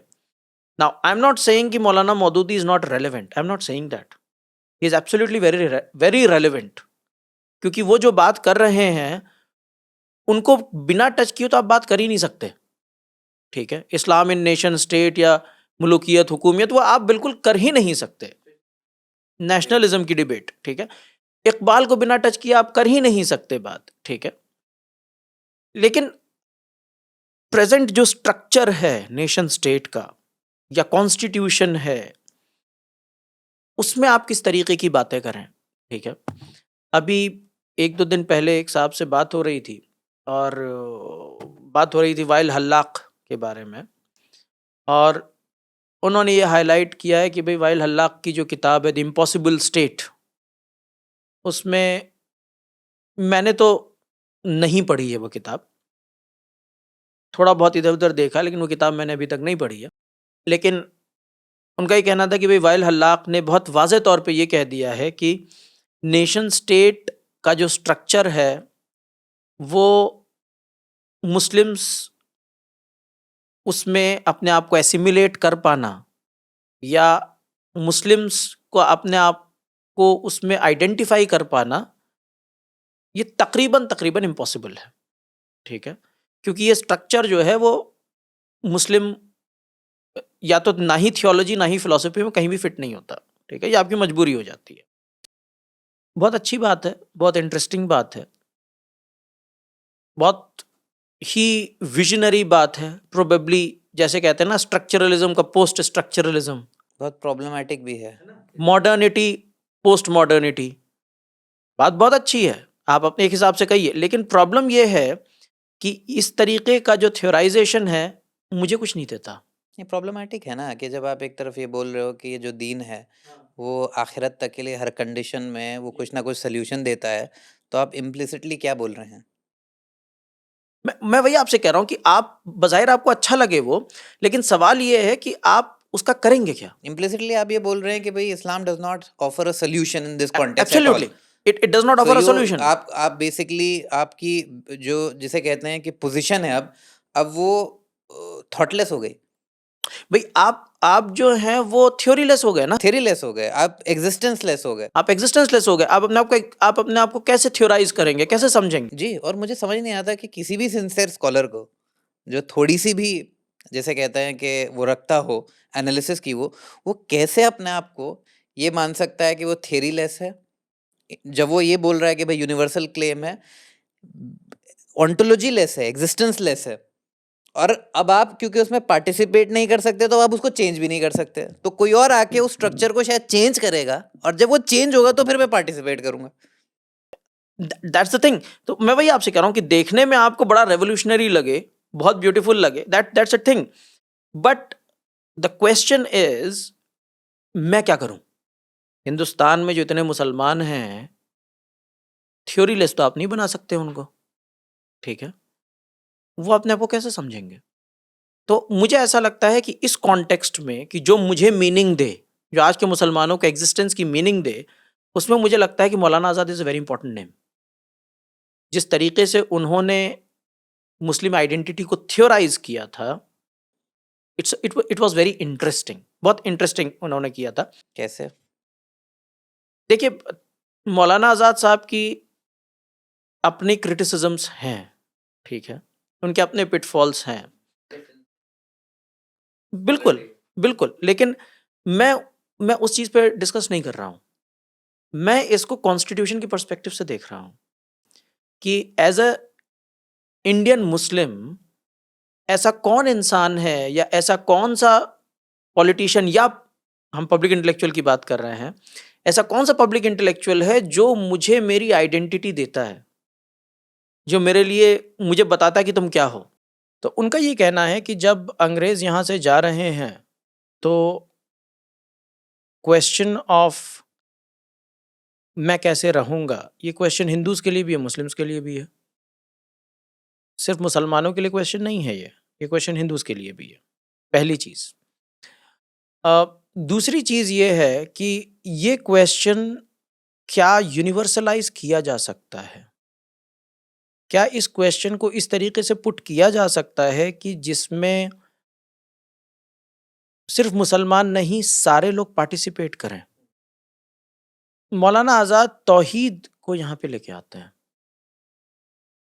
और तौहीदिक फ्रेमवर्क लेके आते हैं, और वो ये कहते हैं जिसको कहते हैं ना, आप इसमें समथिंग सिमिलर टू जो कुरान का एक लॉजिक है कि अगर लोगों को साथ में आना है तो उनको तौहीद पे लाइए। जो भी तौहीद में बिलीव करता है वो आपके साथ आ सकता है, आप अग्रीमेंट में एंटर हों उनके साथ। तो what Maulana Azad says is कि हिंदुइज्म में भी तौहीद का एक एलिमेंट है, पॉलीथीज्म भी है, लेकिन तौहीद का एलिमेंट भी है हिंदुइज्म में, वन गॉड। इस्लाम में भी तौहीद का एलिमेंट है, one God. What he says is कि हम स्ट्रक्चर डिफाइन नहीं कर रहे। पॉलिटिक्स दो तरीके की होती है, एक पॉलिटिक्स होती है रिप्रेजेंटेशन की, जिसकी बात अंबेडकर के सामने भी हुई और जिन्ना ने भी की, और एक होता है कि साहब अलग अलग कंस्टिट्यूएंसी होनी चाहिए, है ना? तो एक डिबेट जो है वो पॉलिटिकल रिप्रेजेंटेशन की डिबेट होती है। मौलाना आज़ाद जो हैं वो उसकी बात नहीं करते हैं, वो कहते हैं रिप्रेजेंटेशन ऑफ डिस्कर्सिव ट्रेडिशन। वो ये कहते हैं कि मेरा क्लेम भी होना चाहिए, आपका क्लेम भी होना चाहिए, ठीक है? और हम दोनों कहाँ पे जुड़ेंगे?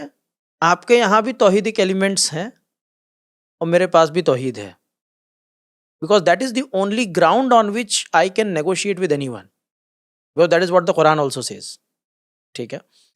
तो ही सेज कि ये डिस्कर्सिव ट्रेडिशन का पार्टिसिपेशन होना बहुत ज़रूरी है। तो कॉन्स्टिट्यूशन जो हो वो इस तरीके से डेवलप हो कि मेरा ability to participate in constitutional discourse, constitutional validity को मैं इंगेज कर सकूं अपने पैराडाइम से, अपने पर्सपेक्टिव से, और ये सिर्फ मेरे पास नहीं होना चाहिए, ये सबके पास होना चाहिए। ये एलिमेंट सबके पास होना चाहिए। क्रिश्चियन भी अपना ला सकता है, कोई और भी ला सकता है, और एक पार्टिसिपेटरी एंगेजमेंट होना चाहिए, जो आज के डेट में मुसलमानों के पास नहीं है। आपके पास पार्टिसिपेटरी एंगेजमेंट नहीं है। मौलाना साहब इंटरेस्टिंग क्यों होते हैं यहाँ पे? वो इसलिए इंटरेस्टिंग होते हैं, दो चीजें बहुत इंटरेस्टिंग है वहां की। पहली चीज ये है कि this is what Jürgen Habermas is also saying. Exactly this is what he is saying. He is saying कि जो रिलीजियस ट्रेडिशंस हैं आप उनको मना नहीं कर सकते, क्योंकि कम्युनिटीज अपने आप को उस चीज से आइडेंटिफाई करती हैं। आपको उनको अलाउ करना चाहिए कि वो अपने रिलीजियस ट्रेडिशन को पब्लिक स्पेस में लाएं और उसी की बेसिस पे आर्ग्यू करें। अब उसमें प्रॉब्लम क्या होगी?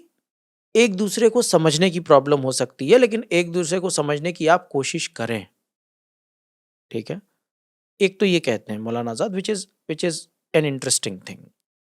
दूसरी चीज जो वो कहते हैं, जो और कंटेम्प्रेरी है, which I think is more contemporary, उनका ये कहना है कि हो सकता है इसमें उलेमा का इख्तलाफ हो फ़िक़ही लेवल पे, हो सकता है कि ये इंटरप्रिटेशन जो हो वो प्रोबेबली नॉन एक्सेप्टेबल इंटरप्रिटेशन हो फ़िक़ही तौर पे। कॉन्स्टिट्यूशनल सेंस में ये एक एक्सेप्टेबल इंटरप्रिटेशन है। ठीक है, मैं फ़िक़्ह का ना ही मैंने डील किया है, ना मैं उसका स्कॉलर हूँ, तो I am not talking on फ़िक़्ही लेवल। ठीक है, what he says is again interesting. He says कि जो नॉन मुस्लिम्स आपके साथ पीसफुल रिलेशंस के साथ रहते हैं, आप उनके साथ इन अग्रीमेंट रहिए, और जो नॉन मुस्लिम आपके साथ वायलेंस करते हैं, आप उनके साथ कोऑपरेट मत करिए, आप उनके साथ मत रहिए। ठीक है, विच मीन्स आज के टाइम में आप एक अलायंस बना सकते हैं मुस्लिम एंड नॉन मुस्लिम का। वो नॉन मुस्लिम्स जो आपको सपोर्ट करें, जो आपके कॉज के लिए खड़े हों, अगेंस्ट उनके जो वायलेंस करते हैं या जो डिसरप्ट करते हैं। ये एक अगेन इस लेवल पे इंटरेस्टिंग होता है, क्योंकि मुझे याद है किसी एक आलिम से बात हो रही थी हमारी, तो हमने कहा भाई ये मेजॉरिटी और माइनॉरिटी का जो ये टसल है इंडिया में, ये प्रॉब्लमेटिक है। उनका बड़ा इंटरेस्टिंग टेक था। उन्होंने कहा देखिए मेजॉरिटी माइनॉरिटी का टसल नहीं है, मेजॉरिटी ऑफ नॉन मुस्लिम जो है वो आपके खिलाफ वायलेंस नहीं करता। वो जिसको आप मेजॉरिटी कह रहे हैं उसका एक पर्टिकुलर सेक्शन आपके खिलाफ वायलेंस करता है, जिसको आप हिंदुत्व कहते हैं। ठीक है, सिर्फ वहां से वायलेंस निकल रहा है, तो आप उसको सुपर इम्पोज करके मेजॉरिटी मत कहिए। आप अभी भी ये मान सकते हैं कि मेजॉरिटी आपके साथ है, और वो जो वायलेंस कर रहा है वो एक माइनॉरिटी सेक्शन कर रहा है। तो अगर आप इस इंटरप्रिटेशन को लेते हैं तो आप बहुत इजीली अलायंस बना सकते हैं, आप अपनी अंडरस्टैंडिंग को डेवलप कर सकते हैं। मौलाना आजाद का अचीवमेंट इसमें क्या है कि वो इस अलायंस को रिलीजन के साथ जोड़ देते हैं। ठीक है, एज आई सेड इसमें लोगों का इख्तलाफ हो सकता है, but his argument is a very interesting argument. क्यों ये इस वजह से भी इंटरेस्टिंग होता है, क्योंकि अगर आप नेशन स्टेट को लें, जो हमने डिस्कस किया, नेशन स्टेट की अगर आप अलग अलग चीज़ों को लें, एक लॉ का एरिया है, एक पॉलिटिक्स का एरिया है, एक इकोनॉमिक्स है, एक सोशियोलॉजी है, अगर आप उसको ऐसे लेंगे तो आप देखेंगे कि ये अलग अलग लॉजिक्स काम कर रहे हैं। इकोनॉमिक्स का लॉजिक अलग है, लॉ का लॉजिक अलग है, प्रोबेबली सोशियोलॉजी का लॉजिक अलग है, मेथड प्रोबेबली साइंटिफिक मेथड बीच में होंगे, पीछे होंगे, लेकिन लॉजिक कई बार अलग अलग होते हैं। यूनिफिकेशन ऑफ लॉजिक नहीं है। अगर आप तौहीद को लाते हैं तो वहां यूनिफिकेशन ऑफ लॉजिक होता है, क्योंकि वहां से सारी चीज, because it's a complete world view, तो वहां से जो चीजें निकलेंगी वो यूनिफाइड लॉजिक निकलेगा वहां से, है ना। तो फिजिबल है या नहीं है, रिलीजियस लेवल पे ये कितना सही इंटरप्रिटेशन है, कैसा नहीं है, आई कैन नॉट से, ठीक है। But to address the problem as of today from a constitutional perspective, it gives you a lot of scope, आपको स्कोप बहुत देता है ये आर्ग्यू करने का। निज़ाम भाई, हमने बहुत सारी बातें की। हमने क्राइसिस बयान किया, क्राइसिस की वजूहात बयान की, उस वजूहात की मैनिफेस्टेशन की भी वजूहात बयान की, और ये समझने की कोशिश की कि कम से कम उस लेवल पे, जिस लेवल पे हम एक्चुअली नेगोशिएट करना शुरू करेंगे, वो डिस्कोर्स और नैरेटिव के स्पेस में होगा। और डिस्कोर्स और नैरेटिव एक पर्टिकुलर काइंड ऑफ इंडिविजुअल करता है। जैसे हमने पब्लिक इंटेलेक्चुअल बोला, और वो पब्लिक इंटेलेक्चुअल हमने एक नॉन मुस्लिम अंडरस्टैंडिंग और मुस्लिम अंडरस्टैंडिंग से सामने रखा। अलग अलग मिसालें सामने आई। मौलाना आज़ाद की मिसाल पे आपने इंडियन कॉन्टेक्स्ट में ज़्यादा ज़ोर फरमाया। अब सवाल ये उठता है कि ये क्राइसिस जो है, जिसको हम बात कर रहे हैं डील करने की अलग अलग तरीक़ों से, इनकी प्रैक्टिकेबिलिटी कि एज अ मेथड जब आप इन चीज़ों को डेली लाइफ में एंगेज करेंगे, किस तरह के इदारे, किस तरह के फ्रेमवर्क्स ज़रूरी हैं कहाँ कहाँ पे काम करना, कि हम रीगेन कर सकें वो लॉस्ट टेरिटरी जो एक पर्टिकुलर फ़लसफ़े ने अभी गालिब होके मौजूदा दौर में हिंदुस्तान में मुसलमान और जो दूसरी माइनॉरिटीज़ हैं उनको परसिक्यूट करा है। तो क्या होगा, मेथोडोलॉजी क्या होगी? इसमें इसमें सबसे इम्पोर्टेंट जो एलिमेंट है अली भाई, वो है एलिमेंट नॉलेज का। आपके पास दोनों चीज़ें होनी चाहिए। एक तो एक्सेस टू नॉलेज होना ज़रूरी है, और दूसरा उस नॉलेज को अपने हिसाब से यूज़ करना ज़रूरी है। आपके पास ये एबिलिटी होना चाहिए, है ना। मैं आपके लिए, ऑडियंस के लिए एक कोट लेके आया था जो कि मुझे लगता है बहुत ही इम्पोर्टेंट है इस कॉन्टेक्स्ट में। ये ताहा अब्दुर रहमान साहब का कोट है, जो शर्मन जैक्सन की किताब आई है the Islamic secular, publish by Oxford university press 2024। उसमें उन्होंने इसको कोट किया है, and I quote, The reality is that as long as Muslim society does not find its way to innovating new conceptual tools or reprocessing the conceptual tools of others to the point that they become as if they had been innovated originally by Muslims, there will be no hope of exiting the intellectual desert that has become the Muslim mind. The quote ends. कहने का मकसद ये है कि या तो Muslim community इस तरीके का लॉजिक या कॉन्सेप्ट डेवलप करे जो एग्जिस्टिंग लॉजिक या कॉन्सेप्ट को ट्रांसफॉर्म करें, चेंज करें। कहने का मतलब आप दुनिया को एक नया नज़रिया दें जो एक्सेप्टेबल हो, जो वर्केबल हो, या फिर आप जो एग्जिस्टिंग कॉन्सेप्ट है, लॉजिक है, उसको इस तरीके से एडॉप्ट ना करें जैसे कि लगे कि साहब ये आपका खुद का लॉजिक है। ऐसा बिल्कुल ऐसा लगना चाहिए कि आप जो है वो आपने इंग्लिश बाद में नहीं सीखी है, आप नेटिव स्पीकर हैं इंग्लिश के, आपने इस पूरे प्रोसेस में पार्टिसिपेट किया। जब तक आप इन दोनों में से कोई एक चीज़ नहीं करेंगे आप अचीव नहीं कर सकते। Which means, again going back to Azad, his argument becomes very interesting because he tries to highlight कि आप जो कॉन्स्टिट्यूशन बनाएंगे वो आपने बनाया है। आपको ये, आप इस नजरिए से जाइए कि इसको आपने बनाया है, आप उसकी लैंग्वेज को अडॉप्ट कर लीजिए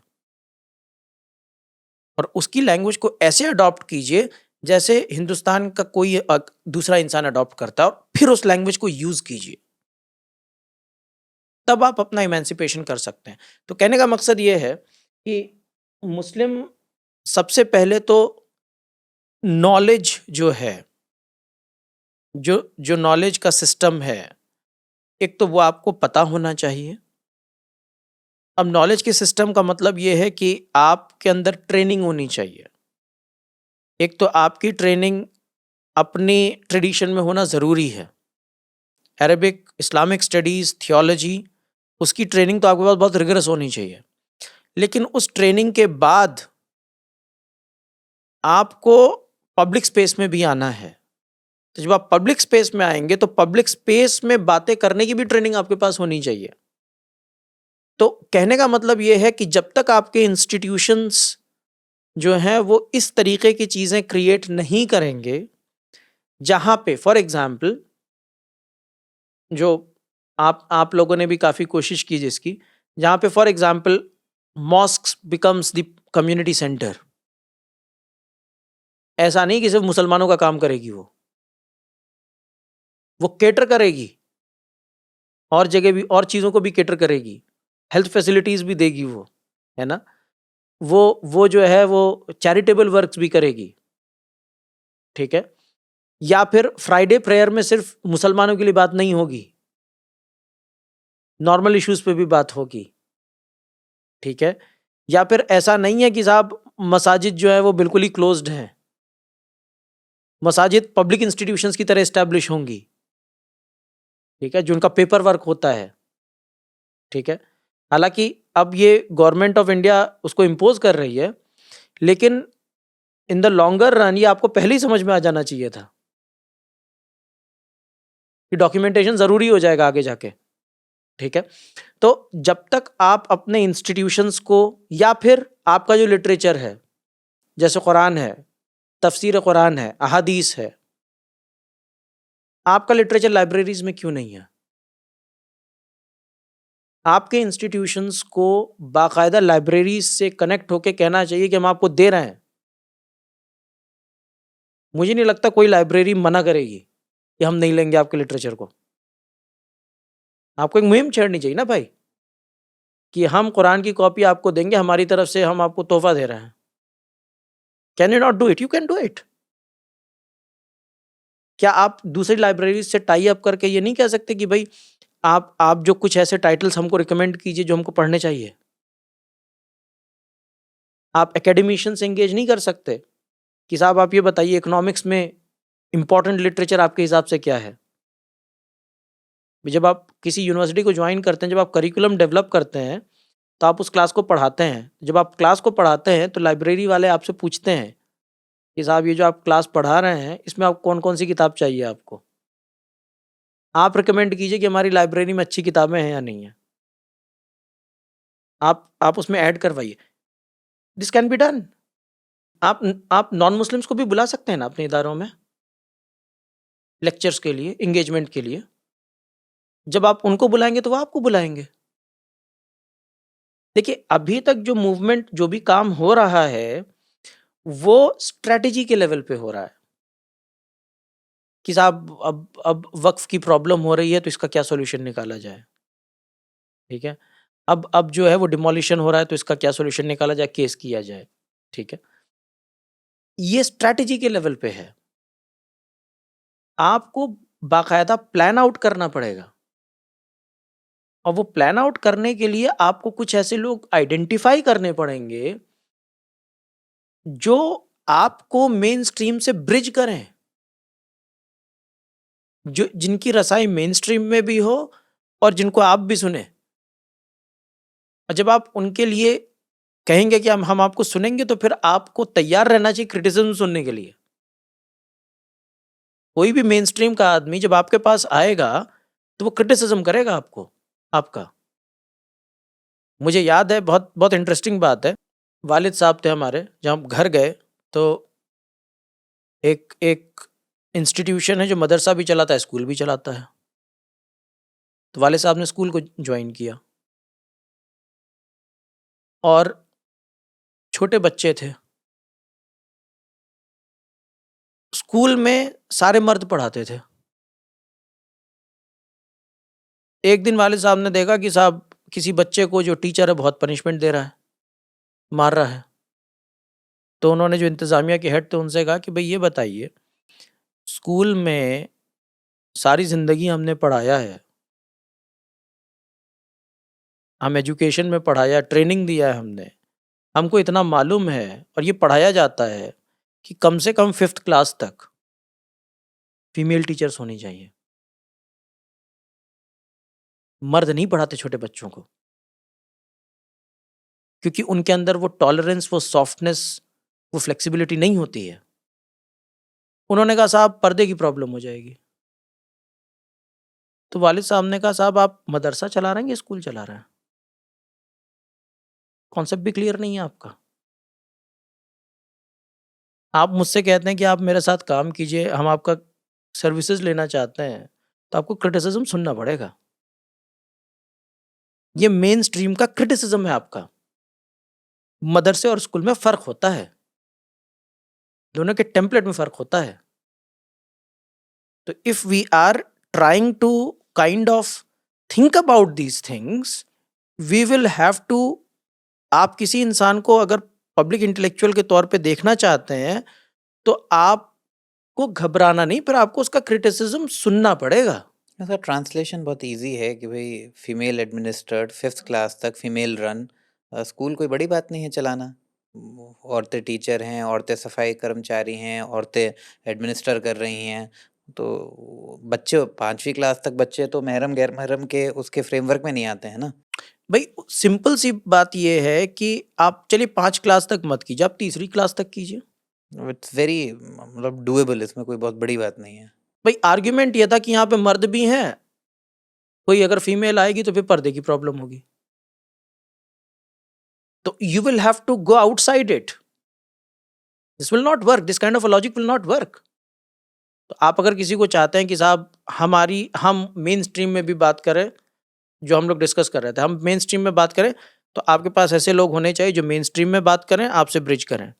लेकिन वो लोग जो हैं, आपको उनको क्रिटिसाइज करना पड़ेगा, ताकि आप जो है आपके इंस्टीट्यूशंस भी ओपन हो, आप उनके साथ काम करें, आप प्रोग्रेस करें। और उस इंसान के अंदर he will have to take a independent stand, not only being critical here, he will also have to criticise the public space.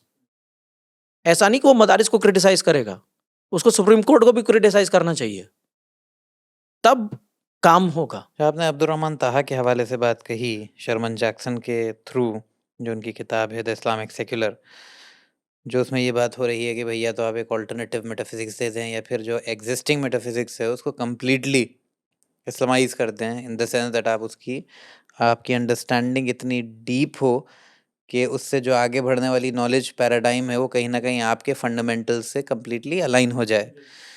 तो यही काम हुआ इल्मुल कलाम की डिबेट में, और यही काम हुआ उसूलुल फ़िक़्ह की डिबेट में। पर्टिकुलरली स्पीकिंग इल्मुल कलाम की डिबेट में जो ग्रीको रोमन लॉजिक है और जो पर्शियन लॉजिक है, जो एक सेपरेट ट्रेडिशंस हैं, वो जब उमय्यद डायनेस्टी में, अब्बासिड डायनेस्टी में, स्पेशली अब्बासिड्स में ट्रांसलेशन मूवमेंट और बैतुल हिकमत में जो पूरा एक रेनेसां हुआ, इंटेलेक्चुअल मूवमेंट हुआ, उसमें जो स्पेशली ग्रीक फ़लसफ़ा है वो प्रोसेस हो गया, और वो प्रोसेस होके कब इस्लामी फ़लसफ़ा बन जाता है और वो अल्टीमेटली कैसे वेस्टर्न फ़िलॉसफ़ी को अल्टीमेटली इंस्पायर करता है, तो वो हुआ है। मतलब ऐसा नहीं है कि वो नहीं हुआ। तो वो एक्सपेरिमेंट को रिपीट करने की ज़रूरत है, और उस टाइम पे जो वो था कि you have to take the knowledge head on for what it is, to be able to process it for what you want it to be. तो बहुत अच्छा लगा निज़ाम भाई, आपसे पिछली बार से भी लंबी बात हुई। पिछली बार का 3.25 घंटे का पॉडकास्ट था, मुझे लग रहा है ये 3 साढ़े सवा 3 घंटे, 3.5 घंटे जा सकता है, और हो सकता है कि लोग शिकायत करने लगे हैं कि भाई आपने 1 घंटे के पॉडकास्ट से शुरू किया था, अब आप 3-3 घंटा बिठाते हैं। और अगर लोग बैठेंगे तो मुझे अच्छा लगेगा, नहीं बैठेंगे तो कोशिश करेंगे कि भाई 2 हिस्सों में बाँट के आगे करें या फिर छोटे करें। लेकिन मुझे लगा कि इतना लंबा जो डिस्कशन है, वो एक्चुअली अगर नहीं होगा, जो लोग इस तरह के डिस्कशंस में इंटरेस्टेड हैं, वो जब फॉर्मली बैठेंगे, तो एक्चुअली आपस में भी इतना लंबा, इससे ज़्यादा ही लंबे डिस्कशंस होते हैं। तो हमें भी आदत बना लेनी चाहिए कि हम इन डिस्कशंस को करें, कंज़्यूम करें, इन पे क्रिटिकल अपने एनालिसिस करें और कॉन्स्टेंटली एक-दूसरे के साथ एंगेज करते चलें। तो अल्हम्दुलिल्लाह जो एक हम लोगों ने भी आपस में इनिशिएटिव लिया, जो आपने बीच में कहीं बोला भी कि कोलैबोरेट किस तरह किया जा सकता है। तो आपसे जो ये पूरा का पूरा इंटरेक्शन शुरू हुआ, आपने कहा कि भई आप अपना एक प्रोजेक्ट मिशकात भी कर रहे हैं, जिसमें आप लॉ के बच्चों को और बाकी बच्चों को प्रैक्टिशनर और थ्योरेटिशियंस ऑफ अंडरस्टैंडिंग दिस फ्रेमवर्क बना रहे हैं। और दूसरी तरफ आप जो ये बोल रहे हैं कि भाई मीडिया नैरेटिव और पब्लिक इंटेलेक्चुअल डिस्कोर्स में किस तरह आप हमारे इदारे को से एंगेज करते हुए ये काम आगे बढ़ा सकते हैं, वीडियो एक्सप्लेनर्स के थ्रू, पॉडकास्ट के थ्रू, इवन डॉक्यूमेंट्रीज के through maybe in the future. तो this is I think a move forward from our side, कि कोशिशें की जा सकती हैं। हम लोग भी 100% चीज़ों पे एग्री नहीं करते, करना भी नहीं चाहिए, लेकिन एक कॉमन मिनिमम ग्राउंड बहुत आज की डेट में बहुत विजिबल और वाज़ेह है कि भाई इस पे तो आप बहुत आराम से काम कर सकते हैं। नहीं, बिल्कुल। बल्कि ये जो आपने बात किया प्रोजेक्ट मिशकात की, इसका बहुत ही नेसेंट स्टेज में है, बहुत ज़्यादा कुछ अभी हमने अचीव भी नहीं किया है। लेकिन फ़िलॉसफ़ी इसके पीछे है how to how to ingrain people in public intellectualism. Training कैसे दी जाए पब्लिक इंटेलेक्चुअलिज़्म की, कि साहब इश्यूज़ को फ्रेम कैसे करना है, आइडेंटिफ़ाई कैसे करना है, बोलना कैसे है, पिच कैसे करना है। तो ये पूरे जो एक अंडरस्टैंडिंग है, फ़िलॉसफ़ी है, वो ये है कि इस आर्ट में लोगों को जो है वो ट्रेन किया जाए बाय व्हाटएवर मीन्स। क्या उसकी क्या नवैयत होती है, क्या है, बाकी तो खैर अल्लाह की मर्ज़ी है। अल्लाह से दुआ बस एक ही है कि एक तो इंटेंशंस प्योर हों, इंटेंशंस करप्ट ना हों, और दूसरा ये कि एफ़र्ट्स पूरे हों, हाफ़ हार्टेड एफ़र्ट्स ना हों। बाकी रिज़ल्ट्स जो है वो हमारे हाथ में नहीं है।